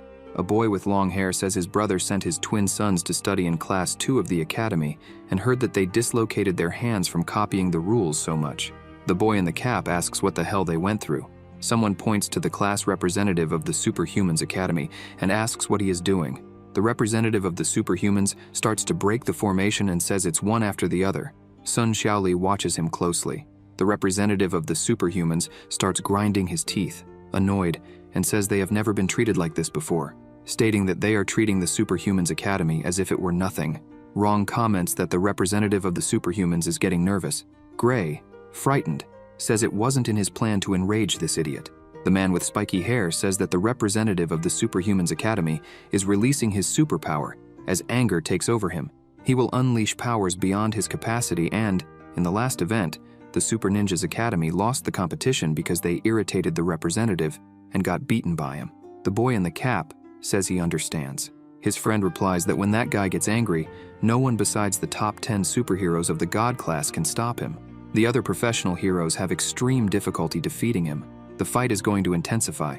In this way, the representative of the Superhumans completely breaks the formation that is holding him and tells them to never underestimate him, charging at Sun Xiaoli at high speed. Ron and Bin can't believe it. The glasses-wearing reporter begins to speak. The representative of the Superheroes Academy managed to penetrate the defenses of the Immortal Cultivation Academy and went towards the flying boat. This is the unique ability of the class representative of the Superhumans Academy, the insane mode. Ron tells Sun Xiaoli to be careful and says he's lost his head and that he will become even more powerful. She replies that he doesn't need to tell her that. She stretches her hand forward and says, "Suppress." Thus, a giant sword falls in the middle of the formation, leaving the Rainbow Rangers and other people in disbelief. Rand comments that she suppressed him. The superhuman keeps trying to break free. Meng Qi tells them to hold on just a bit longer, as she is almost done. The representative of the superhumans starts to struggle and scream even more, telling them to stop underestimating him.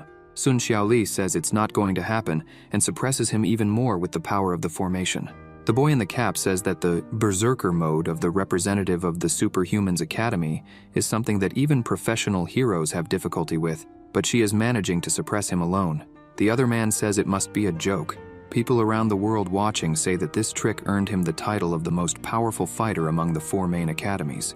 If he hadn't been taken down by the top 10 of the God class, he would have graduated a long time ago.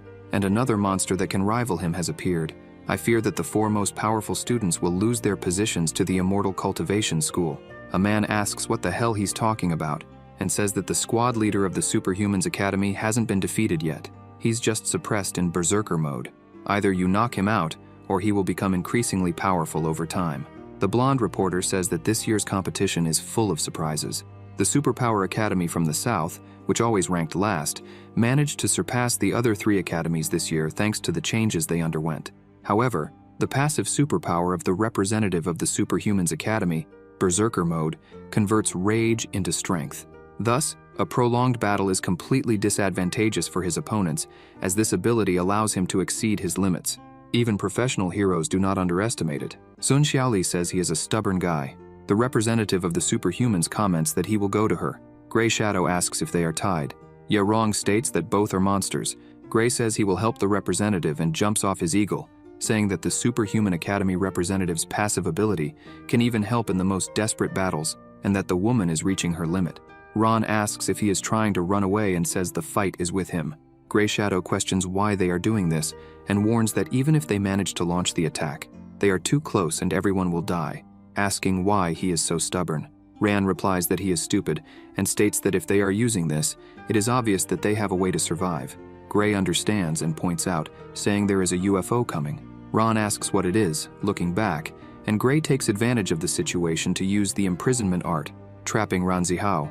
One of the ninjas, disbelieving, calls Ran a fool and comments that he fell for such an old trick. The representative of the super ninjas warns that this imprisonment ability will not hold him for long and says they are running out of time. Ran, annoyed, yells that it's too stupid to fall for such a trick. Sun Xiaoli calls him an idiot and says that the 3 representatives of the academies are the most powerful. He is still in the chi refining stage and cannot knock out the Superhuman Academy representative. The anger is making him stronger. If Grey Shadow joins him, she might not have enough energy to restrain him, and Sun Xiaoli says she cannot let the damn ninja get close to her. The ninja calls the others, ordering everyone to follow him, and warns that as long as the hot-headed guy doesn't pass out, he will become more powerful, and the bitch is too busy with him to do anything against them. Sun Xiaoli notices the ninjas heading her way and uses the suppression ability, trapping the other ninjas.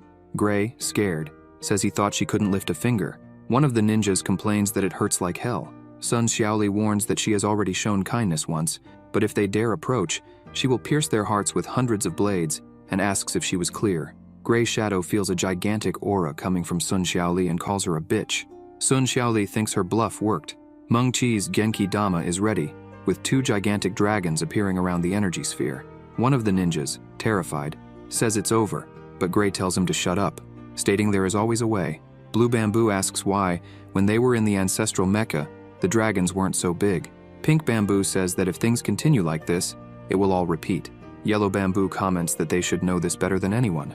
Grey Shadow has an idea and calls Zhu to him. Zhu arrives and asks why he was called. Grey explains that to use this ability, the user needs to have a full mind, and that he will use illusions to confuse her. Zhu agrees and asks what kind, with drugs, eye contact, or sound waves, noting that they can't even get close to her. He warns that they are too far to reach her with sound, and that even if they scream with all their might, the other team wouldn't hear anything. Grey Shadow slaps him and asks if his brain is just for decoration, showing a loudspeaker and stating that such technology exists. He tells Zhu to scream with all his might. Zhu grabs the loudspeaker and yells toward the representative. Sun Xiaoli asks if she is finished, and the woman replies that yes, she is finished. She opens her eyes and wonders where she is, seeing her master, who asks what she is thinking about. She blushes, looking at him. Meng Qi starts bleeding from her lips, and Sun Xiaoli realizes that her mind has been disturbed, calling out to her. Meng Qi collapses, saying she was hit by an illusion. With so many stars in the sky, Yan Sen would never choose her. Sun Xiaoli asks if she is okay. Grey Shadow says it's time and launches a small explosive turtle. Sun Xiaoli notices the attack and jumps to defend Meng Qi. Ran Zihao cuts the explosive and the cage, stating that the damn cage wouldn't hold him for long, causing an explosion near the flying boat and throwing the representative overboard. Sun Xiaoli jumps after her to save her. Meng Qi says not to worry, but that she should deal with the dragons. Sun Xiaoli asks what she is talking about, and Meng Qi replies that the method of transforming qi into dragons has a difference between the first and second stage. Even though she was interrupted, the dragons will not disappear, and they will explode if no one controls them. When the lives generated through spiritual energy get out of control, they become violent and more powerful than usual. The ninjas, excited, say they finally dealt with the desperate ones. Grey Shadow tells them to shut up and asks why the sphere still hasn't disappeared. Sun Xiaoli thinks that the mini teleportation talisman she created is in Zihao's hand, who is still locked in the cell, and the representative cannot move, so she wonders what to do. The mechanical eye and the reporter with glasses say they are out of control. The Rainbow Rangers and the Superhumans representative are in disbelief. The ninjas, scared, say it will explode and comment that they knew it, calling them damned from the Immortal Cultivation Academy. They say that if they cannot control it, they should never have used those attacks. Light Biu heads towards the Genki Dama. Yan Sen, observing his students, says that Zihao cannot maintain concentration, that Lan Bin only cares about his battle, that the class representative, Wu Mengqi, was completely careless, and that Sun Xiaoli was flawless, but still needs to be more incisive, stating that the path of cultivation is not easy. He hopes this battle has helped everyone grow, and thus stretches out his hand and suppresses the Genki Dama effortlessly, leaving everyone at the event in disbelief. Gray, still incredulous, comments that the dragons were suppressed so easily. Light Biu looks back, not understanding what happened. The blonde mage with a trembling voice says their teacher is amazing. Yan Sen, bored, says it's over. Sun Xiaoli holds Meng and asks if she is okay. She replies that yes, she will be fine after resting a bit, and says she is sorry, that it is all her fault. Sun Xiaoli states that it is not her fault, but there is something she cannot get out of her head. After all these years of training, their minds should be impregnable, and she asks how she was affected by an illusion of that level, from that distance, and what she saw.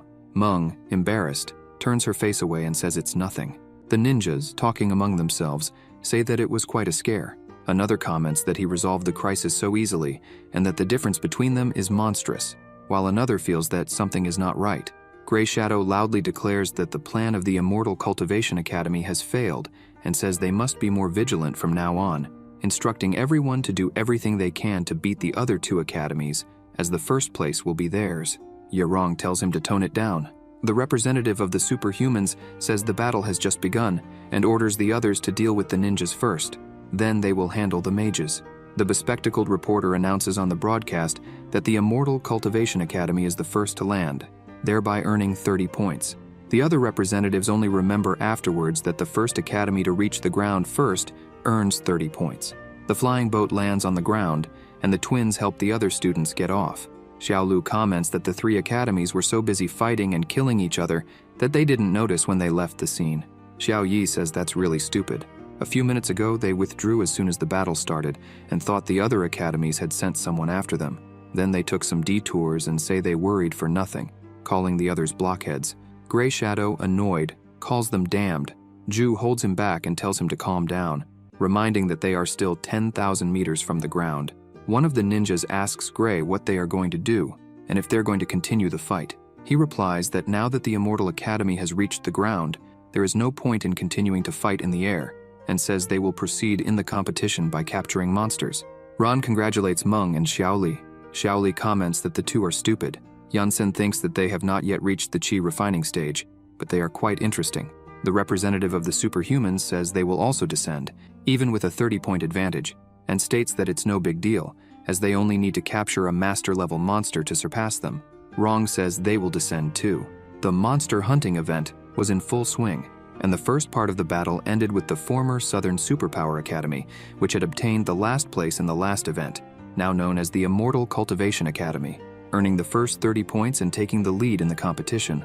The four academies were preparing for the second battle that was approaching. However, none of them had any idea that a wave of trouble was stealthily approaching. Meanwhile, in the Northern Hemisphere, in an amusement park, several people run screaming that it is a large-scale monster attack and asking for help. One of the swordswomen throws a stuffed bunny on the ground and stamps her foot, calling them wretches. Annoyed, she says the amusement park is horrible and not fun at all. The other asks her to calm down and says it's not that big a deal, calling her by her name, Ning. She responds that she will wipe this place off the map. It's terrible news. The amusement park is being attacked by a monster. The monster is so terrifying that hundreds of square kilometers of facilities vanished with a wave of its hand. Someone asks if this monster is Nakusp or Janaka. The man in the beanie says it's neither, and states that he has never seen or heard of such a monster. He only heard the lesser monsters calling it Your Majesty. The man comments that, in that case, it is a new species, and says that it is interesting. One of the guards asks Ning if all this chaos won't attract the attention of professional superheroes. She tells him to stop underestimating her. He says it's not that, but that the high-ranked heroes are quite terrifying. The other guard agrees and says that the dreadful heroes in the top 10 of the god class are on a completely different level from mere mortals. The red monster remarks that there are 50, maybe even more than 100 heroes in the god class, but they are nothing compared to the top 10 superheroes. The power difference between them is abyssal. The reason they hold the title of top 10 is that they have the power to turn the world upside down. Each of them has their quirks, so when they utilize their passive abilities, the effects vary from one to another. Ning asks if he is referring to Tear of Love and Light of Justice, and thinks that no matter how many times she hears them, she can't take those names seriously. The black monster says that those are just two abilities named according to their features. There are also lesser passive abilities, like increasing their power limits without any rational reason, and says that it is too strange. The pink monster adds that, for example, some heroes have a passive ability that makes them get stronger the longer they are not defeated. The ways these passive abilities are activated are also odd, like getting nervous or recalling things from the past. They mention that they heard Light Bu, the superhuman, is about to turn this ability into an active one and warn Ning that they are their pillars, asking her to be careful. She, understanding, thinks she has never feared anyone except immortal cultivators.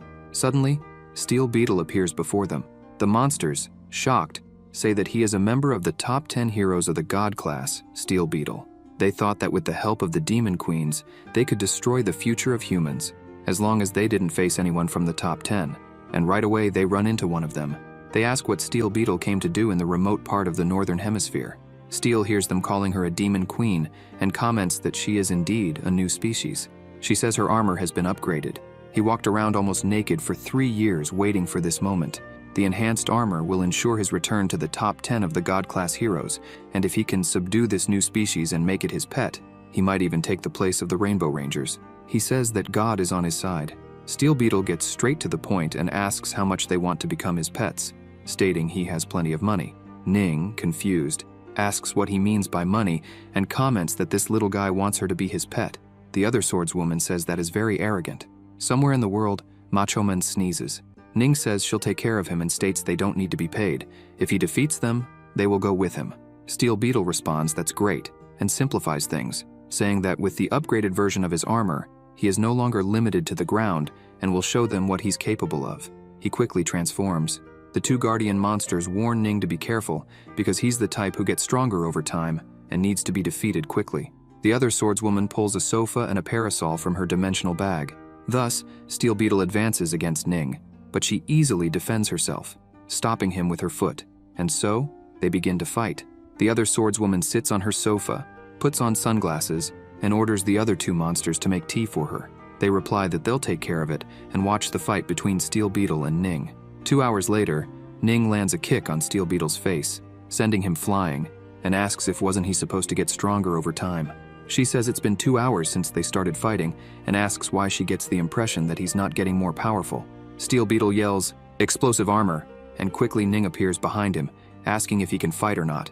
After a while, Steel Beetle, kneeling on the ground, begins to cough up blood and asks how this could have happened. With the face of the armor broken on one side, annoyed, he says that the upgraded version of this armor allows him to use the plasma cannon he used against Yan Sen, the man in the black cloak, in an unlimited manner, and that it also amplifies all his attributes. And yet, he can't even touch her. He says she still has that disdainful look on her face. He comments that he's a more dragged-out fighter. However, even after 2 hours of combat, this new species of monster kept pushing him until he surpassed his limits.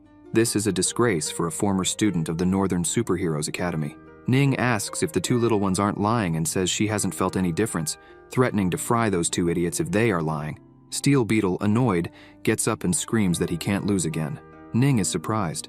The frightened monsters comment that it's happening, the legendary and deadly flashback. Thus, Steel Beetle begins to remember his past. "Boy, my time has come. You will be the one to protect the future of the planet." The hero hands him the morpher.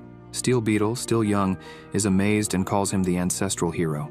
The two frightened little ones say here it comes, and that this kind of crap keeps them from sleeping at night. The hero starts to gather energy, puts his fist on the ground, and uses Beetle Burst. The little ones embrace each other and say he has a new technique, the special technique of the old Steel Beetle. The swordswoman, quietly sipping her tea, says the name is a joke. Ning gets excited and comments that now she can feel it, saying he's getting stronger. She asserts that the two really told the truth. His combat power is reaching another level, and she says it's like them when they reach another realm. She finds it comical that their world has a way to elevate their forces.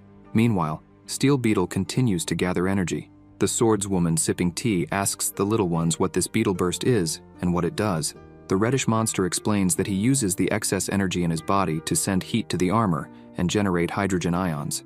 Normally, these hydrogen ions are generated by the armor through solar radiation, and when the high-energy concentrated particles generated by the radiation pass through the ion cannon, they are launched as a powerful burst. The ion cannon then emits hydrogen ion particles with a high concentration of positive charges, causing widespread devastation. She asks them to summarize that. The black monster says it's a plasma beam. Steel Beetle continues to gather his energy. Ning says this is interesting and decides to try it too. She focuses and imagines an ice cream cone saying, "Ready," creating an energy sphere in her hand and saying, "Plasma cannon." Steel Beetle uses his plasma cannon at full power and tells Ning not to underestimate him, offending her. She throws her small energy sphere and tells him to try that then. Her energy sphere easily disperses the hero's plasma cannon, leaving him in disbelief. With the power of Ning's energy sphere, a huge explosion and flash occur, leaving the little ones in disbelief, while the swordswoman, with her tea, stops the explosion around her. Back at the academy event, Yan Sen starts to smell something again. Lan Qi asks what's gotten into him. He says nothing and mentions it's just a familiar smell. She asks if it's like last time. Surprised, he says it's strange, and notes that he's only 2,000 years old, wondering why he can't remember where the smell is from. Lan Qi questions what he means. He responds that's exactly it, and in his world, immortals take hundreds of years to reach their realms. To them, he's just a newborn. She says that's fine and calls him little boy, saying it's snack time. He sits with Lan Qi and says immortals don't need to eat. She responds that eating isn't necessarily just about filling the stomach. The Rainbow Rangers look on. The protagonist asks if they weren't supposed to have finished by now. Lan Qi replies that there's still a part left. The bespectacled reporter starts to announce. While the leaders of the Immortal Cultivation Academy and the Super Mage Academy are wasting time eating a stew, the competition seems to have reached a crucial point. Yan and Lan are thoughtful. The director of the Super Mage Academy states that the main academies are submitting their scores one after another, and says the Super Ninja Academy is at 120 points, the Superhuman Academy at 110 points, and lastly, the Super Mage Academy at 90 points. The reporter says, well, so far, we haven't seen the Immortal Cultivation Academy report their points. Judging by the images transmitted by the mechanical eye, the situation does not seem to be pleasant for them, who obtained the first 30 points. Meanwhile, around the buildings, Ran Zihao and Grey Shadow are exchanging sword blows, leaping from building to building. Furry, the monster with its sign, asks who will win the second round. Ran asks if Grey can stop this nonsense. He replies that Ran won't score a single point as long as he is there. Ran retorts that neither will he. Grey says he doesn't care, and so they continue to exchange several sword blows around the buildings. Bin, with a group of friends, is confused, while the monster insists that they should pay. The ghost monster says that since he is a free monster, if Bin wants to have him as a pet, he must follow the rules. The monster gets straight to the point and asks how much he can pay. Bin says he will pay 3 times and asks how about that.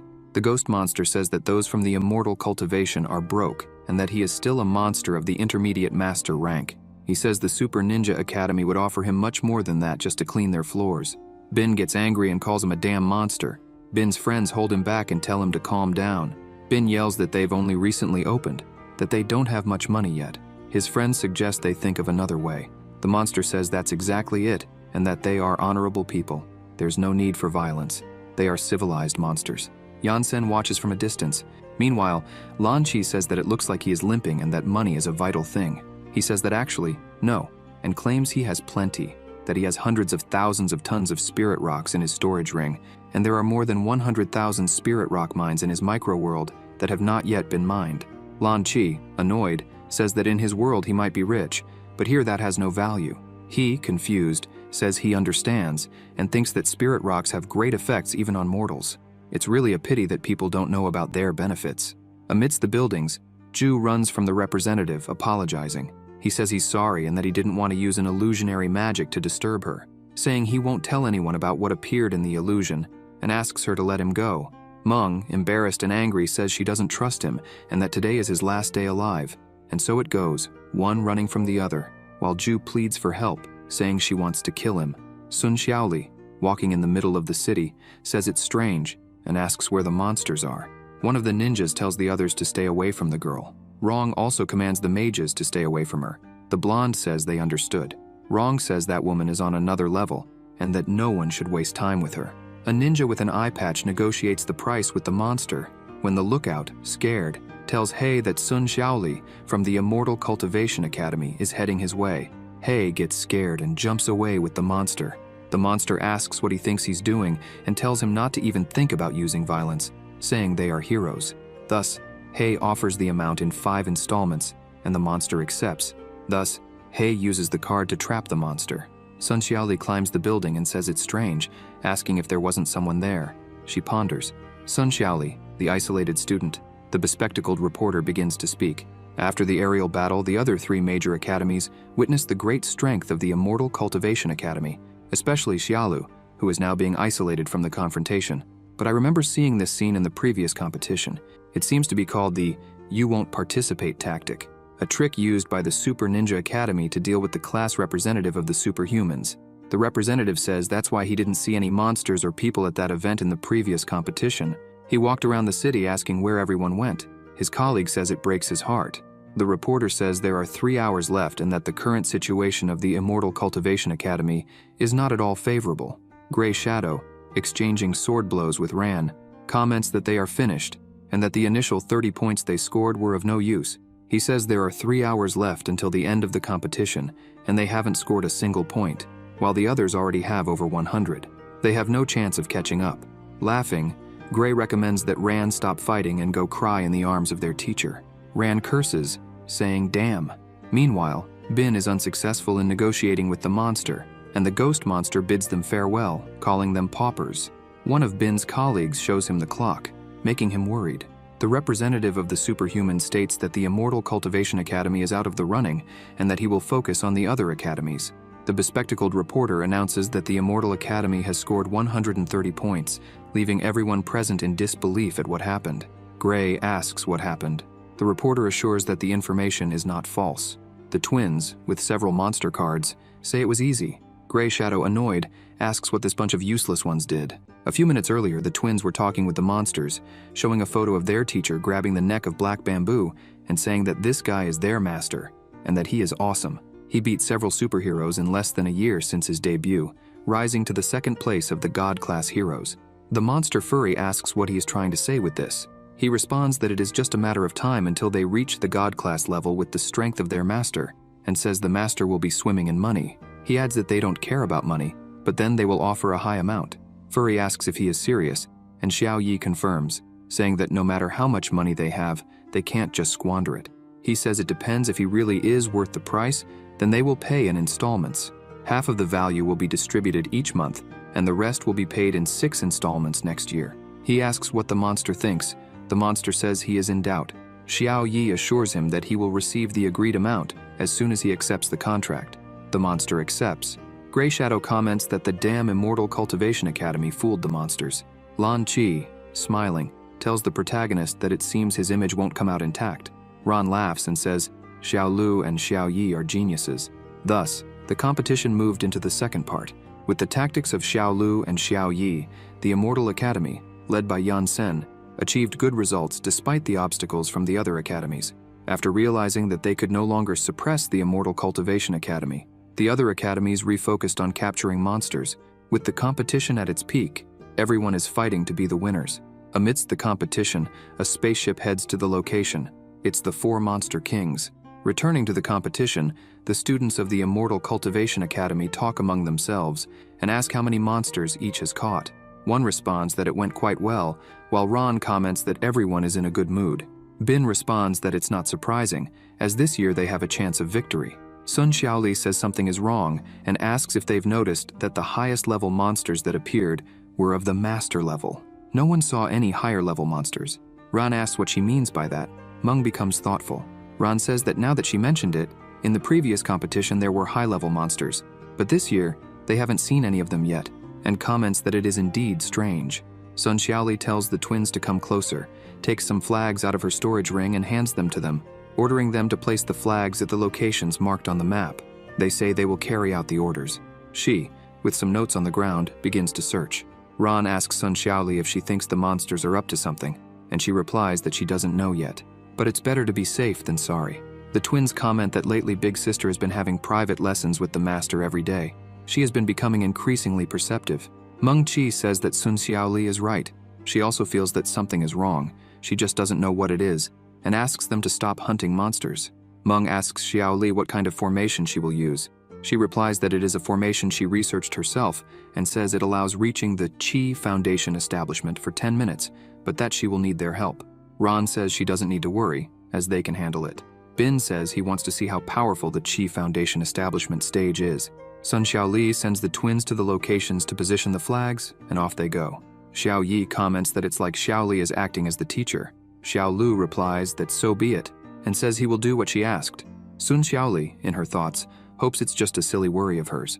Back on the ship where the 4 monster kings are, Janaka, trembling upon seeing the transmission, asks who the man at the central pillar is.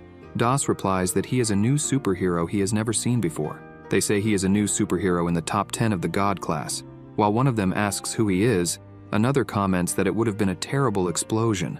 The energy contained in that giant sphere was immeasurable, and it disappeared with a slight lift of his hands. Nakusp, trembling, tells the others not to be afraid, and says he received a message from His Majesty. The passive ability of the heroes is not invincible. He encourages them to continue with the plan. Das says that the way he dresses somewhat reminds them of His Majesty's robes. Nakusp says that, just to be sure, they will do the following and start discussing among themselves. One of the 4 great weapons, the trident, is placed on the ground. The protagonist senses something. Lan Chi asks what it is and if he felt another familiar scent. He replies affirmatively. Janaka states that they will take care of the heroes of the God class and handle the students, mentioning that they have 30 minutes. The monsters accompanying the 4 kings respond, "Yes, sir." With that, they jump out of the ship. Lucas, upon landing, uses his ability to activate the spatial lock program, thus blocking all forms of communication and networks. The top 10 heroes of the God class wonder what happened. The spectators watching the broadcast are angry, questioning what happened to the image. The cameraman asks what is going on. Janaka orders them to isolate the heroes before they realize what's happening. Lucas tells him to stop giving orders, saying this is the first time he's using this. In this way, he isolates the Academy representatives. The protagonist remembers and mentions the superior demons that can take human form. Lan Chi asks what the hell he's talking about and what these superior demons are. Ron and Men Chi shout for Yan Sen. Bin tells Xiaoli to look up. The small monsters on top of a building carry the trident to the roof. One of the monsters asks if this is it. The other, seeing the instructions, says it's what's written there. The 4 monsters place the trident on the ground and start chanting together, holding the weapon. Using blood as a medium, the spirit within the weapon will be released. Suddenly the sky darkens, and multiple bolts of lightning strike toward the trident. The superhuman representative asks what is happening. Ye Rong lands and asks what that is. Gray Shadow says he has no idea.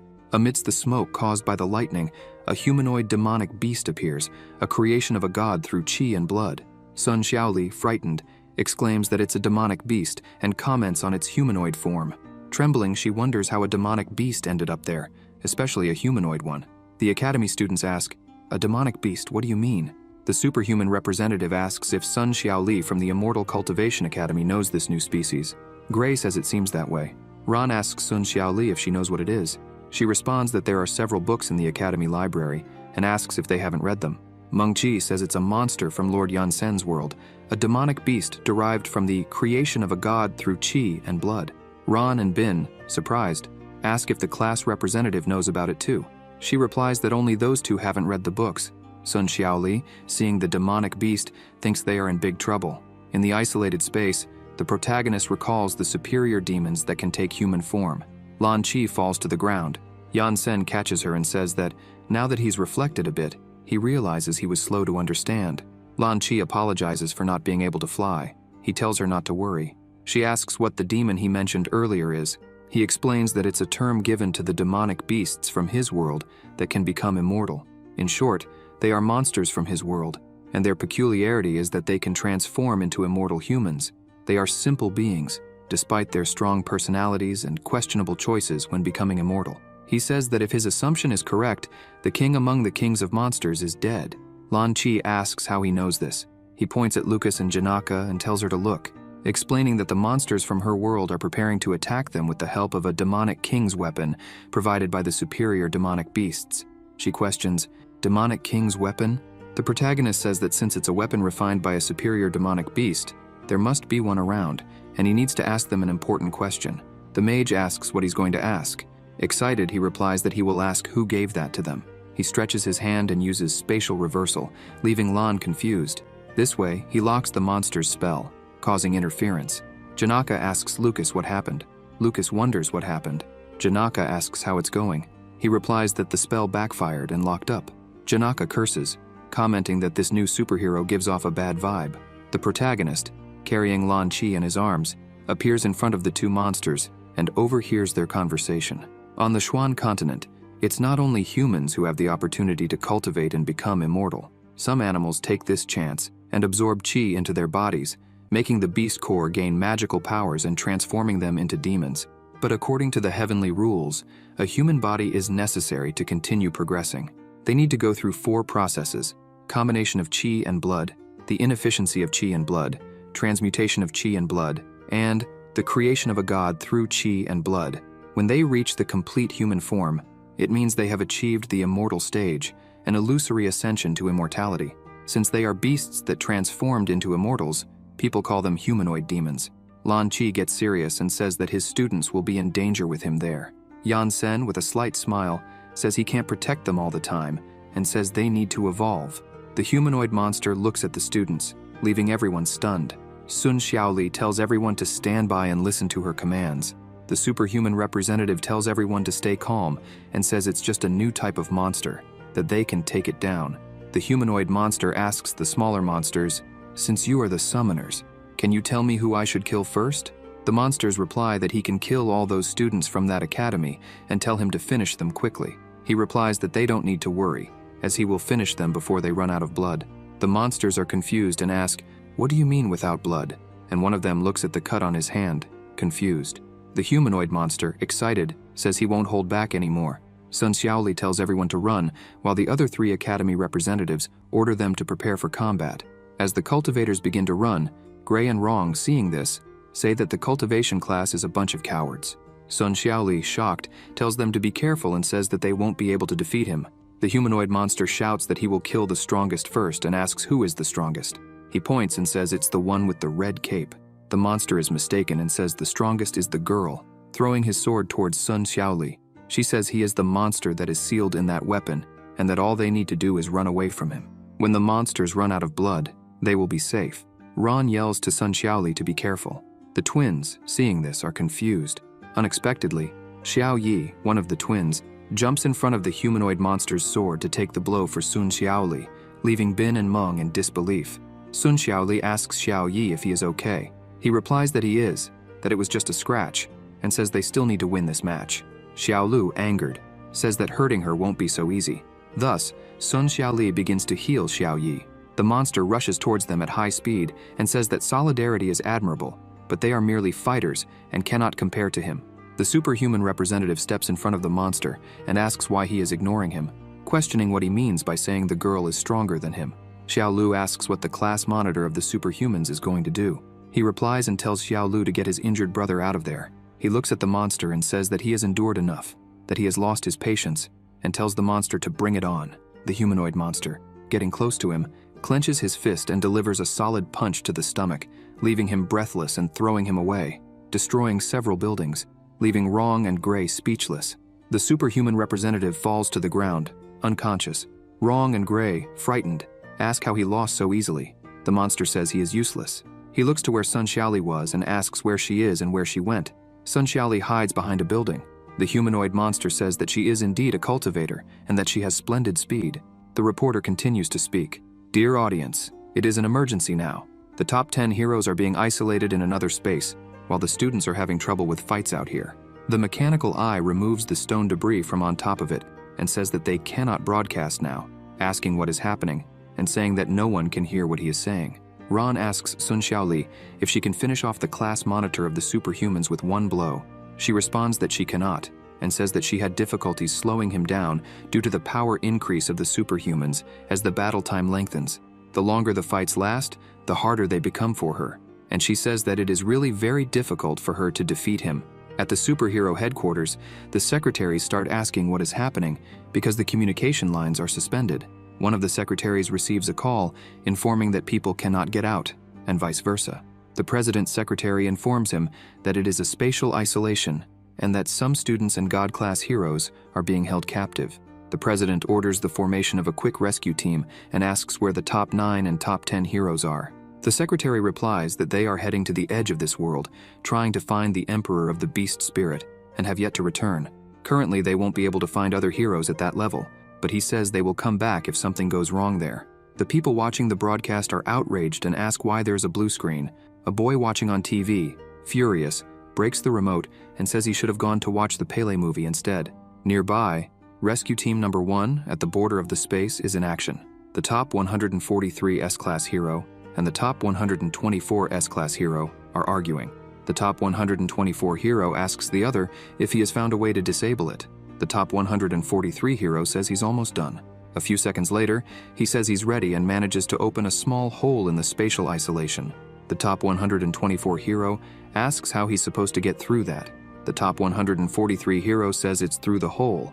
The top 124 hero tries to enter, but gets his torso stuck and asks if he's joking, questioning how he's supposed to pass through that tiny hole. Suddenly, someone pulls him back and throws him away. It's the top 34 and top 39 God-class heroes. They tell them to leave it to them. The secretary informs the president that the top 34 and 39 heroes have arrived at the scene. The president says that's great and orders them to protect the students. Suddenly, a man tells the other viewers to look at the screen because it's coming back to normal. Everyone gets excited again, saying, "Finally." The boy returns to the sofa, calm, and says that in the end, he managed to keep watching. The top 124 hero asks the top 143 if the connection is back yet. He replies that it seems like it is. The top 34 and 39 heroes manage to break a large part of the spatial isolation. The reporter with glasses resumes announcing on the broadcast, "Dear audience, it is an emergency. The Demon King used spatial isolation to cut the connection, while I accidentally fell. The God-class heroes are fighting the evil king inside the space. Moreover, out of nowhere, the monster's power has increased significantly. For approximately 10 minutes, the new monsters have been defeating all the students from the cultivation, superhuman, ninja, and magic classes. Because the Cultivation Academy retreated first, few students from that class remain in battle. But the problem is that we don't know where they are. If the God-class heroes don't come to save these students soon, they will truly be in danger." The humanoid monster grabs the representative of the magic class by the neck. Ran, seeing this, says that the magic class monitor is being strangled to death. Yi Rong, with a trembling voice, states that his power is too great. She's dying. Bin, seeing the scene, quickly charges at the monster to help Rong. He strikes with his sword, but his weapon easily breaks. The monster says that he finally appeared and throws Rong in his direction, sending them both flying. Meng Chi screams Lan Bin's name. After the dust settles, Ye Rong asks if Bin is okay. When she realizes he is holding her breasts, she blushes and clenches her fist to punch Bin, but notices that he is dazed. The viewers watching the broadcast start to wonder who that monster is and if it's some kind of special creature, while others comment on how powerful he is. The humanoid monster stretches out his hand, and the sword returns to him. "I'd like to see how you'll try to escape now," he declares, rushing at high speed towards Ye Rong and Lan Bin. Suddenly, a giant boulder appears in front of the monster, launching him against a building that crushes him. Ran is confused by what just happened. The top 34 God-class hero appears, with his superpower enhancing his body 6 times stronger. "Looks like a new monster," he comments. Ran looks and shouts that the top 34 and 39 God-class heroes, Black Gold Superman and White Gold Supergirl, are here. Black Gold Superman tells his partner, who is a healer, to find the students, take care of them, and lead them to a safe place, making sure they are far enough away. Ye Rong lifts Bin and says she understands. Meng Chi notes that the God-class heroes have arrived and tells everyone to get out and help the wounded escape. Ran agrees. Sun Xiaoli orders them to remain calm and not leave but to follow her plan. She removes her cloak and activates a magic field, focusing for a second. An absurd amount of qi begins to gather around Sun Xiaoli. Ran asks Xiao Lu if they've finished placing the flags. He replies that they have, and that they position them at the farthest point, to the southwest. Sun Xiaoli explains that she is the center of the magic field. When she leaves, one of them will take her place to transmit the spiritual power to the southwest point, while the others must flee. Meng Chi notes that the center is the most vulnerable part of the magic field, but also where the spiritual power is most concentrated, which will allow for incredible power. Ran praises the idea, saying he hadn't even thought of that. Sun Xiaoli assures him that he doesn't need to be careful, as there are many weak points in the field that will deactivate it when she leaves for battle, which is why she needs him, Shi Hao, and Lan Ban to maintain the field. The reporter and the mechanical eye are startled by the debris from the boulder emerging from the building. When the dust settles, the humanoid monster reappears. The top 34 God-class hero comments that since the monsters appeared, it's the first time anyone has withstood one of his attacks. "As long as I'm here, don't think you can harm any student, Kitty." The humanoid monster gets angry at being called Kitty, exuding a serious aura. The viewers, excited, shout, "That's it. That's the aura of a God-class hero." Others cheer. "Black Gold Superman, finish him. Show your strength." A bald man yells for him to throw a Hadouken. The monsters, irritated, call the human a jerk, while one monster asks another if he's okay. The green monster replies that he is. The humanoid monster uses his technique, emanating an aura around the sword. Black Gold Superman notices the change in the monster's aura. The kitty quickly uses a fatal attack, and when Black Gold Superman realizes it, it's too late. The attack pierces him from side to side, leaving White Gold Supergirl and the reporter in shock. Black Gold begins coughing up blood and falls, reverting to normal. The humanoid monster asks how he dares to call him Kitty. The small monsters, excited, comment that he asked for it. The president's secretary comes running, informing him that Black Gold Superman has been defeated. The president, in disbelief, asks if there is another God-class hero nearby. The secretary responds that there isn't, aside from Black Gold, who was defeated, and the rest of the top 10. No other hero compares to the monsters. The president declares that they are doomed. The people, stunned, wonder if this monster is the Emperor of Monsters. While a man in a suit says they are done for, the monster Kitty notices the hero's partner healing him and says she's a healer, rushing toward her and telling her not to think she'll get away with it. As he approaches, he tells her to go to hell. Bin, hiding, calls for Sun Xiaoli. She sighs and attacks the humanoid monster, causing him to dodge and interrupt his attack. He asks what that was. Sun Xiaoli seizes the opening and attacks the monster at high speed, harnessing the power of the formation.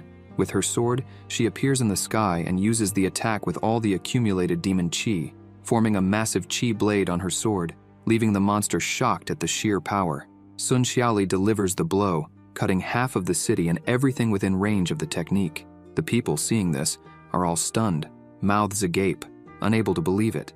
The reporter and the mechanical eye are amazed at the magnitude of the attack. Ran asks if this is the power of the demon chi accumulation.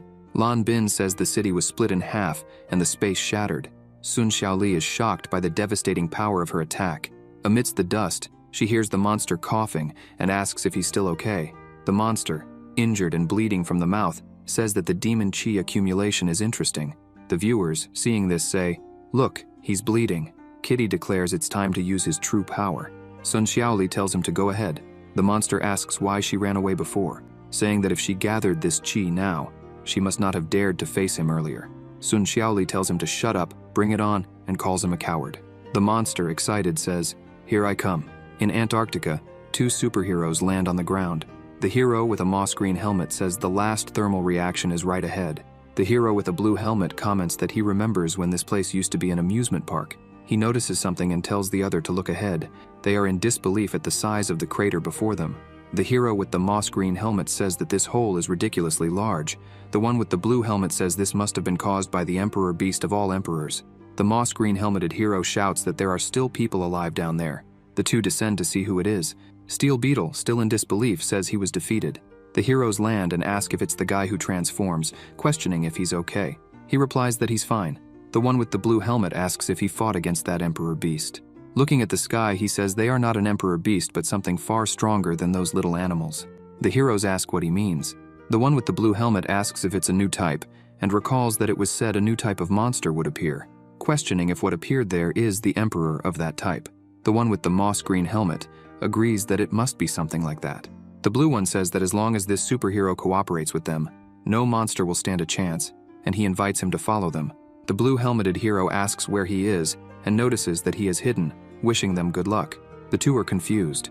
Steel Beetle says he doesn't need a warning and that if they want to fight, they'd better return to headquarters, stating that this world is no longer at peace. As the swordswomen walk, one asks Ning why she didn't kill him. She responds that he looks cute and says she doesn't want to finish him off. Her friend agrees. Ning calls the little ones, who reply that they hadn't even said anything. She shows a drawing of a cultivator and asks if there is any hero in their world who wears an outfit similar to that. The gray little one responds that there isn't, because, according to him, everyone wears outfits like these, showing a drawing with superhero suits. She thinks it's cool, and concludes that no one in this world can defeat them. The red little one asks Ning who the person she showed is. The other swordswoman replies that it's their archenemy, and says it's better to leave because this place is boring. The little ones ask where they are going. Ning replies that they are going to conquer the world and, by the way, wants to see how the royal beast is doing, calling the little ones and leaving them confused. Back at the event, Sun Xiaoli and the humanoid monster exchange punches at high speed, flying all over the city, leaving everyone astonished. Sun Xiaoli and the monster charge at each other again, shouting.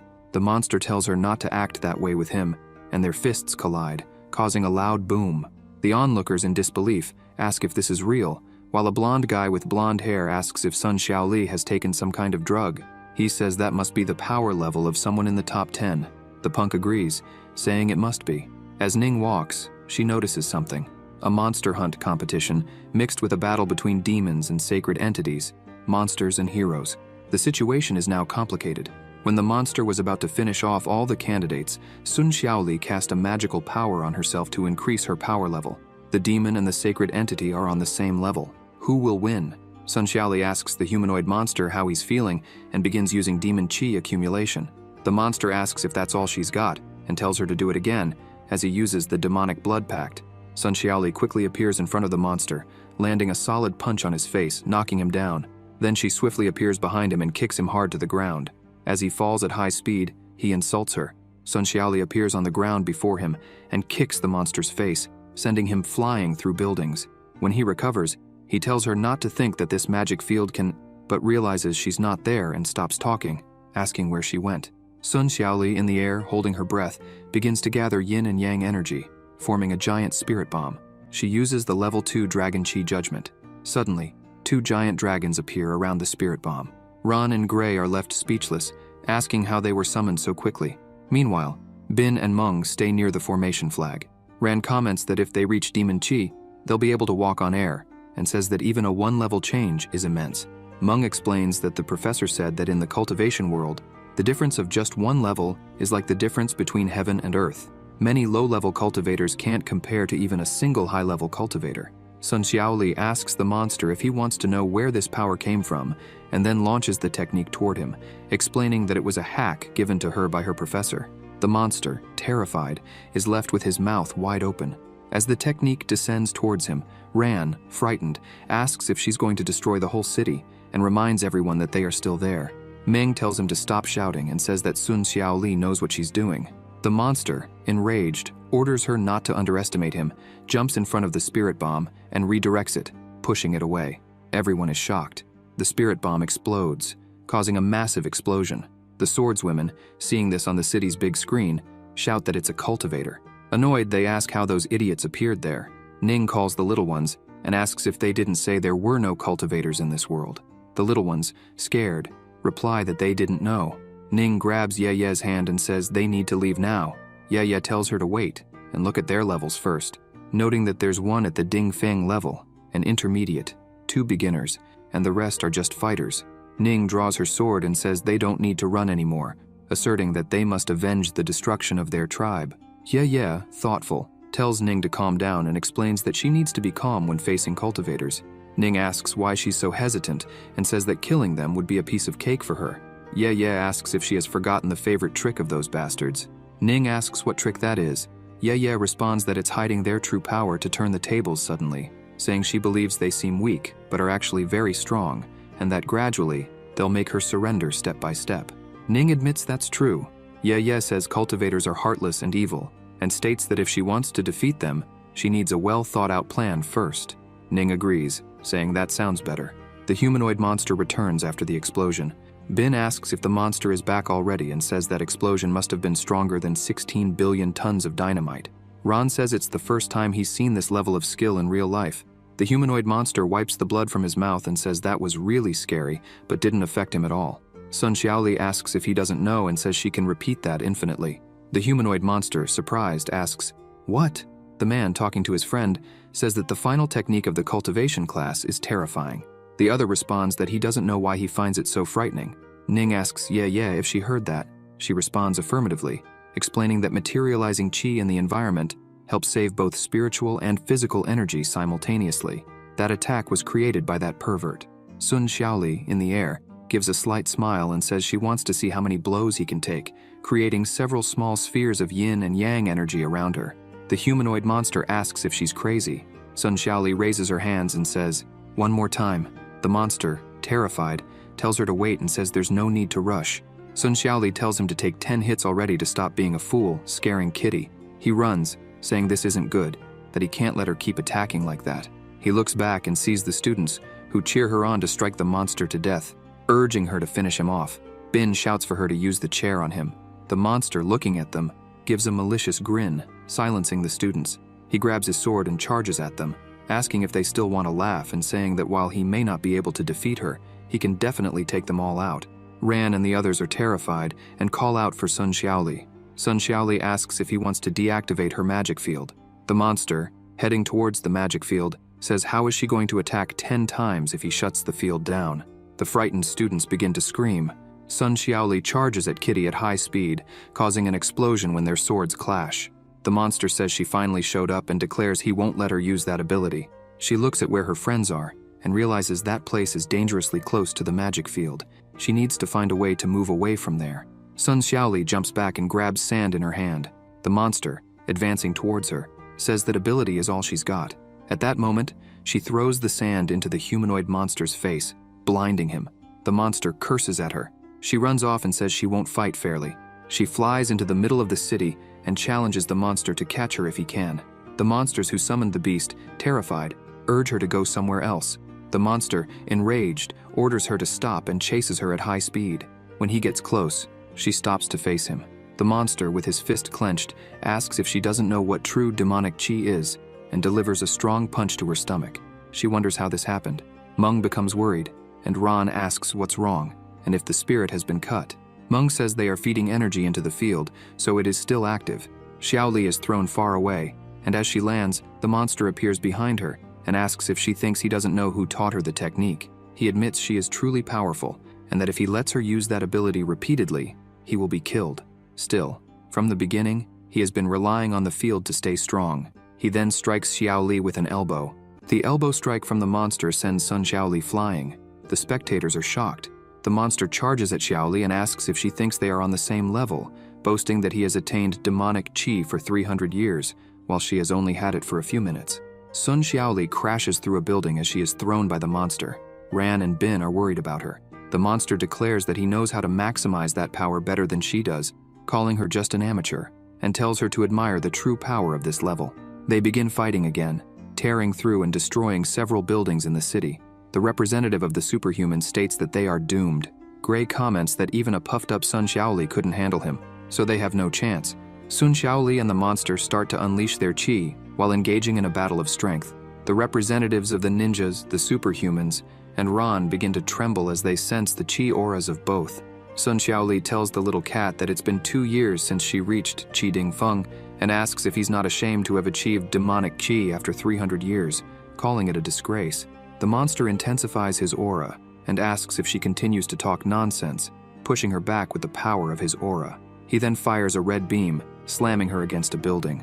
Kneeling atop the building, she starts to feel exhausted, while the humanoid monster, with a massive monster-like aura, asks if she's trying to irritate him to weaken his spirit, saying that it's foolishness. He tells her that for a fake demonic chi like hers, this little amount of power is more than enough. He calls her a cultivator and declares that this battle ends now. The monsters that summoned the creature on top of the building start to feel dizzy and weak. Lan Bin, witnessing this, speaks with a trembling voice, saying that the monster's power source is enormous. Sun Xiaoli mentions that her teacher said there's nothing this magical field can't handle. When the time comes, she just needs to create a larger field. The monster asks what larger field she's talking about. Ran and the others, seeing this, wonder what she means. Sun Xiaoli, with a slight smile, admits she has no idea if she can do it and asks why not try. Ran and Bin shout that it's that move. Sun Xiaoli begins to chant, forming a large spiritual field. Invocation, Sovereign God of the Sword. The flags the twins set up at the beginning of the event start to rapidly channel ki through them. The monster notices and asks how she did that. Suddenly, the Sovereign God of the Sword is summoned in the middle of the city, leaving the humanoid monster surprised. The Sovereign God of the Sword calls him a low-class beast. Everyone watching is left speechless, unable to believe it. The 3 representatives from the other academies, irritated, ask the cultivator class why they didn't mention this before. Ning, angry, declares that girl must be killed. Ye Yi states they cannot allow her to increase her power. The Sovereign God of the Sword faces the humanoid monster and says that he is an inferior beast, asking how he dares to stand before him. The monster, shocked, asks how she managed to synchronize with the Sovereign God of the Sword and calls her a wretch. Then, he grabs the monsters that summoned him and flees at high speed, saying he will return for revenge. Sun Xiaoli tells the Sovereign that he is running away. The Sovereign God of the Sword asks if he wants to flee, exuding his aura all around. He swiftly draws his sword and strikes at the monster. The humanoid cat realizes this in horror, curses, and begs the Demon King to save him. The sovereign's strike causes a massive explosion, leaving a huge crater and destroying half of the surrounding city. Everyone is shocked by the scene. Gray and the superhuman's representatives start lamenting that their house was there. Bin comments that the Lord Sovereign is really good at destroying things. Ron replies that it's fine because their house isn't in that direction. Ye and Ning remain silent. The Sovereign says that the monster has returned to its original form. Ron sees the trident and the monsters falling to the ground, all stunned. The Sovereign God of the Sword asks how he dares to threaten the disciples of the sacred clan. Sun Xiaoli, exhausted, remarks that he's a bottomless well and says to the Sovereign that his attack was explosive, but the problem is that it drained all her spiritual power. He responds that it's understandable and tells her that being able to summon him at such a low level shows her great potential, adding that if her teacher, Yan Sen, saw this, he would surely be proud of her. Sun Xiaoli thinks that after that compliment, she shouldn't use this ability until she reaches demonic Qi Ding Feng and reflects that she can barely retreat now. Sun Xiaoli notices something and asks the Sovereign God of the Sword why he is still there. He, serious, asks if she hasn't realized that she is in great danger right now. She asks what he means by being in danger. He explains that he can clearly sense, to the north of this world, two sinister individuals who are furious with her. Sun Xiaoli, perplexed, asks if the they he mentioned are the beasts and says that they just defeated one, which was no big deal, and that they just need to fight together again. The Sovereign of the Sword replies that she is mistaken. Sun Xiaoli falls silent. The Sovereign says that if they reveal their powers, even without doing anything, she would die from the shock, and asks if he needs to explain how strong they are. He adds that, compared to them, she is just an ant. Sun Xiaoli asks if the difference in power is really that vast. He replies that she need not worry as long as he is there. Sun Xiaoli mentions that she is not yet a demonic Qi cultivator and asks how she will be able to use his power again, as she can barely stand right now.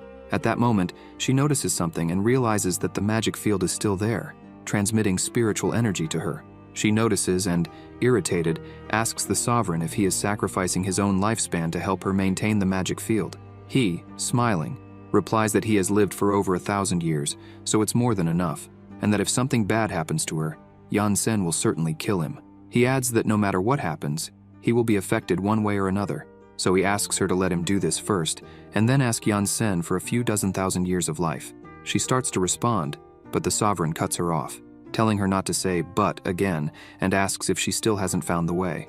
Sun Xiaoli asks if he can break the space to reach there. The Sovereign God of the Sword places his sword on the ground and says that, with this closed field, their little game can be shattered with a snap of his fingers.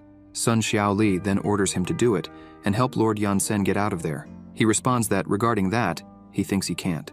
She, confused, asks why. He asks if she really thinks he needs her to save him, explaining that Yan Sen is actually having fun while playing in that place.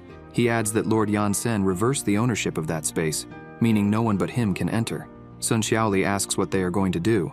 He tells her to leave it to him and says the master will come out but that he won't be able to join him and won't fight those beings alone. He mentions needing that guy's help. Sun Xiaoli asks who he means. In the space, the ancestral mecha faces a giant green dragon.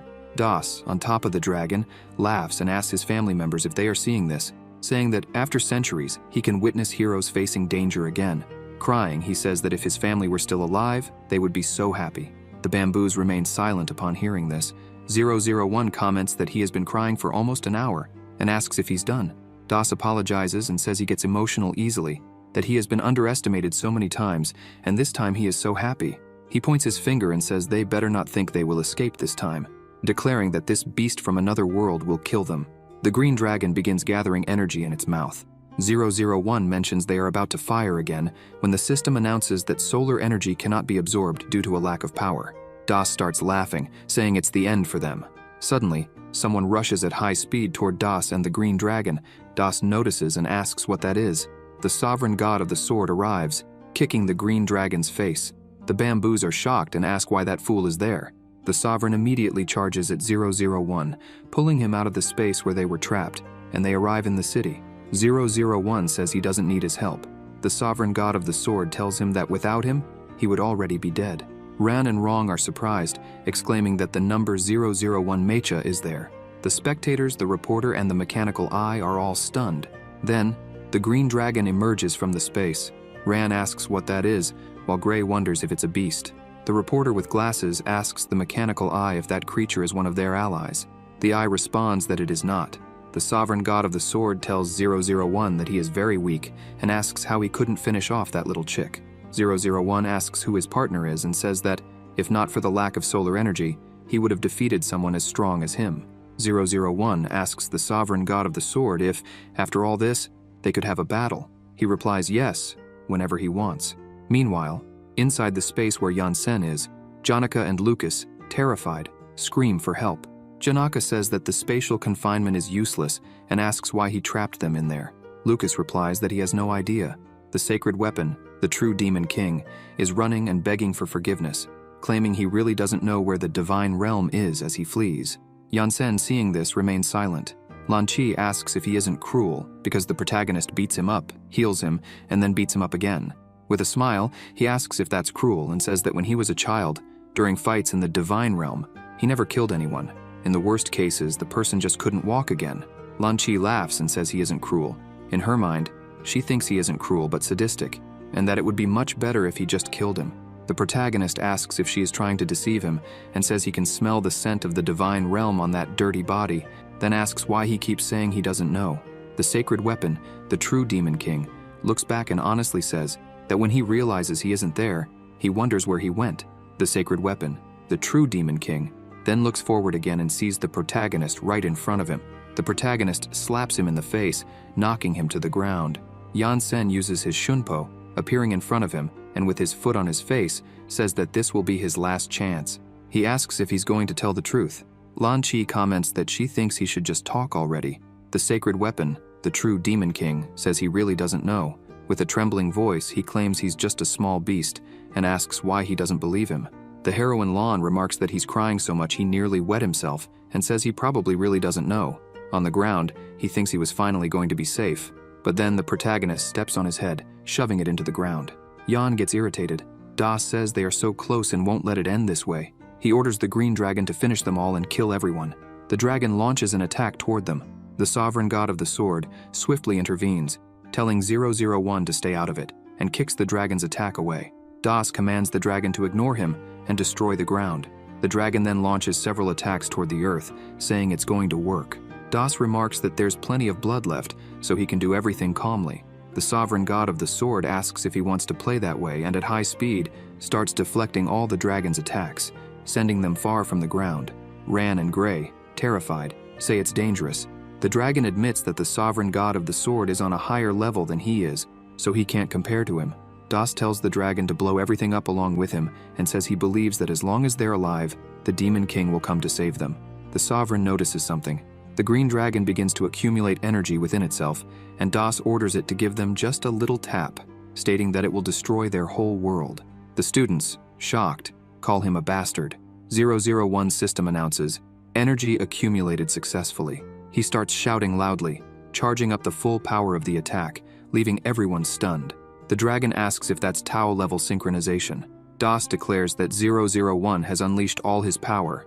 The dragon launches the accumulated attack, telling him to get lost, leaving the students and the reporter speechless. The sovereign god of the sword tells him not to think he'll succeed, but then notices something and quickly dodges an attack, heading toward the dragon. When the power collides with the dragon, it creates a bright flash around them. Das exclaims that they are horrible, and thus he ends up being defeated along with the dragon, falling from the sky with his weapon broken. 001 asks if he didn't hit him hard enough that time. The sovereign god of the sword and Xiaoli fall silent. The sovereign returns to the ground and comments that he isn't so bad after all. 001 responds that he is annoying and says it's his turn now. The sovereign denies it and with a serious expression warns that they still have a bigger problem. The people watching the broadcast cheer and start celebrating, saying they won. Some friends hug each other, crying, and say it's finally over. The reporter with glasses announces on the broadcast, "Well done, Ninja Academy, amazing. Cultivation Academy, well done, Magic Academy." The sovereign god of the sword and 001 remain silent. Xiaoli puts her hand on her head and says, "Dear Lord." Elsewhere, Ning, holding her sword, quickly charges at them, throwing the small ones away. In an instant, Ning effortlessly slices through the sovereign god of the sword, not even giving him time to react. Blood spurts from the cut made by Ning, leaving everyone shocked and unable to believe what just happened. Xiaoli calls the sovereign Sir and asks what happened. Ning, standing atop a building, remains silent. 001 quickly catches the sovereign and asks if he's okay. Suddenly, 001 notices Ning and Ye flying from the other side. The spectators begin to wonder who they are and where they came from, while someone responds that they have no idea, having never seen them before. A man in a light suit with a trembling voice says she is extremely powerful. 001 declares that obviously they aren't human and asks what they are. The sovereign replies that they are superior demons and begins coughing. Xiaoli asks if he's okay. He says he is and orders her to stay in the protection field. With tears in her eyes, she curses in frustration. The sovereign god of the sword, with a shaky voice, orders her to stop and warns that if she cancels the field, she will be killed instantly. She protests, but the sovereign says that they are targeting her, and he won't let them reach her. He tells her not to worry and just stay there. Ning, with her arms crossed, asks if he wants to risk his life then. Ye charges at him. Xiaoli shouts that she's coming. 001 steps in front and asks if she wants to hurt someone else, demanding how she dares to ignore him. Ning, with just one finger, points downward, creating a massive pressure that forces 001 into the ground effortlessly, cracking the soil. The students hold on to avoid being thrown away. The spectators, seeing what happened, are in disbelief. 001 stops moving. The red bamboo calls out to him, concerned. The frightened spectators say that with just one strike, 001 was defeated, while some wonder if they are demons. Ye looks at Ning and gives a slight smile. Then, Ye charges at the sovereign. The sovereign starts coughing up blood, and Xiaoli grows worried for him. Suddenly, a laser beams toward Ye, making her stop.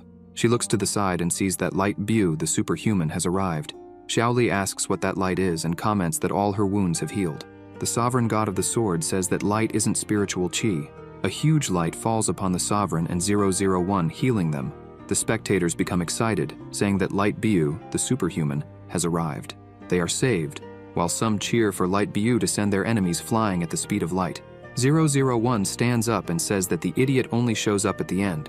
Black Bamboo remarks that he remembers that guy, who doesn't have any healing abilities. The small ones find Das and ask if he's okay, saying they've already captured the Demon King. Light Bu, seeing Ye, thinks she is underestimating him. Ye, upon seeing him, thinks he's just another naked guy. Light Bu raises his finger and fires a laser beam at Ye. She easily dodges it but notices her cheek has been grazed. Light Bu, with a slight smile, comments that he knows she's as strong as a superior imperial beast, but says the problem is that he is also no pushover for her. Ye, excited, says it's interesting, starts laughing, and tells Ning to stay put and keep an eye on the two on the ground, saying she wants to fight him alone. Ning agrees and remarks that the guy in his underwear is pretty strong, so she should be careful. Ye tells Light Bu to come at her calmly and calls him a pervert. Light Bu thinks about how she dares to insult him and uses energy purification at maximum power. 001, seeing this, asks if he's already using his finishing move at the beginning. Ye starts inhaling air and asks if that's the world's strongest attack, saying it's useless and blows the attack away. Light Bu takes this chance and swiftly strikes Ye in the stomach. Ye dodges to the side but realizes that Light Bu is no longer there. He appears behind her and says he can maintain that level of energy for over a year. 001, irritated, asks when they became mere spectators. The sovereign comments that he didn't expect there to be a fighter with Tao synchronization at that level.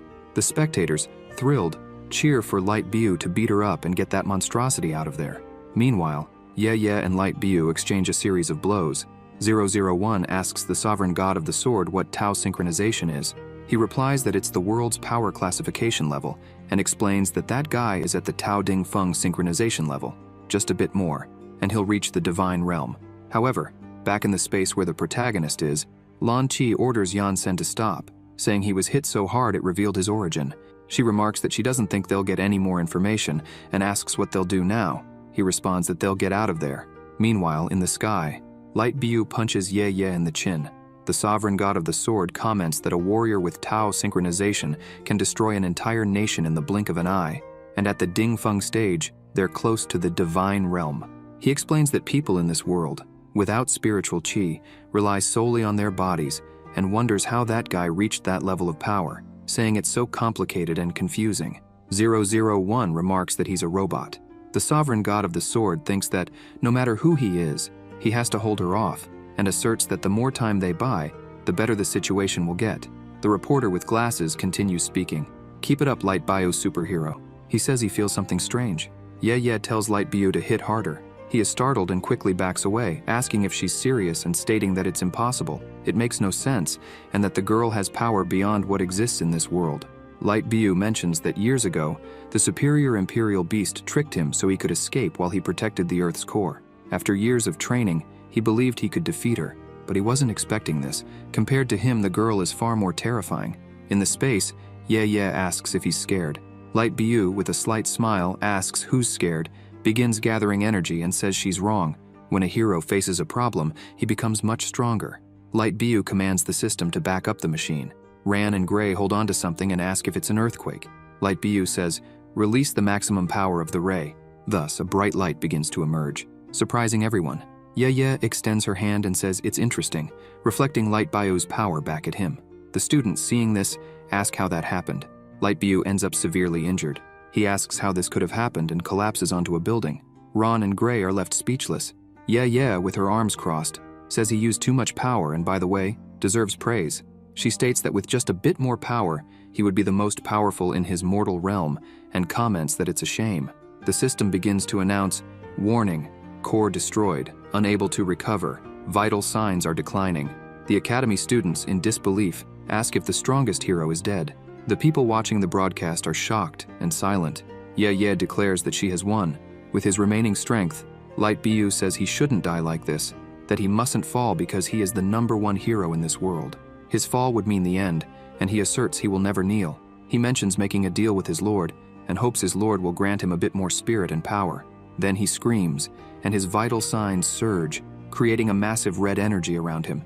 Ye looks confused. The small ones comment, there it is, the power of love, the light of justice. They say that apparently he died, which is impossible. The small ones call him an annoying worm. 001, annoyed, asks the small ones what kind of name power of love, the light of justice is, and says, what kind of stupid name is that? He declares it's about trust. Light Bio begins gathering the power of people around the world, becoming stronger. Ye is stunned. People all over the world start raising their hands and sending power to him. Light Bio shouts as he gathers enough power and says that a hero never loses. Never. He unleashes a laser with the total power of everyone he has gathered, directing it at Ye. Ning, seeing the attack is dangerous, tells her to be careful.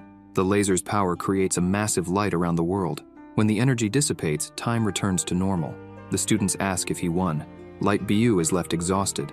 Ye starts laughing with only a few injuries. The people are shocked by this. Ye, excited, says that's cool, and admits the attack reached at least divine level. If her skin weren't so tough, she would definitely be hurt. Laughing, she comments that not only did he reach divine level power, but he also managed to resurrect, and that's why those monsters struggled against him.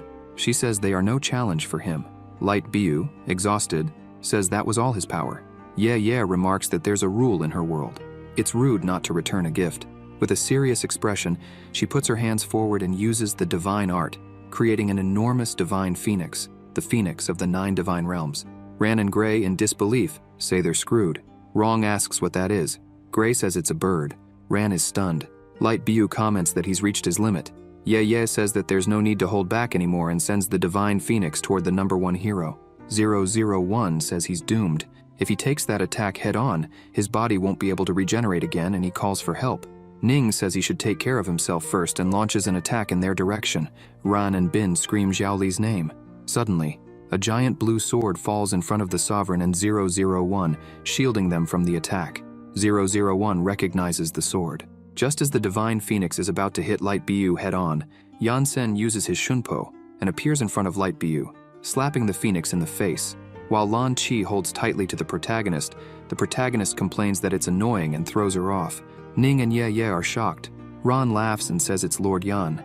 Yansen declares he's back. Light Bio asks if he's the superhero with the black cloak and thanks him for the help. He replies that he's grateful.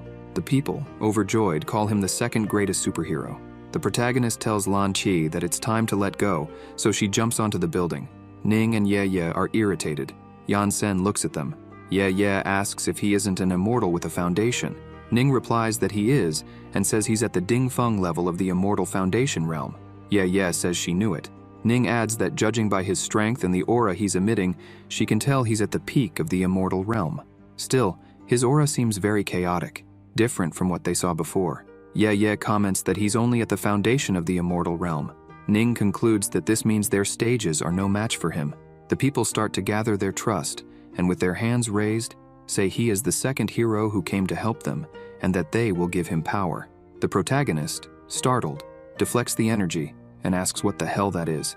The people are in disbelief that he rejected it. Yansen, serious, asks them where the divine realm is and says he urgently needs to go there to teach those old bastards a lesson, remarking on how they dared to throw him into this hell, and declaring that when he returns, he'll strip them naked and beat them to death. Ning says they don't know. Ye asserts that human immortality practitioners are all deceitful, so if she tells him, he'll trick them at the first opportunity. She says that she and Ning are both at the beginning of the immortal realm, so a fight between them will be of no benefit, and she asks why he doesn't let them go, suggesting they send a letter via a demon pigeon. He replies no. Ye insists, saying that despite being at the Dingfeng level, if the two of them join forces, he might come out badly injured. He, serious, responds no, and demands she tell him quickly. Ye, irritated, calls him stubborn, and asks why he won't accept it. Ye takes a deep breath, points her finger and says the divine realm is over there. The protagonist turns and asks where. Ning and Ye say they'd better split up and run. Yansen asks if they plan to flee. He leaps onto the building and uses the divine art, golden cage technique, forming a yin and yang-shaped circle in the sky that extends into space with multiple layers, trapping them. Annoyed, they say they can't escape. Ye, angry, asks if he thinks she's afraid of him and declares that she won't run anymore. She says they will fight, as he wishes, and asks who's scared now. He replies that they won't stop crying until they see their coffins, and since they won't reveal where the divine realm is, he'll have to get serious. He then uses the soul restriction art. Ning and Ye complain, saying he's cruel for using that art. The sovereign god of the sword says he has to leave, having already used up almost 800 years of his life. Xiaoli asks what he means. He tells her she's safe now, but should never let her guard down, and that an immortal must always stay alert. He instructs her to remember to ask teacher Yansen to compensate for his loss. Xiaoli responds with an okay, and tells him to enjoy the battle, mentioning that it's a fight between immortals and that it will greatly help her improve in the future, as it's a rare sight in the immortal world. With that, he leaves, and Xiaoli starts to fall. Ran and Bin scream. Meng jumps to catch her, scolding them for only yelling and never actually helping, as she catches her in midair. Xiaoli says she's fine. The protagonist, serious, declares he's about to begin. Ning is thoughtful. Ye tells him to go ahead and says she's not afraid of him. He charges toward them at high speed. Ning notices and exclaims that he's coming, saying this isn't a joke, and charges as well. Ye stays back and uses divine art, raising her hands and shouting as she summons the 9 celestial mystic birds. She summons 9 mystical birds in the sky, saying that the crowned phoenixes soar above the heavens, and orders them to watch her dry up their little planet. The students start running, screaming that it's too hot and begging for help, affecting the entire world by drying up plants and the ground. Light Bio's system begins to announce, warning, warning, overheating. He says that this temperature doesn't make any sense, and asks what on earth he's dealing with now. Light Bu starts to feel the extreme heat. The protagonist notices what's happening to Earth and deflects Ning's kick, grabbing her leg and throwing her far, hurling her toward a building. She becomes dizzy. Yansen uses his shunpo and grabs her by the foot again. She demands that he let her go. He responds that a naughty child needs a good punishment. She starts insulting him. He says that cursing will only make things worse. Ye screams that she's going to roast his world and raises the temperature further. With his hand, he uses the immortal law, creating a massive tsunami, astonishing Lan Bin. The tsunami begins to take the shape of an enormous dragon. The reporter with glasses, in disbelief, says that the surrounding rivers have dried up. A huge dragon heads toward the protagonist, who calls it the Great Sea Dragon. People, watching this, exclaim how incredible it is. Then, he launches the sea dragon toward the birds. The sea dragon and the birds collide, destroying each other and leaving only water vapor. A few seconds later, the sky clears up again. Ron asks if it's over. Gray responds that he thinks so. The people watching say it's not over. A man with blonde hair says that the protagonist isn't even using their faith and is still too powerful. The guy with glasses questions if this makes any sense and wonders if it's some kind of show. As the water vapor begins to dissipate, Yansen appears, telling Ye once again that he won't repeat himself and that it's not too late for her to tell him. Ye, furious, replies that there's no way and says she won't tell him, even if she dies. Ning appears behind the protagonist with her sword, ordering him to let go, and strikes with her blade. Ning is shocked when her sword shatters upon trying to cut Yansen. She thinks it's impossible. The demon sword was forged using the blood and hearts of powerful and rare wild creatures, capable of easily injuring someone of the same cultivation level. She wonders why it didn't even scratch him. Ning realizes and says that he's not in the Immortal Sky Foundation. The protagonist gets serious and uses the golden core breath. Ning, in disbelief, starts laughing and says they're screwed. Yan-sen says he's already given them a chance. His ceiling tower begins to crack. The weather rapidly changes, turning dark with lightning and thunder. When he uses the golden core breath, the pressure from his power is immense, knocking everyone around to the ground. Lan Qi, on the ground from the pressure, says she remembers this feeling. Ning and Ye struggle against the pressure but are also forced down. Ning says it's great immortality and declares that he's a great immortal with a golden core. In the sky above the city where the protagonist is, the lightning intensifies. As Ning fights against the pressure, she says it's almost impossible to find an immortal at this level, whether in the divine realm or the hundreds of other worlds. She wonders why they had to run into him on this insignificant little planet. A golden core immortal is a rare existence and the supreme power of the divine realm, only being born every 100 years. Their powers are incomprehensible, and because of their rarity, they've never appeared in this world, making people unaware of their existence. Ning, with a trembling voice and tears in her eyes, says that this must be the fault of their damned bad luck. Lan Qi, using a megaphone, starts warning people, telling them that unless they want to say goodbye to the world, they shouldn't look up. She tells them not to get up and asks if everyone understands. Ran says he knows, there's no need to repeat it, and mentions he can barely stay conscious. People on the other side of the planet, witnessing the event, are also affected. They start asking how far they are to be affected too. One person says it's half the planet, while others say it's terrifying. Ye struggles to stand. When Ning sees, she screams at her that it's enough, says it's dangerous to face him and tells her to surrender. Ye stands up despite the overwhelming pressure and pain, saying she will never tell him. The protagonist asks if she's serious. She, furious, shouts loudly that she will never speak. Yan-sen snaps his fingers, increasing the pressure on her. In this way, her eyes start to bleed from the increased pressure, and she collapses face first to the ground. The pressure is so intense that it ends up affecting the planet, knocking it out of orbit from the solar system. The reporter with glasses is shocked, while the mechanical eye states that Earth has just exited the solar system's orbit. According to science, if Earth leaves its orbit, sea and ocean levels will rise, and the planet will turn into a giant snowball. Due to gravitational influence, other planets in the solar system would become chaotic, with the possibility of collisions. Rand shouts to the professor that he's gone too far. Shortly after, the pressure disappears. The man with the ponytail asks if he's a god, while the bald man with a cap says he's terrifying. Sun Xiaoli comments that this must be what the book means by a great god can destroy the world. Meng Qi asks if they will reach that level in the future. Yan-sen begins to descend from the sky where Ye is. She, battered and barely standing with a determined look, says she will never tell him. Ning, crying, says that's enough and begs Ye to stop. She falls to her knees, continuing to declare that she will never bow to any immortal cultivator. In her right palm, she starts to gather qi. Meng remarks that if she just told the professor where the divine realm is, he might stop, and asks why she is so stubborn. Sun Xiaoli adds that the book also said demons can fight well but are not obedient, saying they are inflexible. She notes that they want to conquer worlds, but strength alone is not enough.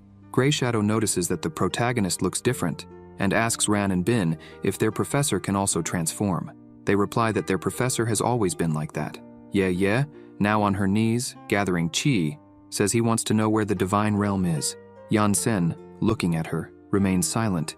Ye insists she will never tell, and with qi in her hand, she strikes her own forehead, leaving everyone in disbelief that she killed herself. Ning, enraged, declares that she will join Ye and begins gathering qi in her hand. Sun Xiaoli and Meng are stunned. Xiaoli says she chose to kill herself rather than surrender. Light Biu notices something. Ning declares that he will learn nothing. The protagonist, now furious, begins to exude a golden aura around him. Ning is terrified and says he is a source of the soul realm. Yan-sen raises his hand, reversing time to before Ye killed herself. Ye, frustrated, notices something is off. Grey Shadow asks Ran and Bin if their professor can transform. They respond that he just asked that. Ran and Bin are confused. Ran says he remembers that they didn't say that before. Yeah, now thoughtful, looks at her hands and says she remembers being dead. Terrified, she starts trembling and asks how this is possible. Ning, in disbelief, realizes it's the law of immortal void, time reversal. The protagonist says that this consumes power, but that, until he knows where the divine realm is, he can't let them die, and commands her to kill herself a few more times, increasing the pain she feels upon revival. At this point, Ning understands that in the face of true power, even wanting to die is not an option. Ning and Ye Ye fall silent, trembling. Yansen approaches Ye Ye and places his hand on her head. Light Bu, seeing this, says it's death. The protagonist puts his hand on her and uses the soul search technique, beginning to see Ye Ye and Ning's past when they were young. He sees that they were innocent. In another place, he finds himself in a tavern. Various cultivators are talking, saying they've heard that the two princesses of the northern desert demon tribe were born. They fully transformed into humans at birth and became immortal demons. In this race for power, the demon race will dominate humanity. Some say that the two immortals are enough to destroy the entire world of cultivators, and now the major clans and cultivators from around the world have united, preparing to kill the two before they reach adulthood. They want to do this quickly to obtain the soul pills inside them, which can turn others into immortals. Poor demon tribe. They should blame themselves for being weak, not for being so ruthless. Yansen heard everything in the tavern. Sometime later, their tribe was attacked and fell swiftly. On a cliff, the humanoid demon king tells the cat-like monster that he will soon be defeated and orders him to take the young mistresses and escape. The cat-like monster, holding Ye Ye in his arms, calls for Master Zhongqi. Zhongqi asks the cat monster why he is still standing there and says that if his daughters are captured to be used as cultivation pills, he will kill him himself. With that, the cat monster grabs both girls and runs. Ye Ye, crying, sees her parents dead. The monster running says that the army of the divine realm and even immortals have come. He sets Ye Ye and Ning down and tells them there's a powerful demon ahead and instructs them to follow the path and never return. They start crying and beg him not to leave them. The cat monster says his power isn't enough and that he can only guide them this far, urging them to be careful. He draws his sword and charges at the cultivators, luring them away, but is defeated with a single blow. On the bridge where they stood, a cultivator uses a seal to blow up the bridge, causing them to fall into the river.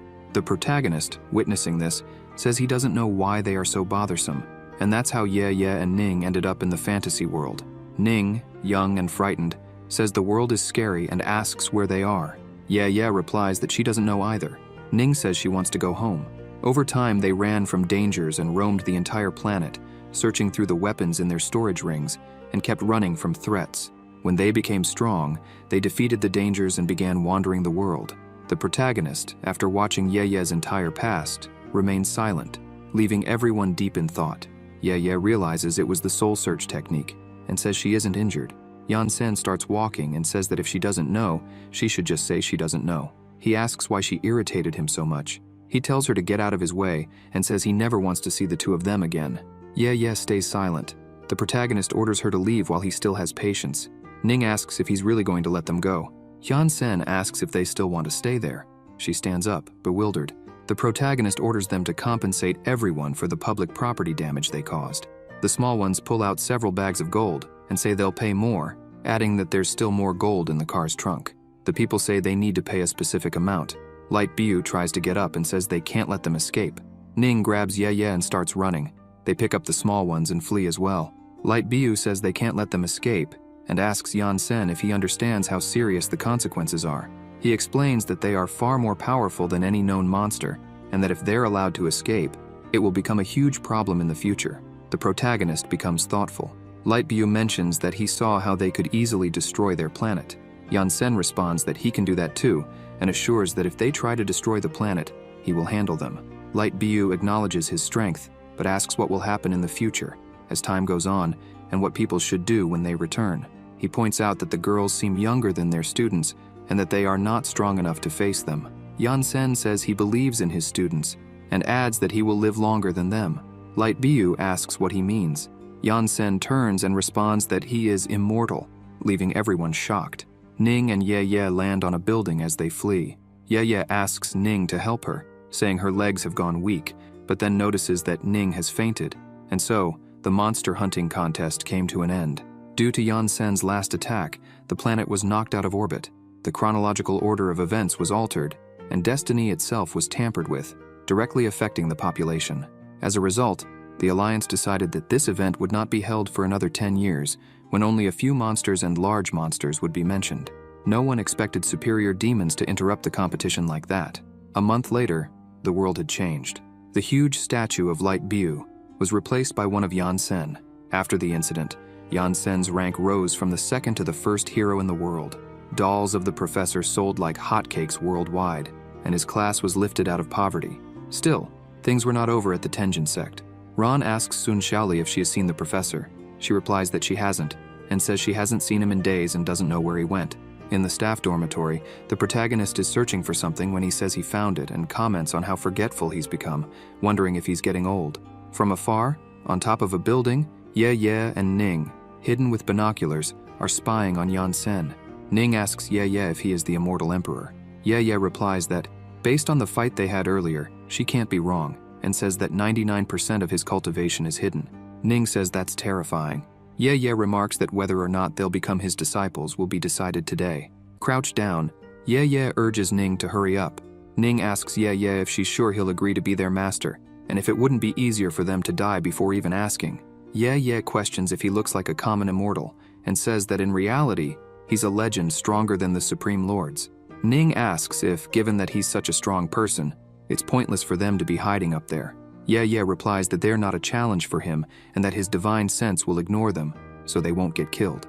Ning asks what they should do now. Ye says they'll go straight to him and annoy him until he accepts them. Ning, terrified, says he's an emperor and that she's scared.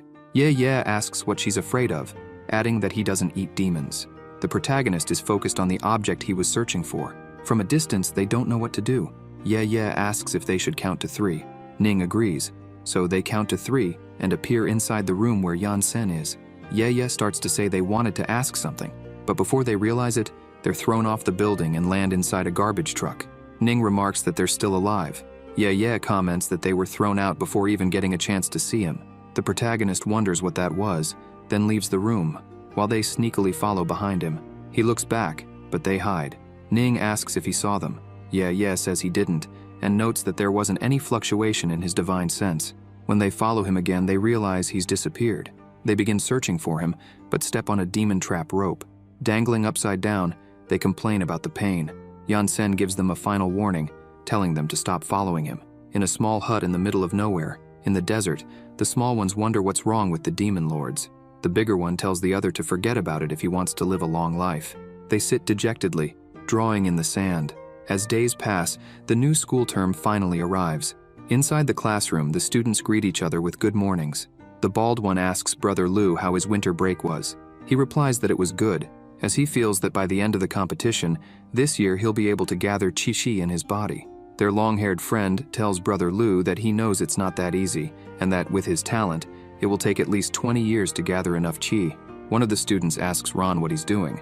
Ron chuckles lightly and says he still hasn't finished his homework, writing on 2 sheets at once. The protagonist enters the room and says the break is over, expecting them to focus more on their studies this semester and become immortals soon.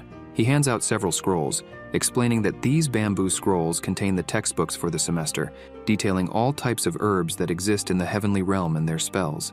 He mentions there are more than 480 billion types in total and says, of course, he won't let them copy this time. The students sigh.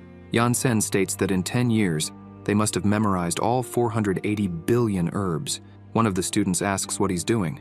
Yansen welcomes everyone and announces that the second lesson of Immortal Yansen's class will be about alchemy. Yansen writes on the board, saying that this group of herbs is their first lesson. He explains that when they become stronger, it will be easier to remember them all, and comments that alchemy is a long process, so they shouldn't be impatient. In the world of immortal cultivation, those who are persistent spend hundreds of years studying diligently to reach the first level of alchemy, but few succeed. He explains that a supreme alchemist, whether in the heavenly realm or any other part of the immortal heavens continents, is a powerful entity. A quality alchemist is comparable to a great nation. Ron and the other students are astonished. Yansen remarks that of course they are not very strong yet, and some can't even fight, but they can make others stronger and inspire them to want to fight. Ron asks if he's serious. The professor says this is a special version he made for them. In the future, he will teach them how to recognize, care for, and cultivate these herbs, as well as understand the effects of mixing different species. During this time, he will teach each of them individually and asks if they understand. The students reply that they do. And so, under Master Yansen's guidance, the students embarked on a new chapter in the world of immortality. This year, while the students gave their all to learn, 2 miserable demons were trying to get a chance to be taught by this professor. Ye and Ning perched atop a building, say they want to go to school. Everyone thought that Yansen Sensei's terrifying display of power before the competition would silence the world. Yet, in a world where magic, immortality, ninjas, and superhumans coexist, a battle of wits among various factions had just begun. Sometime later, night falls, and it starts to rain. Inside a church, a group of worshippers holding crosses recites something. When they finish their recitation, their leader shouts for their king to awaken. From within the coffin, a hand emerges. It's Count Dracula. Dracula asks who summoned him. The leader of the worshippers responds that it was him and addresses him as Your Highness, saying he's admired him for a long time. Dracula asks if he's human. The worshipper leader confirms that he is. Count Dracula injects his blood into the man's forehead, saying that from now on, he is one of them. The leader begins to transform into a vampire. Dracula declares that immortality and life will soon bring destruction, and with a sinister smile, he starts laughing. Somewhere in the world, something strange is born, beyond the comprehension of the Academy and the Superhero League. Meanwhile, the League has finally rebuilt the city and opened the graduation exam for each Hero Academy. A blimp flies over the city with a banner reading, "The 20th graduation exam for the greatest superpower academies." At the Superhuman Academy, the representative remarks that at least the alliance of those fools rebuilt the city and says he's been studying in that hell for 20 years. After training so hard for years, they are no longer as weak as they used to be, and nothing will stop them from graduating. The superhuman girl reading the list announces that this time, their evaluator will be Yansen, the Black Cloak, from the Immortal class. Upon hearing this, the representative is shocked and exclaims, "Oh crap! The graduation exam is about to begin. The place is the same, the people are the same, and there's even a familiar feeling." Inside the exam arena are Ran Zihao, Lan Bin, Meng Qi, and Sun Xiaoli. Meng asks which professor will be in charge of the exam this time. Bin says it doesn't matter, and mentions that if it's anyone but Lord Yansen, they will pass. Sun Xiaoli, with a slight smile, agrees, saying they've waited a long time for this. Suddenly, Sister Lan enters the arena and remarks that it's been a while since she's seen the Immortal class. Ran asks if she'll be the examiner. She confirms that she will be the examiner this year. According to the union's rules for previous graduations, the exam centers are spread across various areas of the city. The examiner for the Ninja Academy is the superhero Light BU from the Superhero Academy. The examiners for the Magic Academy are the Rainbow Warriors from the Ninja Academy. The examiner for the Superhuman Academy is the Black Cloak from the Immortal Academy, also known as Lord Yansen, the #1 hero. No one knows what the Union was thinking by having the world's #1 hero as an examiner, especially since each academy is competing against the others. This cross-examination method is simply nauseating. At the location where the Immortal Academy students are taking their test, Yansen appears. One of the students, surprised, asks what he's doing there, since he should be at the Superhuman Academy for evaluation, and how he returned. He replies that he left a doppelganger there. The student wonders what a doppelganger is. Ran and Bin celebrate that it's Sister Lan and not their teacher. Sun Xiaoli, thoughtful, asks Sister Lan what the rules are this time. With a slight smile, she explains that after the monster capture competition, they were recognized as the most capable academy in the world, and this time the rules are simple. If they touch her face within 10 minutes, everyone will graduate. Sun Xiaoli asks if it's starting now. She snaps her fingers and says, "Yes, it's starting." Sun Xiaoli quickly charges at Lan Qiqi at high speed and strikes with her sword. Sister Lan catches the sword with her hand, leaving Sun Xiaoli shocked. Lan Qiqi remarks that it's expected of Yansen's student and says she's tough, but it's just a little test. She asks if Sun Xiaoli wants to kill her. People are surprised. Sun Xiaoli tries to pull her sword back. Ran asks what Sister Lan's strength level is. Meng replies that she doesn't know, but it's not peak chi refinement. Meng warns Sun Xiaoli to be careful. Lan Qiqi throws Sun Xiaoli backward and says she forgot to mention that she can counterattack, then fires a magical lightning bolt at Sun Xiaoli.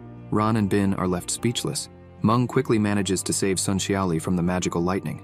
Lan Qiqi raises her hand and begins controlling the lightning, commenting that she'll be a handful, and launches the lightning again in their direction. Ran, terrified, says that this looks very familiar. The magical lightning creates a massive explosion inside the arena. People are scared, but the attack doesn't hit them. Ran, with his hands raised and 4 seals in each hand, slightly dazed, says he's not even a mage and that he's going to file a complaint with the student union. The spectators wonder if they're still alive when they notice 4 giant swords in the arena's corners. The protagonist had summoned them to protect everyone. Lan Qiqi notices and thinks he's very protective. Sun Xiaoli, with her sword on the ground, uses the array and starts refining essence into qi. The other students say they'll lend more spirit to Lu. Bin mentions that Ron is already exhausted. Meng says it's fine, and that he just needs to hold on a bit longer. Lan Chi says that's what she was waiting for and tells her to bring it on. Sun Xiaoli declares they won't lose that easily. The two charge at each other at high speed, but Lan Chi is faster and delivers a kick to Sun Xiaoli's chin. Bin is astonished. Sun Xiaoli thinks that she's never fought someone from the top 10, but even so, they're really good. Lan Chi quickly begins spinning, launching multiple kicks at Sun Xiaoli. Sun Xiaoli defends herself and says that the days she spent training combat with her weren't in vain. With her right hand, she unleashes a chi attack, telling her to try that. Lan Chi swiftly dodges and comments that it was close. Meanwhile, as all the students are giving their best at the graduation tests, on the other side of the world, two hooded figures ask if this is the place. The other confirms that it is, an S-class banishment prison. In the stands, Ye and Ning cheer loudly for Sun Xiaoli, yelling for her to take down the heroine and not embarrass their master. They wonder if she's okay or if she'll manage. Ning holds Ye as she shouts at Sun Xiaoli to use her left hand first, not the right, saying she'll hit harder that way, and questions if she even ate breakfast. Yan Sen looks back, deep in thought, and Ning and Ye quickly hide before he spots them. Sun Xiaoli throws an elbow, but Lan deflects it. Ning, watching through her binoculars, remarks that the real issue is that their master's eldest disciple is about to lose, and points out that the woman in pink, at first glance, appears to be at the peak of the innate realm, but is on the verge of reaching the golden core realm. Ye asks why that matters. Ning explains that even if they overlook Sun Xiaoli's lack of experience fighting serious battles with people at the same innate realm, there's still a big gap between someone at the peak and someone at the early stage. Ye asks if she couldn't summon the Spirit King. Ning explains that to do so, the opponent would have to allow her to set up the summoning formation first, and says that in the innate realm, summoning the Spirit King is almost impossible. Even then, it would only use 1,000th of its power. Fighting in a state that quickly drains spiritual power is a last resort, even for those in the golden core realm, reserved for killing an enemy who would otherwise certainly kill them. Ye says that's not the right approach. Ning responds that there's still a chance if Sun Xiaoli uses her head, as all she needs to do is touch the girl in pink. Sun Xiaoli continues attacking while Lan Chi defends. Lan Chi comments that Sun Xiaoli thinks she's weak because she saw her training with her teacher, but says that she and her teacher aren't on the same level. Sun Xiaoli thinks that no, this is still far from the top 10, and she needs to find a way. Quickly, Sun Xiaoli ascends into the sky and uses the Genki Dama, leaving Lan Chi and the spectators stunned. In the sky, Sun Xiaoli declares that the second level of her Qi capacity for dragon formation isn't as powerful as the one she used against demons, but it's still enough to take down Lan Chi. She challenges her to withstand it. Lan Chi swiftly appears behind Sun Xiaoli, commenting that the sooner she launches the move, the more she lowers her guard. Then, Lan Chi strikes with both hands, sending Sun Xiaoli crashing downward, and asks if she wants to die before accomplishing anything. Back in the arena, Lan Chi says that Sun Xiaoli won't graduate by winning like that. Sun Xiaoli, on her knees, starts coughing. The dragon goes out of control. A man is left speechless. Lan Chi activates her battle magic at maximum power, overloading to 1000%, and lightning begins to form around her. Ning looks at Ye and says, "I told you, the early stage of the golden core realm." The spectators comment that Sister Lan has used all her power, but wonder if it's fair to use maximum strength against a student who isn't even in the top 10. Others remark that whoever created this move must be a psychopath and call it madness. Another mentions that fortunately, this is only the second stage.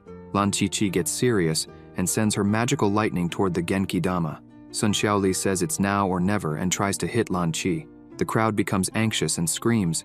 Ran, lying on the ground, asks if she did it. Bin says that the formation can't be used anymore. Lan Chi comments that it's a pity, and if Sun Xiaoli had been just a bit faster, she would have landed her hit.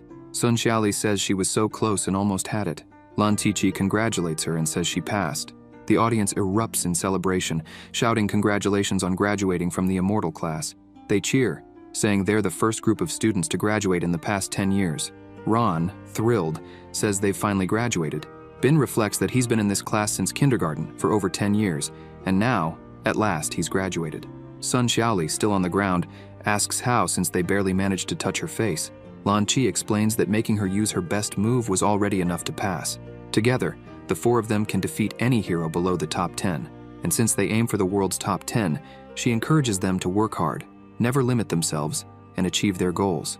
She adds that she knows the innate realm is just the beginning for the immortal class cultivators and believes that one day Sun Xiaoli will be stronger than her. Sun Xiaoli lies on the ground, deep in thought. And so, they graduated.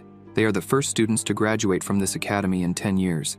The students remark that the most intriguing thing is Sister Lan. Many students are more powerful than professional heroes, and there are plenty in the Superhero Academy, not just in the Immortal Academy. Sister Lan, known as the Queen of Evaluation, has worked as a professional examiner for a long time, and her rules have never changed. They say they don't know why the usually strict Sister Lan would be lenient with them. The students, after graduating, approach the teacher, cheerful with their graduation certificates in hand. As they get closer, Yan-sen takes the certificates and says he'll hold on to them for now. He states that he'll return them once they become true immortals. They begin to cry. The protagonist comments that, although they graduated in this world, they're still in kindergarten, and tells them to keep practicing, asking if they understand. Thus, teacher Yan-sen confiscated their diplomas, ran, crying, thinks that at this rate, real graduation will only happen in 100 or even 1,000 years. Sun Xiaoli says to forget it, that it's nothing. She adds that she doesn't know what they're thinking, but now that she's been introduced to the path of cultivation, she doesn't want to be a heroine. Moreover, she says that, by the way, she's already graduated. The next goal is immortality. Ran comments that suddenly Sun Xiaoli became cool, and Meng gives a slight smile while the teacher observes them in silence. The 20th graduation exam finally ended, but it wasn't as successful for other academies. Both the Magic and Ninja academies failed one after another. The Superhuman Academy even broke the record for the fastest failure of the century.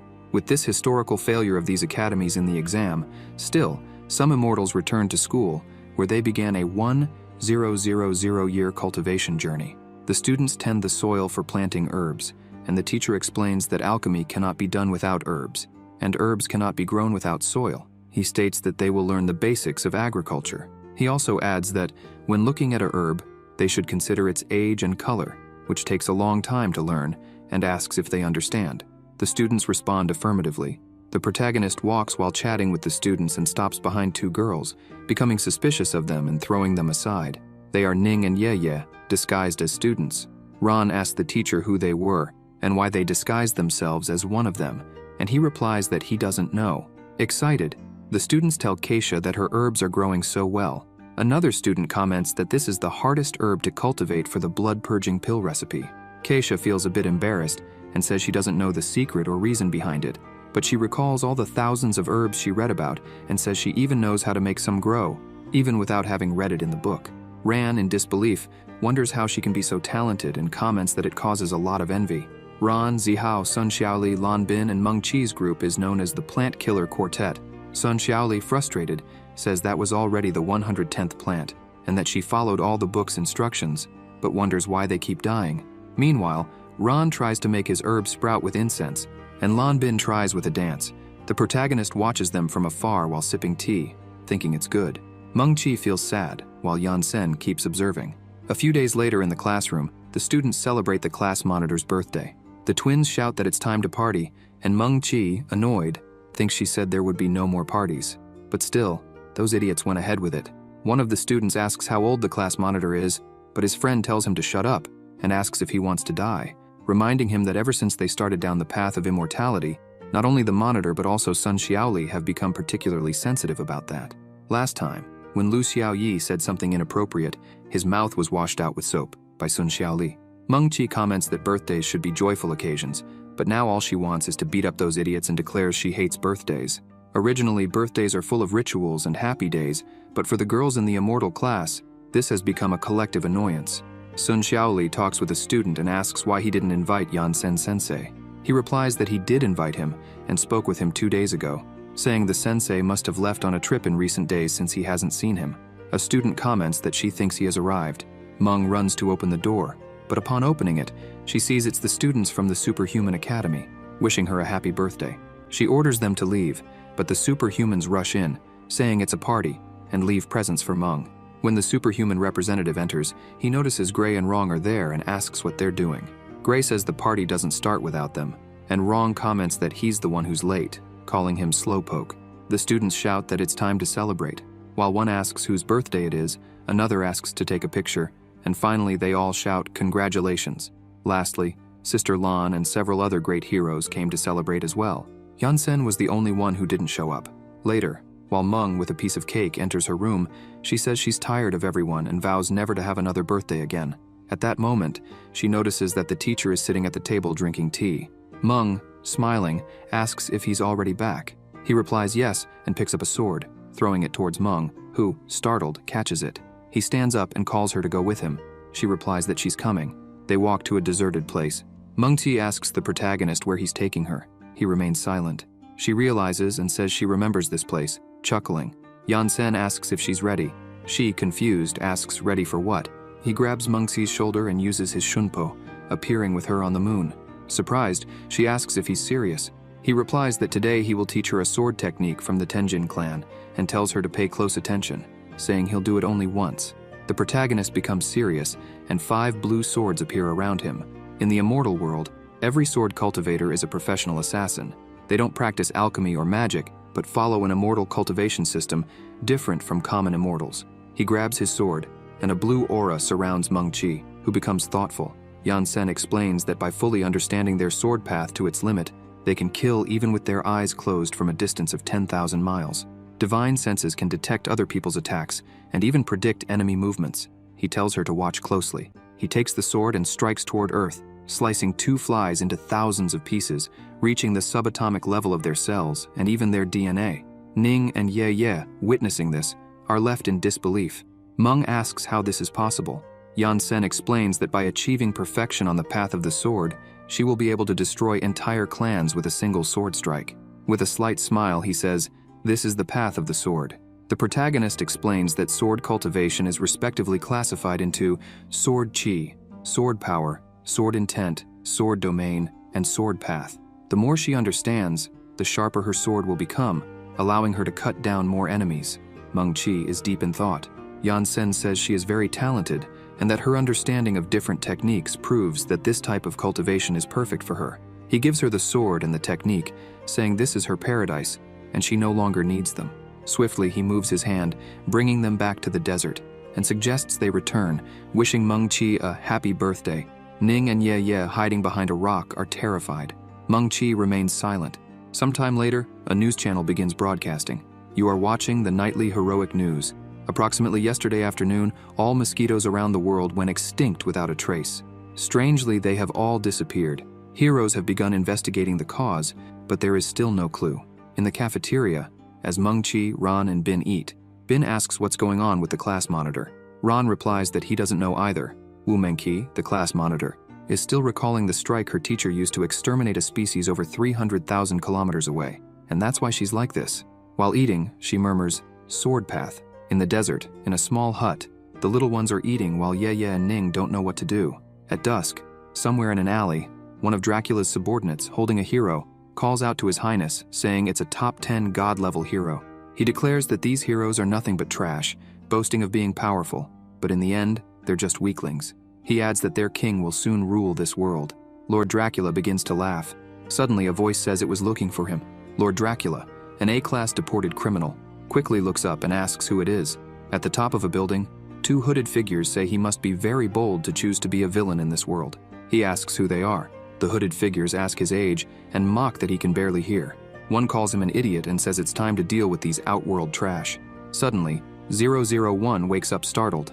Pink Bamboo wakes up and asks what happened. He feels a familiar sensation and wonders if it's a bad omen.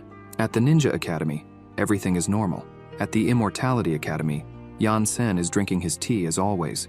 Another day in the city, Ning asks Ye if, when the master performed that technique the day before, she understood anything. Ye replies that no, she didn't understand a thing.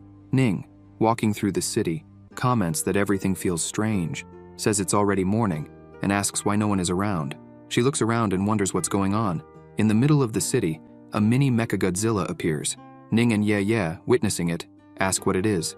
The Mechagodzilla, adjusting its system, detects that Ye and Ning are SSS-level Immortal World intruders and says this could be troublesome. Ning asks if it knows about them. Ye questions what it plans to do with them. It responds that they're trapped. Ye asks Mechagodzilla if it understands human language and who it is. It replies, "Transformation," and begins morphing into a large robot. It is the ancient superhero 003. 001 screams. Pink Bamboo asks what's wrong with him again. He replies that those idiots are coming back and calls them fools. At Hero headquarters, the system starts announcing, City Y, Main Street, a massive energy surge has been detected. The president asks what's going on. The secretary responds that they don't know, but it's an energy similar to 001's S, though the source is different. They don't know who it is. The president, surprised, asks if it's one of the ancient superheroes. The secretary confirms, saying it's consistent with that. Suddenly, atop a building, another ancient hero appears in the form of a dinosaur, saying they're dealing with SSS-level prisoners and asking if all humans have been evacuated. He also asks if 003 needs help. 003 replies no, extending his right hand forward. Yeah and Ning are confused. 003 says, "Take this." Yeah charges at him immediately. Suddenly, everything clears up, and then a gigantic explosion occurs in City Y. The president is alarmed. With the explosion, an earthquake hits. Black Bamboo asks what's happening. Pink Bamboo asks 001 if his siblings did this. 001 says that it's 003's controlled nuclear field. At the Immortal Academy, the earthquake reaches them. Bin falls to the ground and asks what's going on, while Ron says it reached there too. Yan Sen steadies Meng Chi so she doesn't fall, and says that whatever is happening has nothing to do with them, telling them to keep tending the plants. Yeah, hovering over the city, seeing it all white, asks what place this is. Ning says she doesn't know, and adds that it wasn't an explosion. Pink Bamboo asks 001 what the controlled nuclear field is. He replies that it's a high-density nuclear explosion that flattens space, a unique law power of 003. Ning and Yeah are trapped within spatial manipulation. 003 raises his hand and uses double-dimensional crush, saying he'll finish it here. Ning asks what they'll do. Yeah exits the dimension, calling him a useless tin head, and says spatial manipulation won't hold her. 003 tries to grab her, but Yeah swiftly dodges and knees 003 in the chin, launching him far against a building. The other ancient hero in dinosaur form, arms crossed, says he warned him to be careful. Yeah says they're not someone he should mess with and states she's getting annoyed. The other ancient hero asks if he's alive. He replies he's not dead and admits it's impressive. Inside their spaceship, two other ancient heroes watch 003's battle. The purple ancient hero asks if he can handle this. The yellow ancient hero tells him not to worry and says it's not the first time he's done this. The purple ancient hero asks the yellow one what he thinks of Dracula. Dracula, trapped inside a tube with a straitjacket and a device in his mouth, tries to speak to them. The yellow ancient hero says Dracula hasn't said anything but wants to stay in this world. The purple ancient hero orders that he be castrated. Dracula panics and tries to speak to them. Back in City Y, Yeah charges at 003 and challenges him to fight. 003 says her wish is his command and uses the dimensional ability, four-dimensional cage, Sakashima Yokoshima Hapofusagari. He then inverts the dimension. Ning and Yeah notice that space is mixing and ask if this is a Demon King ability. 003 traps them within this dimension and asks how they feel now, calling them new monster queens and saying they're different from the others. In the two-dimensional field, their internal organs and brains should have been crushed, yet they emerge unharmed. The upside is that fighting them was worth the effort, and he acknowledges their power. Suddenly, a rock hits his head. The blue ancient hero asks what he's doing and how much longer he'll keep this nonsense up, calling him an idiot. He asks if 003 sees anyone in front of him, and why he doesn't do something about it. 003 is confused. The blue ancient hero says he grabbed two dolls. Frustrated, 003 says she mentioned wanting a duel and tricked him. Yeah feels like an idiot for not realizing that guy was even dumber. Ning finds it unacceptable. Yeah comments that they'll have their revenge sooner or later, but that it's better to retreat now, get out of there, and come back stronger to dismantle that tin can. 003 laments that his program was written by someone with an IQ of 120, yet he was still tricked by those two. The blue ancient hero, annoyed, remarks that his IQ seems more like minus 120, and that he only let him take on the mission because he insisted on doing it alone. 003 says he's captured so many criminals before, but those two were the first to escape him. In all these years in this vital industry, this is the first time it's happened. Frustrated, he shouts for them to reappear and warns that he'll finish them off, calling them damn immortal world rookies. As they flee, they call him an idiot. In the cities, an alarm sounds, announcing breaking news. The ancient superheroes have been revived. They're back. A person on the street asks another if they heard that the ancient superheroes are back, and the friend, incredulous, tells him to look at the photos on his phone. The president, speaking with Light Bu, mentions that the ancient heroes have returned, hence the commotion. The bamboos, seeing the buzz online, tell 001 that his brothers are very strong, to which 001 responds that he's not their brother. The bamboos insist, saying that his brothers are as strong as him, and 001 replies that he could take them down in seconds. From the window, 001 notices something and runs outside, leaving the bamboos confused. 003 and Blue greet 001 saying, "Long time no see," and calling him little brother. 001 asks who's the little brother and warns them not to act like they're close. 003 calls him weak, claiming he's much weaker than before, and that now he can barely use the power of law, saying he could defeat him with a single finger. 001 tells him to stop talking nonsense and asks what he wants. 003 says that after so much time on Earth, he heard from the Corps about an SSS-class criminal and would like to know who he is and where he is. 001 asks if he let the Corps handle the investigation, and 003 replies that although the Corps can predict the future, it got no information about the criminal. 001 thinks that the almighty Corps couldn't get anything about him. 003 comments that since 001 has been on Earth for so long, he must know something, and asks who this criminal is. 001 asks if he means the one from the Immortal Academy.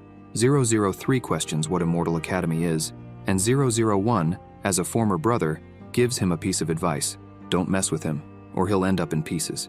Left without help, 003 decides to leave, but warns him that they want him back, and that he should leave the humans and return to the Corps to become more powerful than ever. 001 replies that they're wrong, and that humans are more powerful than artificial intelligence. Pink Bamboo, who is spying, finds it cute how the ancient heroes talk. Black Bamboo asks 001 what this Corps is, and he explains it's a computer that maintains the timeline and predicts the future, using artificial intelligence. Black Bamboo, surprised, finds this unbelievable, and 001 explains that they use the Corps to draw energy from a sun. Black Bamboo, impressed, comments that 001 is too kind for warning his siblings not to mess with that stranger from the Immortal Academy. 001 replies it was foolishness, saying they wouldn't leave if he didn't say that and stating they're dead. The bamboos tell him he's a jerk. Yansen sneezes and looks thoughtful. In a cabin in the middle of the desert, Ye, annoyed, bangs on the table and tells the little ones that they only think about eating, saying that if they don't finish their missions tomorrow, she'll roast them both. One of the little ones asks if she wants them to teach her how to make friends. She says yes and asks why. The little one says it's easy, claiming he has 20 years of experience in it and that they're professionals. The dark little one asks if the demon lords were rejected by some heroes. They reply yes. The little one, tearing up, says he understands what they're going through, sharing that they've been through that too, and comments that in this world, it's not easy for monsters. Ning tells them to stop fooling around and asks how they made so much gold. The little one replies that as monsters, they only do 7 jobs a month for heroes, and says they had to steal some jobs from other monsters too. She asks if he's going to say how or not, and he says it's easy, telling them to give a gift.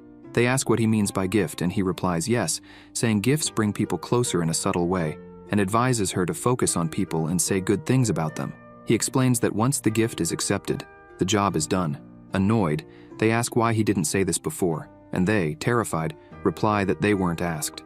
Ye calls Ning and suggests they go to the Immortal Academy. Ron notices that Ning and Ye are there and shouts, asking if they've returned, warning them not to cause trouble in the professor's domain.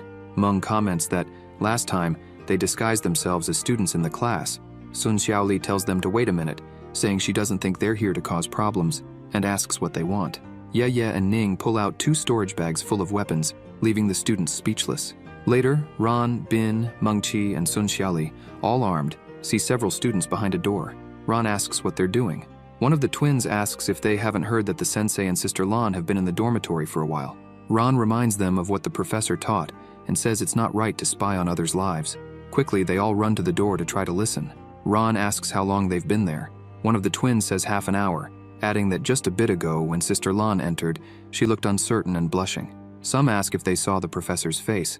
Suddenly, they hear Lan Qi's voice through the door, telling them to go slower, and everyone is shocked. Lan Qi again asks them not to push like that. One of the students tells the class monitor to calm down. At that moment, the door falls, and all the students tumble into the room, embarrassed. They see the professor wearing a mask and holding 2 tools, while Sister Lan Qi is lying dazed on a bed. Ran and one of the twins say they were just passing by and tripped. Ran asks what he's doing. The protagonist explains that Miss Lan Qi allowed him to conduct some experiments on her, so he could understand the power of this world. Lan Chi, with tears in her eyes, asks what he understood. He says that, in this world, there's a strange magnetic field in the galaxy, and their bodies communicate with this field to harness energy, thereby creating fire in his hand. Ran and Meng, incredulous, exclaim that this is a superpower. Ran comments that it's fire created by superpowers, not spiritual powers. The protagonist confirms and says he's proficient in it. In his other hand, he creates water. One of the twins and Ran are shocked, exclaiming that he managed to produce both fire and water. Xiao Yi comments that these attributes are mutually opposed. Yan Sen uses his heat vision and asks if there's anything like attributes. Ran and Meng are confused. The professor's heat vision hits the wall and bounces back. Ran warns the sensei to be careful, and he responds that it's annoying, saying it's not as good as cultivation power. Xiao Yi asks if he acquired superpowers. Ran comments that he wasn't as skilled as the professor when he got his powers, saying it's outrageous and legendary. Lan Chi says her powers awakened naturally, unlike his, and says that those who acquire them like this are like newborns learning to walk, adding that calling him eccentric wouldn't be wrong. The protagonist asks if it's really that difficult, says he didn't think so, and asks what they want from him. Meng Qi and Sun Xiaoli mention it's about the demonesses.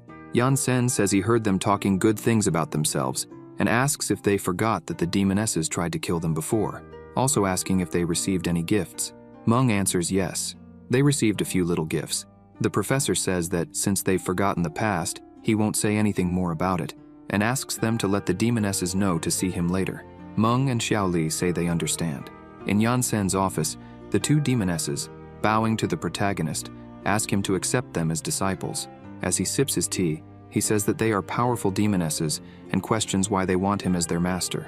Ye says it would be a great honor for lowly demonesses like them to become his students. He remarks that they were very skilled at winning over his students. Ye replies that all the gifts are proof of their sincerity. Yan Sen mentions that the guardian beast of their clan has at least a golden core. Ye looks confused. He says that since his students have forgiven them, they may guard the front door for now, and when they reach the peak of their realm, they can become his bodyguards. They respond that they'll do as he wishes. He thanks them for gifting the children, and the two happily leave, cheering. Back on the Ancient Hero's ship, the Green Ancient Hero scolds 003, saying he can't even capture two SSS-level criminals and let them escape. He adds that if they'd worked together, this wouldn't have happened. 003 replies that he didn't do it on purpose, explaining that they were so strong they broke not only his two-dimensional cage, but also the four-dimensional one. The Blue Ancient Hero asks what's wrong with them.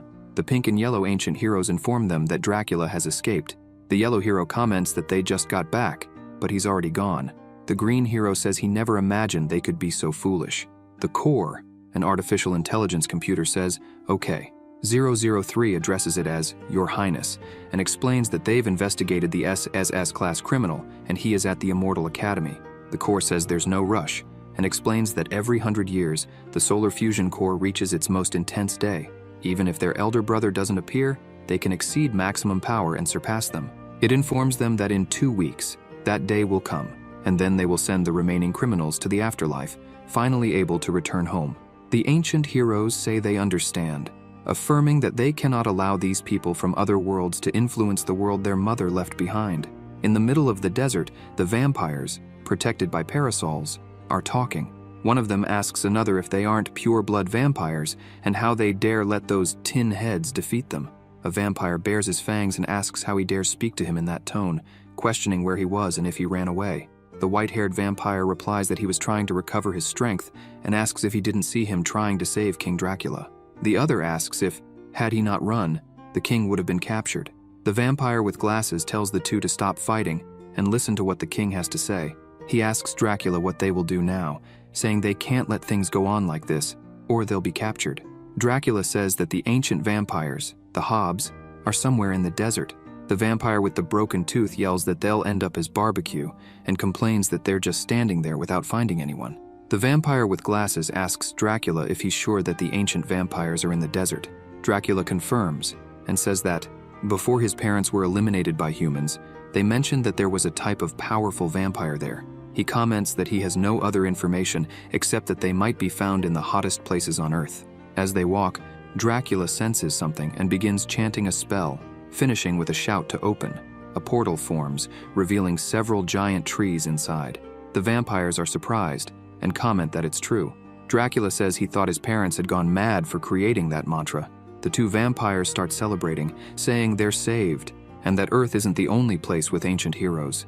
Inside the portal, as they walk, the vampire with glasses comments that he'd never imagined the existence of a vast forest within that desert.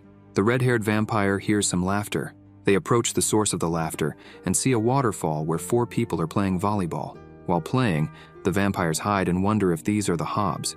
The white-haired vampire comments that they don't seem that strong and asks Dracula if he's sure he isn't mistaken. The vampire with glasses observes that they're just kids. A girl says she can't take it anymore and comments that they're good. The blonde boy asks what she's planning to do and says she's not even playing seriously. She responds that she is and says she has to go to class tomorrow. One of the people tells the girl to get the ball. This is Hooper. Dracula, confused, sees her heading toward the sun to fetch the ball and shouts for her to be careful with the sunlight, then falls to the ground. Seeing the girl unfazed by the sun, he says that's impossible. Hooper asks who he is, and he falls silent. Hooper gives him a sinister look, leaving Dracula terrified. She then begins to crush him to the ground with her pressure. The hidden vampires are left speechless. Dracula says the force is too powerful, that he can't move, and asks what power this is. The vampires emerge from the bushes and ask her to go easy, explaining that they're all vampires. Hooper comments that they're of the same kind and apologizes, saying she thought he was some kind of pervert. Hooper's friends ask what's going on and if something happened. She responds that it's just some outsiders. As the ancient vampires leave, they give a ride to the sunshade vampires, and everyone follows behind the small truck. On the way, they see Luffy collecting rice. The white-haired vampire keeps staring at Dracula, which terrifies him. The vampire asks if they are all foreigners, since he's never seen them around. The white-haired vampire comments that his clothes are rustic. He chuckles and says he thought there was a forest there. Hooper disagrees, affirming that this is a completely different world where everyone is a vampire. Dracula is surprised and asks if everyone there is a vampire. Hooper confirms, explaining that this world, including themselves, was entirely created by Hob. Dracula looks confused. The blonde-haired man confirms it and offers to prove it, saying it's fresh animal blood. Hooper takes it and thanks him, calling him Hob. The sunshade vampires are puzzled. Dracula asks if they all have the same name. The blonde responds no and comments that she pronounces it 600000000000000000000000000000000 times, asking if he wants to try. Dracula declines and asks if they don't drink human blood. The white-haired vampire says they don't drink human blood, explaining that if they did, it would only reduce their abilities, and only idiots do that. They arrive in a town and see several vampire people. A woman asks Hooper if they have already returned from the field trip. Hooper says yes and calls her Aunt Hob. The vampire who lost a tooth tells Dracula that everyone there is better than him, asserting that they all have a blood level above 10. Dracula remains silent.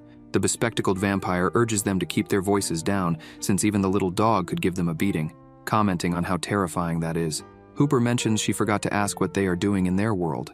Dracula, feeling awkward, begins to explain. Hooper asks if they're talking about the colorful robots. Surprised, Dracula asks if they know them. The white-haired vampire replies affirmatively, saying they are their enemies. Another ancient vampire comments that, in ancient times, they tried to get rid of them, but failed. In the end, they made a deal. The robots would return to the sun, and the vampires would return to their world. Since then, they've had no further conflicts. Then he asks Dracula if they fought against them. Crying, Dracula admits that he was defeated before even realizing what hit him, and that after being captured, he was almost castrated.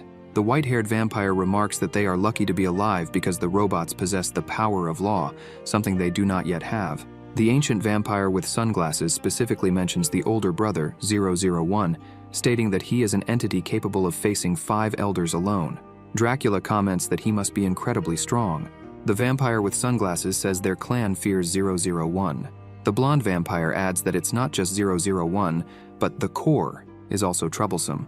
Dracula asks what the core is. He explains that it is a computer with artificial intelligence that manages various powers of law. Dracula hangs his head, but the vampire with sunglasses reassures him, saying that the Hobbs are not incompetent, and that they too are vampires, thus making them one of their own. He says that since they didn't break the agreement, they can't blame them for being rude. Dracula asks if he can make decisions within the Hobbs family. Hooper responds that of course they can, as they are the last 6,073,000,000 vampires created, and that he loves them the most. Dracula asks where they're headed.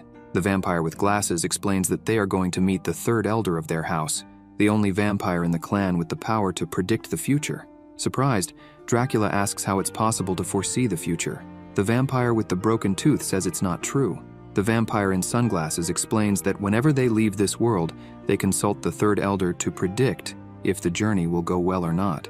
Dracula and the broken tooth vampire are shocked, commenting that she is very powerful and wondering if vampires like that really exist in this world. The white-haired vampire confirms, stating that the three elders are the most powerful and respected in the clan. Thus, they continue walking toward the house of the third elder. Upon arrival, they see a mansion. The vampires watch as the young ones go to greet the elder. The third elder comments that if they've come to her, it means they plan to leave Hobbs' world. Hooper confirms, saying that the third elder is always right. The elder asks her not to flatter her like that, explaining that she doesn't know everything, and advises them not to act just because Uncle Huo loves them. The vampire with the broken tooth suggests that Dracula take a look at her and asks if she's a vampire or a mage. The blonde vampire explains that the third elder served at a magic academy many years ago and chose to become a vampire after witnessing the power of the Hobbs. Hooper says they want her to foresee their future. The third elder agrees to begin. She starts gathering power in a magic crystal to see. Hooper asks the elder how their journey to the other world will go. She replies that it will go well. The elder starts laughing, saying it's going to be great. The eldest brother, 001, has severed his ties with the siblings and is weaker than ever. Hooper laughs, saying it's time for revenge, stating that 001 was the most annoying of them all. The red-haired vampire adds that without him, those guys are no challenge at all for the Hobbs family. The third elder says they don't need to act because someone else will take care of them, adding that not a single bolt of his will be spared and that they have won the day. Hooper asks the elder who this person is, and she replies that it will be great. The elder, suddenly confused, asks why. Hooper asks what's wrong, and the elder says she can't predict the future when she looks at him and asks who he is. Shortly after, a funeral is held for the third elder. The vampires begin to cry. The blonde vampire, sobbing, says that the third elder left too soon, questioning how an immortal vampire could die like this, wondering how a vampire dies after leaving home. Suddenly, the elders arrive. Hooper announces that the first, fourth, and second elders have arrived. The elders ask what's going on. The blonde vampire explains that they don't know the reason, saying that last night they were preparing to go to the outside world and spoke to the elder to foresee their future. She, terrified, simply said, "Who is he?" and then met a violent death. The green-haired elder asks how this happened, noting that the third elder had predicted that they would all die in the same year, month, and day, so how could she have gone before them? The gray-haired elder tries to console him. Later, on a rainy day, all the vampires gather to give the third elder a proper funeral. In the middle of the funeral, as they carry the elder, Hooper, crying, says that the third elder died for no reason, and questions how this happened, stating that they haven't even gone to the other world yet, and wonders how an ancient vampire could die like this. The vampires ask if Huo Bo was summoned, and someone confirms that he was. Suddenly, someone asks what's going on. They look up and see that Huo Bo has arrived. Hooper and the blonde vampire fall silent. Dracula and his subordinate, confused, ask who Hobbs is. Hooper, looking up, sees that Hobbs has arrived. The broken-tooth vampire asks if he is the vampire who created this entire world. Dracula confirms it.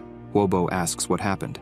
Hooper tries to explain, and then states that the third elder died a violent death. Hobbs, upon seeing the elder, comments that it's terrible, and notes that she had no blood left in her body. Hooper asks Hobbs what happened to her and how she died. Hobbs responds that she was afraid of death, leaving everyone shocked. Hooper asks what fear of death he means. Hobbs confirms it and asks if the elder left anything behind. Hooper, holding a stone sphere, explains that before dying, she inscribed 2 words with her last breath. On the stone sphere, it reads Immortal Academy. She says she doesn't understand what it means. Dracula says he knows of such a place and mentions that in his world, there is a place called the Immortal Academy, and he believes that must be what she referred to. The green-haired elder agrees, stating that the death of the third elder is unforgivable. Thus, the vampires begin to shout for vengeance, saying they must seek revenge. Meanwhile, Yan Sen had no idea what was happening. He was sitting at his home in the sky, drinking tea. The green-haired elder asks Hobbs what happened and insists that he must know who he is. Hobbs explains that in this world, there are some living gods. The elder is shocked by Hobbs's words. Yan Sen, sipping his tea, becomes thoughtful. Meanwhile, the world was plunging into chaos due to the appearance of vampires, ancient superheroes, and the various academy systems. The protagonist wanted to live a quiet and peaceful life, not expecting to enjoy tea like this at home. He savors his tea moment thoroughly. Meanwhile, in the sky above the academy, Sun Xiaoli and the kitty monster were exchanging rapid blows. The monster remarks that that's the way it is, urging her to refine her qi to the level of a god instead of relying solely on brute force. He explains that cultivating immortality means refining qi to a godly level, which makes one stronger. He acknowledges her skill in setting up magical fields, but warns that her enemies won't wait for her to prepare them, advising her not to rely too much on luck as they continue exchanging strikes. Sun Xiaoli runs swiftly and tries to set up the flags for the magic field, but the monster says it's too obvious and quickly destroys the flags. Meanwhile, Janaka and Lucas serve tea to the students. Ron and Bin, feeling bored, comment that Sun Xiaoli is already at the peak of chai refinement, while the rest of them are still at the peak of qi formation. Meng Qi points out that they always skip training sessions. Bin asks Meng what she's doing, and she replies that she's meditating. Bin and Ron, whispering to each other, note that the monitor hasn't reached the peak of qi refinement yet. Thank heavens, she's still at the same level as us. Meng warns them that if they don't want to be cut into 7 pieces, they better shut up. Bin and Ron, terrified, say she's scary. Janaka comments that they're already strong, claiming that they are the top 4 in the class. The short, orange-haired one mentions hearing that many people in the class have trained for over 3 years and have barely reached the early stages of martial arts. Ran and Bin lament their situation. At the entrance of the Immortal Academy, Ye effortlessly slices a fly with her sword, saying she can't let it pass, and orders a bald man to leave, calling him a pervert. Ning adds that they are guarding this gate, and if he wants to stay alive, he'd better leave. The bald man runs off, shouting that there are monsters there. Somewhere in the desert, the portal to the ancient vampire's world opens, and they return to Earth, declaring their comeback. The core starts to announce that the Hobbs have returned. The ancient heroes are stunned, with the blue one commenting that he almost forgot these rivals existed. The pink one says he hates those guys, while the yellow one remarks that they never tried to get rid of them and wonders what they want. The green one says he doesn't know either, but suggests they should still check them out. The pink one asks about the other exiles, and suggests they should deal with them first. The core replies that regarding the others, they should leave them aside for now and focus on handling the Hobbs. Back at the desert portal, the vampires declare they'll deal with their enemies first, and that some Hobbs should stay behind to guard the portal. The blonde vampire asks the Sunshade vampires if they took the serum given by the Hobb. They confirm they did. Sometime earlier, the leader of the ancient vampires had given a serum to the 4 Sunshade vampires, explaining that it would rapidly increase their strength, entrusting his students to their care and telling them to look after them.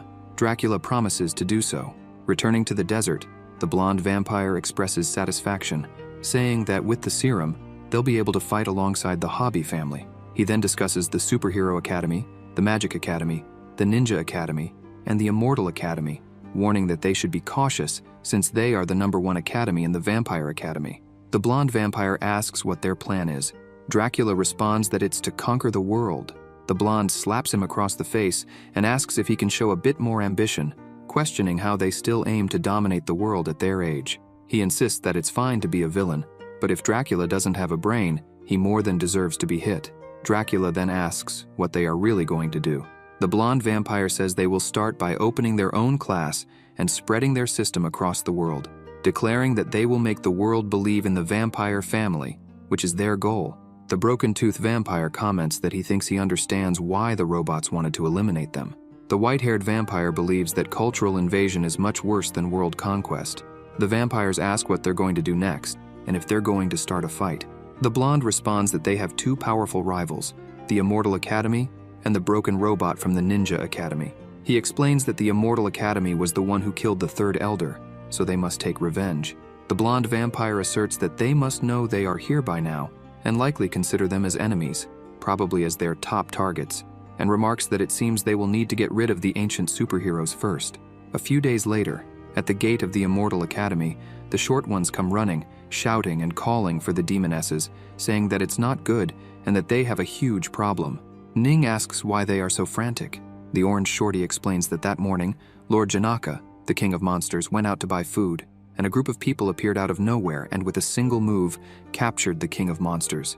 Ye orders them to calm down. Ning asks who they were, and they respond that they don't know, only that they appeared in simple clothes but were very strong. Ye, enraged, declares how dare they kidnap her little brother, and vows to end their lives. In the desert, Janaka is tied to a log with his mouth gagged. The hidden vampires wonder if they think the others will come. Dracula confidently asserts that they will, stating that those ancient superheroes have a contract with him and the headmaster of the Immortal Academy, and that once he captures those two, the whole world will know. The blonde vampire agrees, praises the plan, and asks if he's sure. Dracula tells him not to worry, claiming that they are experts in spreading news, and orders everyone to be quiet because the two are approaching. Ning and Ye appear, announcing their presence and asking if there's no one else. Janaka spits out the cloth in his mouth, warning them not to come closer, revealing it's a trap. They are confused, and the blonde vampire orders the others to attack quickly. The 4 sunshade vampires drink the serum they were given and charge at the two, laughing. Dracula taunts them, telling them to prepare to be captured. Ye suddenly appears in front of Dracula and lands a solid kick to his face, leaving him bewildered. The blonde vampire calls him an idiot and reminds him that the serum hasn't had enough time to take effect yet. Ning asks what she just hit, and Ye replies that she doesn't know, but it was really ugly. Dracula collapses unconscious on the ground. The blonde vampire curses and asks why they're standing around, ordering the other vampires to help. The ancient vampires grab various weapons, and the blonde commands them to capture the two alive. Ning demands to know who the hell they are. Ye responds that she has no idea and suggests it's better to hit first and ask questions later. Ye then begins unleashing a flurry of rapid strikes on the vampires. Ning shouts that more vampires are coming. At that moment, one of the vampires extends his arm, sending several other vampires flying toward her. They start falling headfirst in her direction, but she dodges them all effortlessly. The blonde vampire, irritated, calls them losers, useless, and says that Hooper trained them for nothing, claiming it's disgraceful and that he shouldn't have brought them. He summons his own group, declaring that they'll have to do all the work themselves, and swiftly charges at Ning and Ye. Ning seizes the opportunity, lunges at the blonde, and lands a solid kick to his stomach, mocking him, saying he's not much better than the others, calling him a crybaby, and suggesting they should learn to move properly before starting a fight. The vampires who had fallen headfirst on the ground start getting up and leap towards Ye one by one, forming a vampire ball above her. Ye quickly uses her sword to slice through them, sending them flying into the air. The vampire with sunglasses mutters, "Whoa, that's intense," while Hooper and the white-haired vampire suggest it might be best to retreat. Ye taunts them, calling them a bunch of weaklings and asking if they're tired of living. Suddenly, Dracula and the Toothless One are engulfed in a red aura. The blonde vampire comments that the serum is taking effect and explains that this serum was made by Hob himself, which means it can increase an ordinary vampire's power hundreds of times, ordering them to show those two who's boss. Ning asks if their intention is to capture them or what. The vampires who took the serum float in the sky, emanating a powerful bloodthirsty aura. Ning stays on guard, hand on her sword, and uses the superior demon art. Dracula, laughing, says this feeling is amazing and that he feels full of energy. Ning strikes swiftly, not giving the vampires time to react. Dracula, terrified, admits that Ning's strike is incredibly powerful. Ning's attack defeats all 4 at once, leaving them stunned. The young vampires are shocked by Ning's power, and the white-haired vampire comments that they shouldn't have messed with them.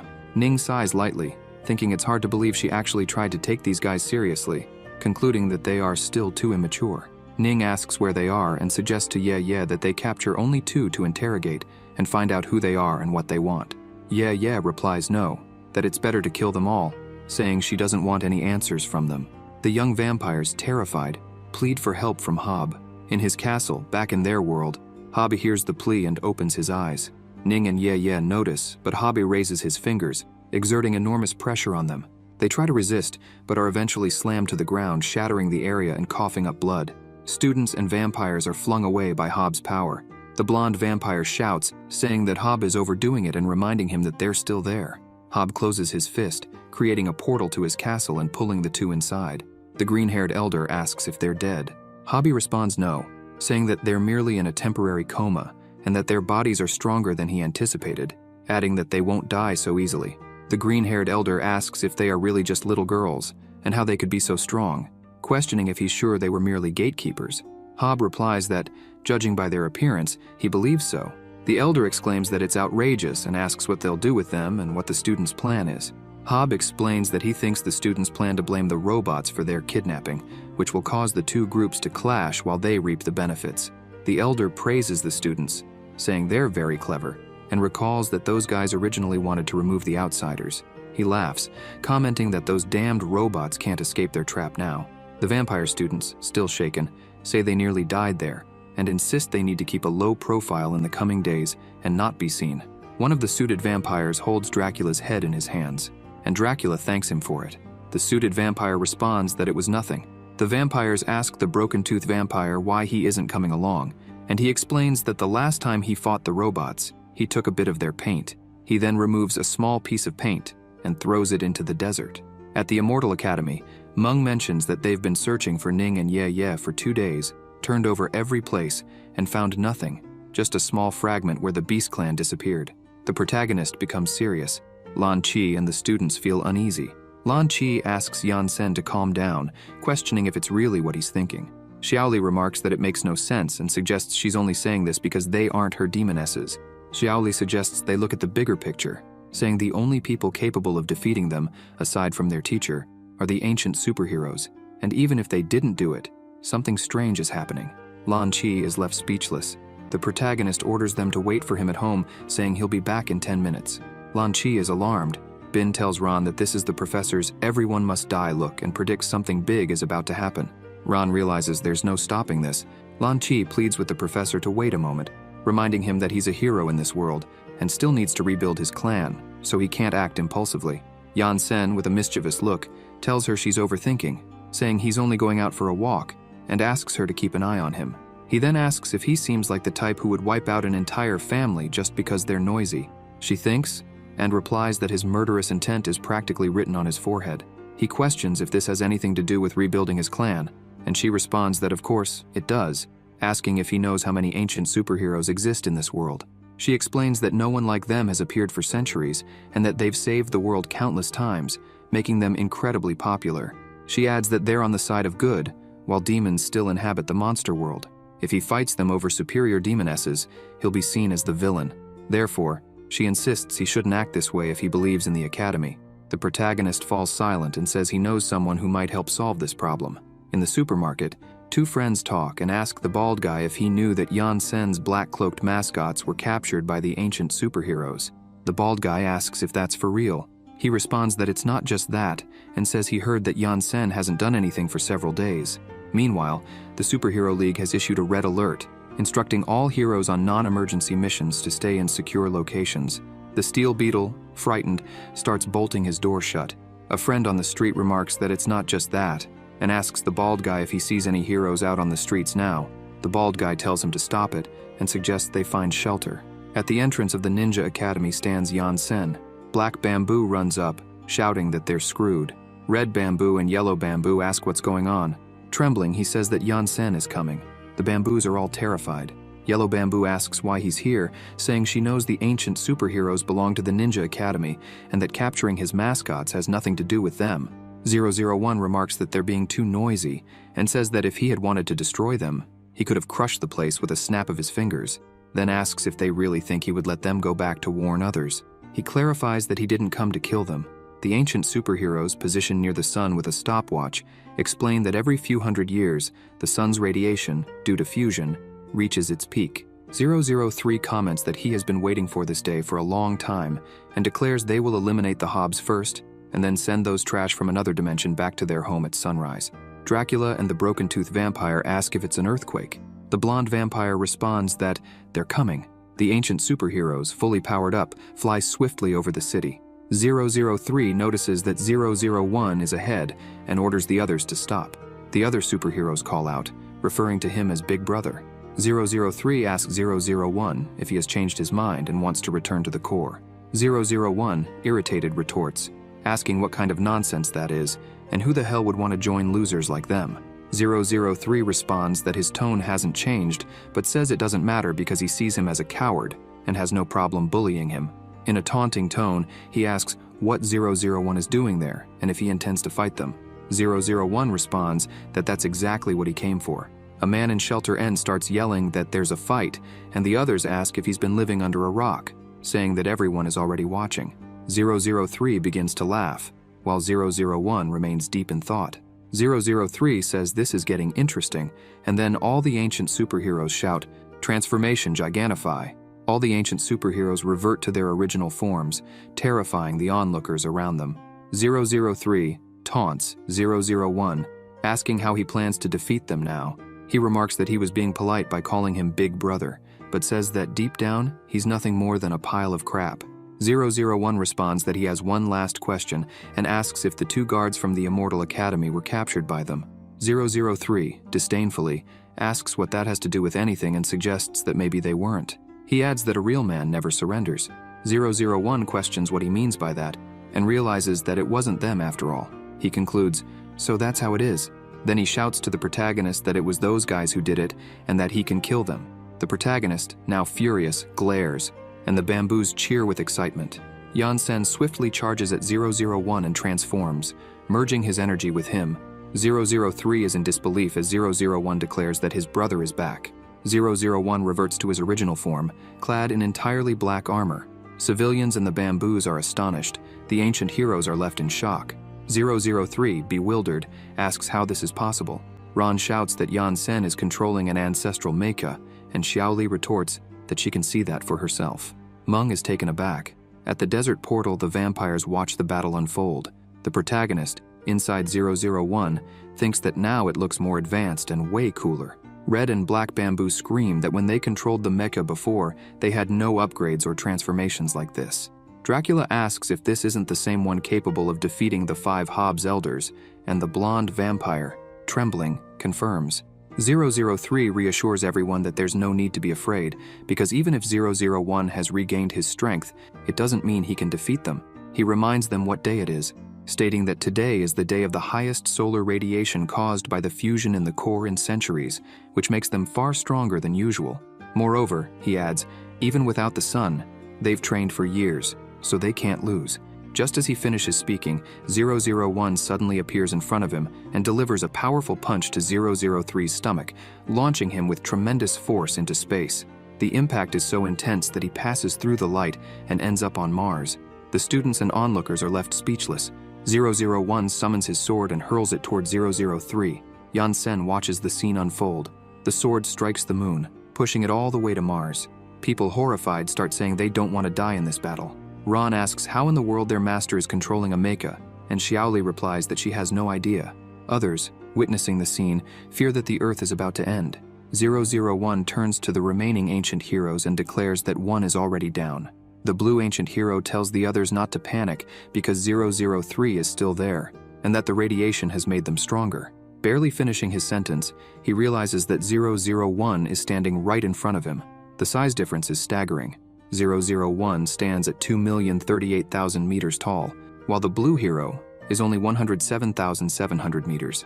The blue hero, in disbelief, exclaims that it's impossible since they're hundreds of kilometers apart, and he wonders how 001 can move so silently. Lan Chi lets out a chuckle. The blue hero punches 001 in the face, but is shocked when 001 doesn't even flinch. 001 asks if that's his best. The blue hero, terrified, stammers, "How?" The green hero charges towards 001, but 001 catches his kick effortlessly and throws him away. The green hero asks the blue one why he's just standing there, telling him he needs to do something, and asks if he's scared. The blue hero apologizes, admitting that he can't move, recalling what happened to 003. The green one asks if he remembers what happened to 003. The blue hero confirms he does. The green hero asks where he went. The pink hero shouts that 001 is above them and questions what he plans to do. The green hero says this is bad, remarking that with their older brother's personality, this will definitely be a finishing move.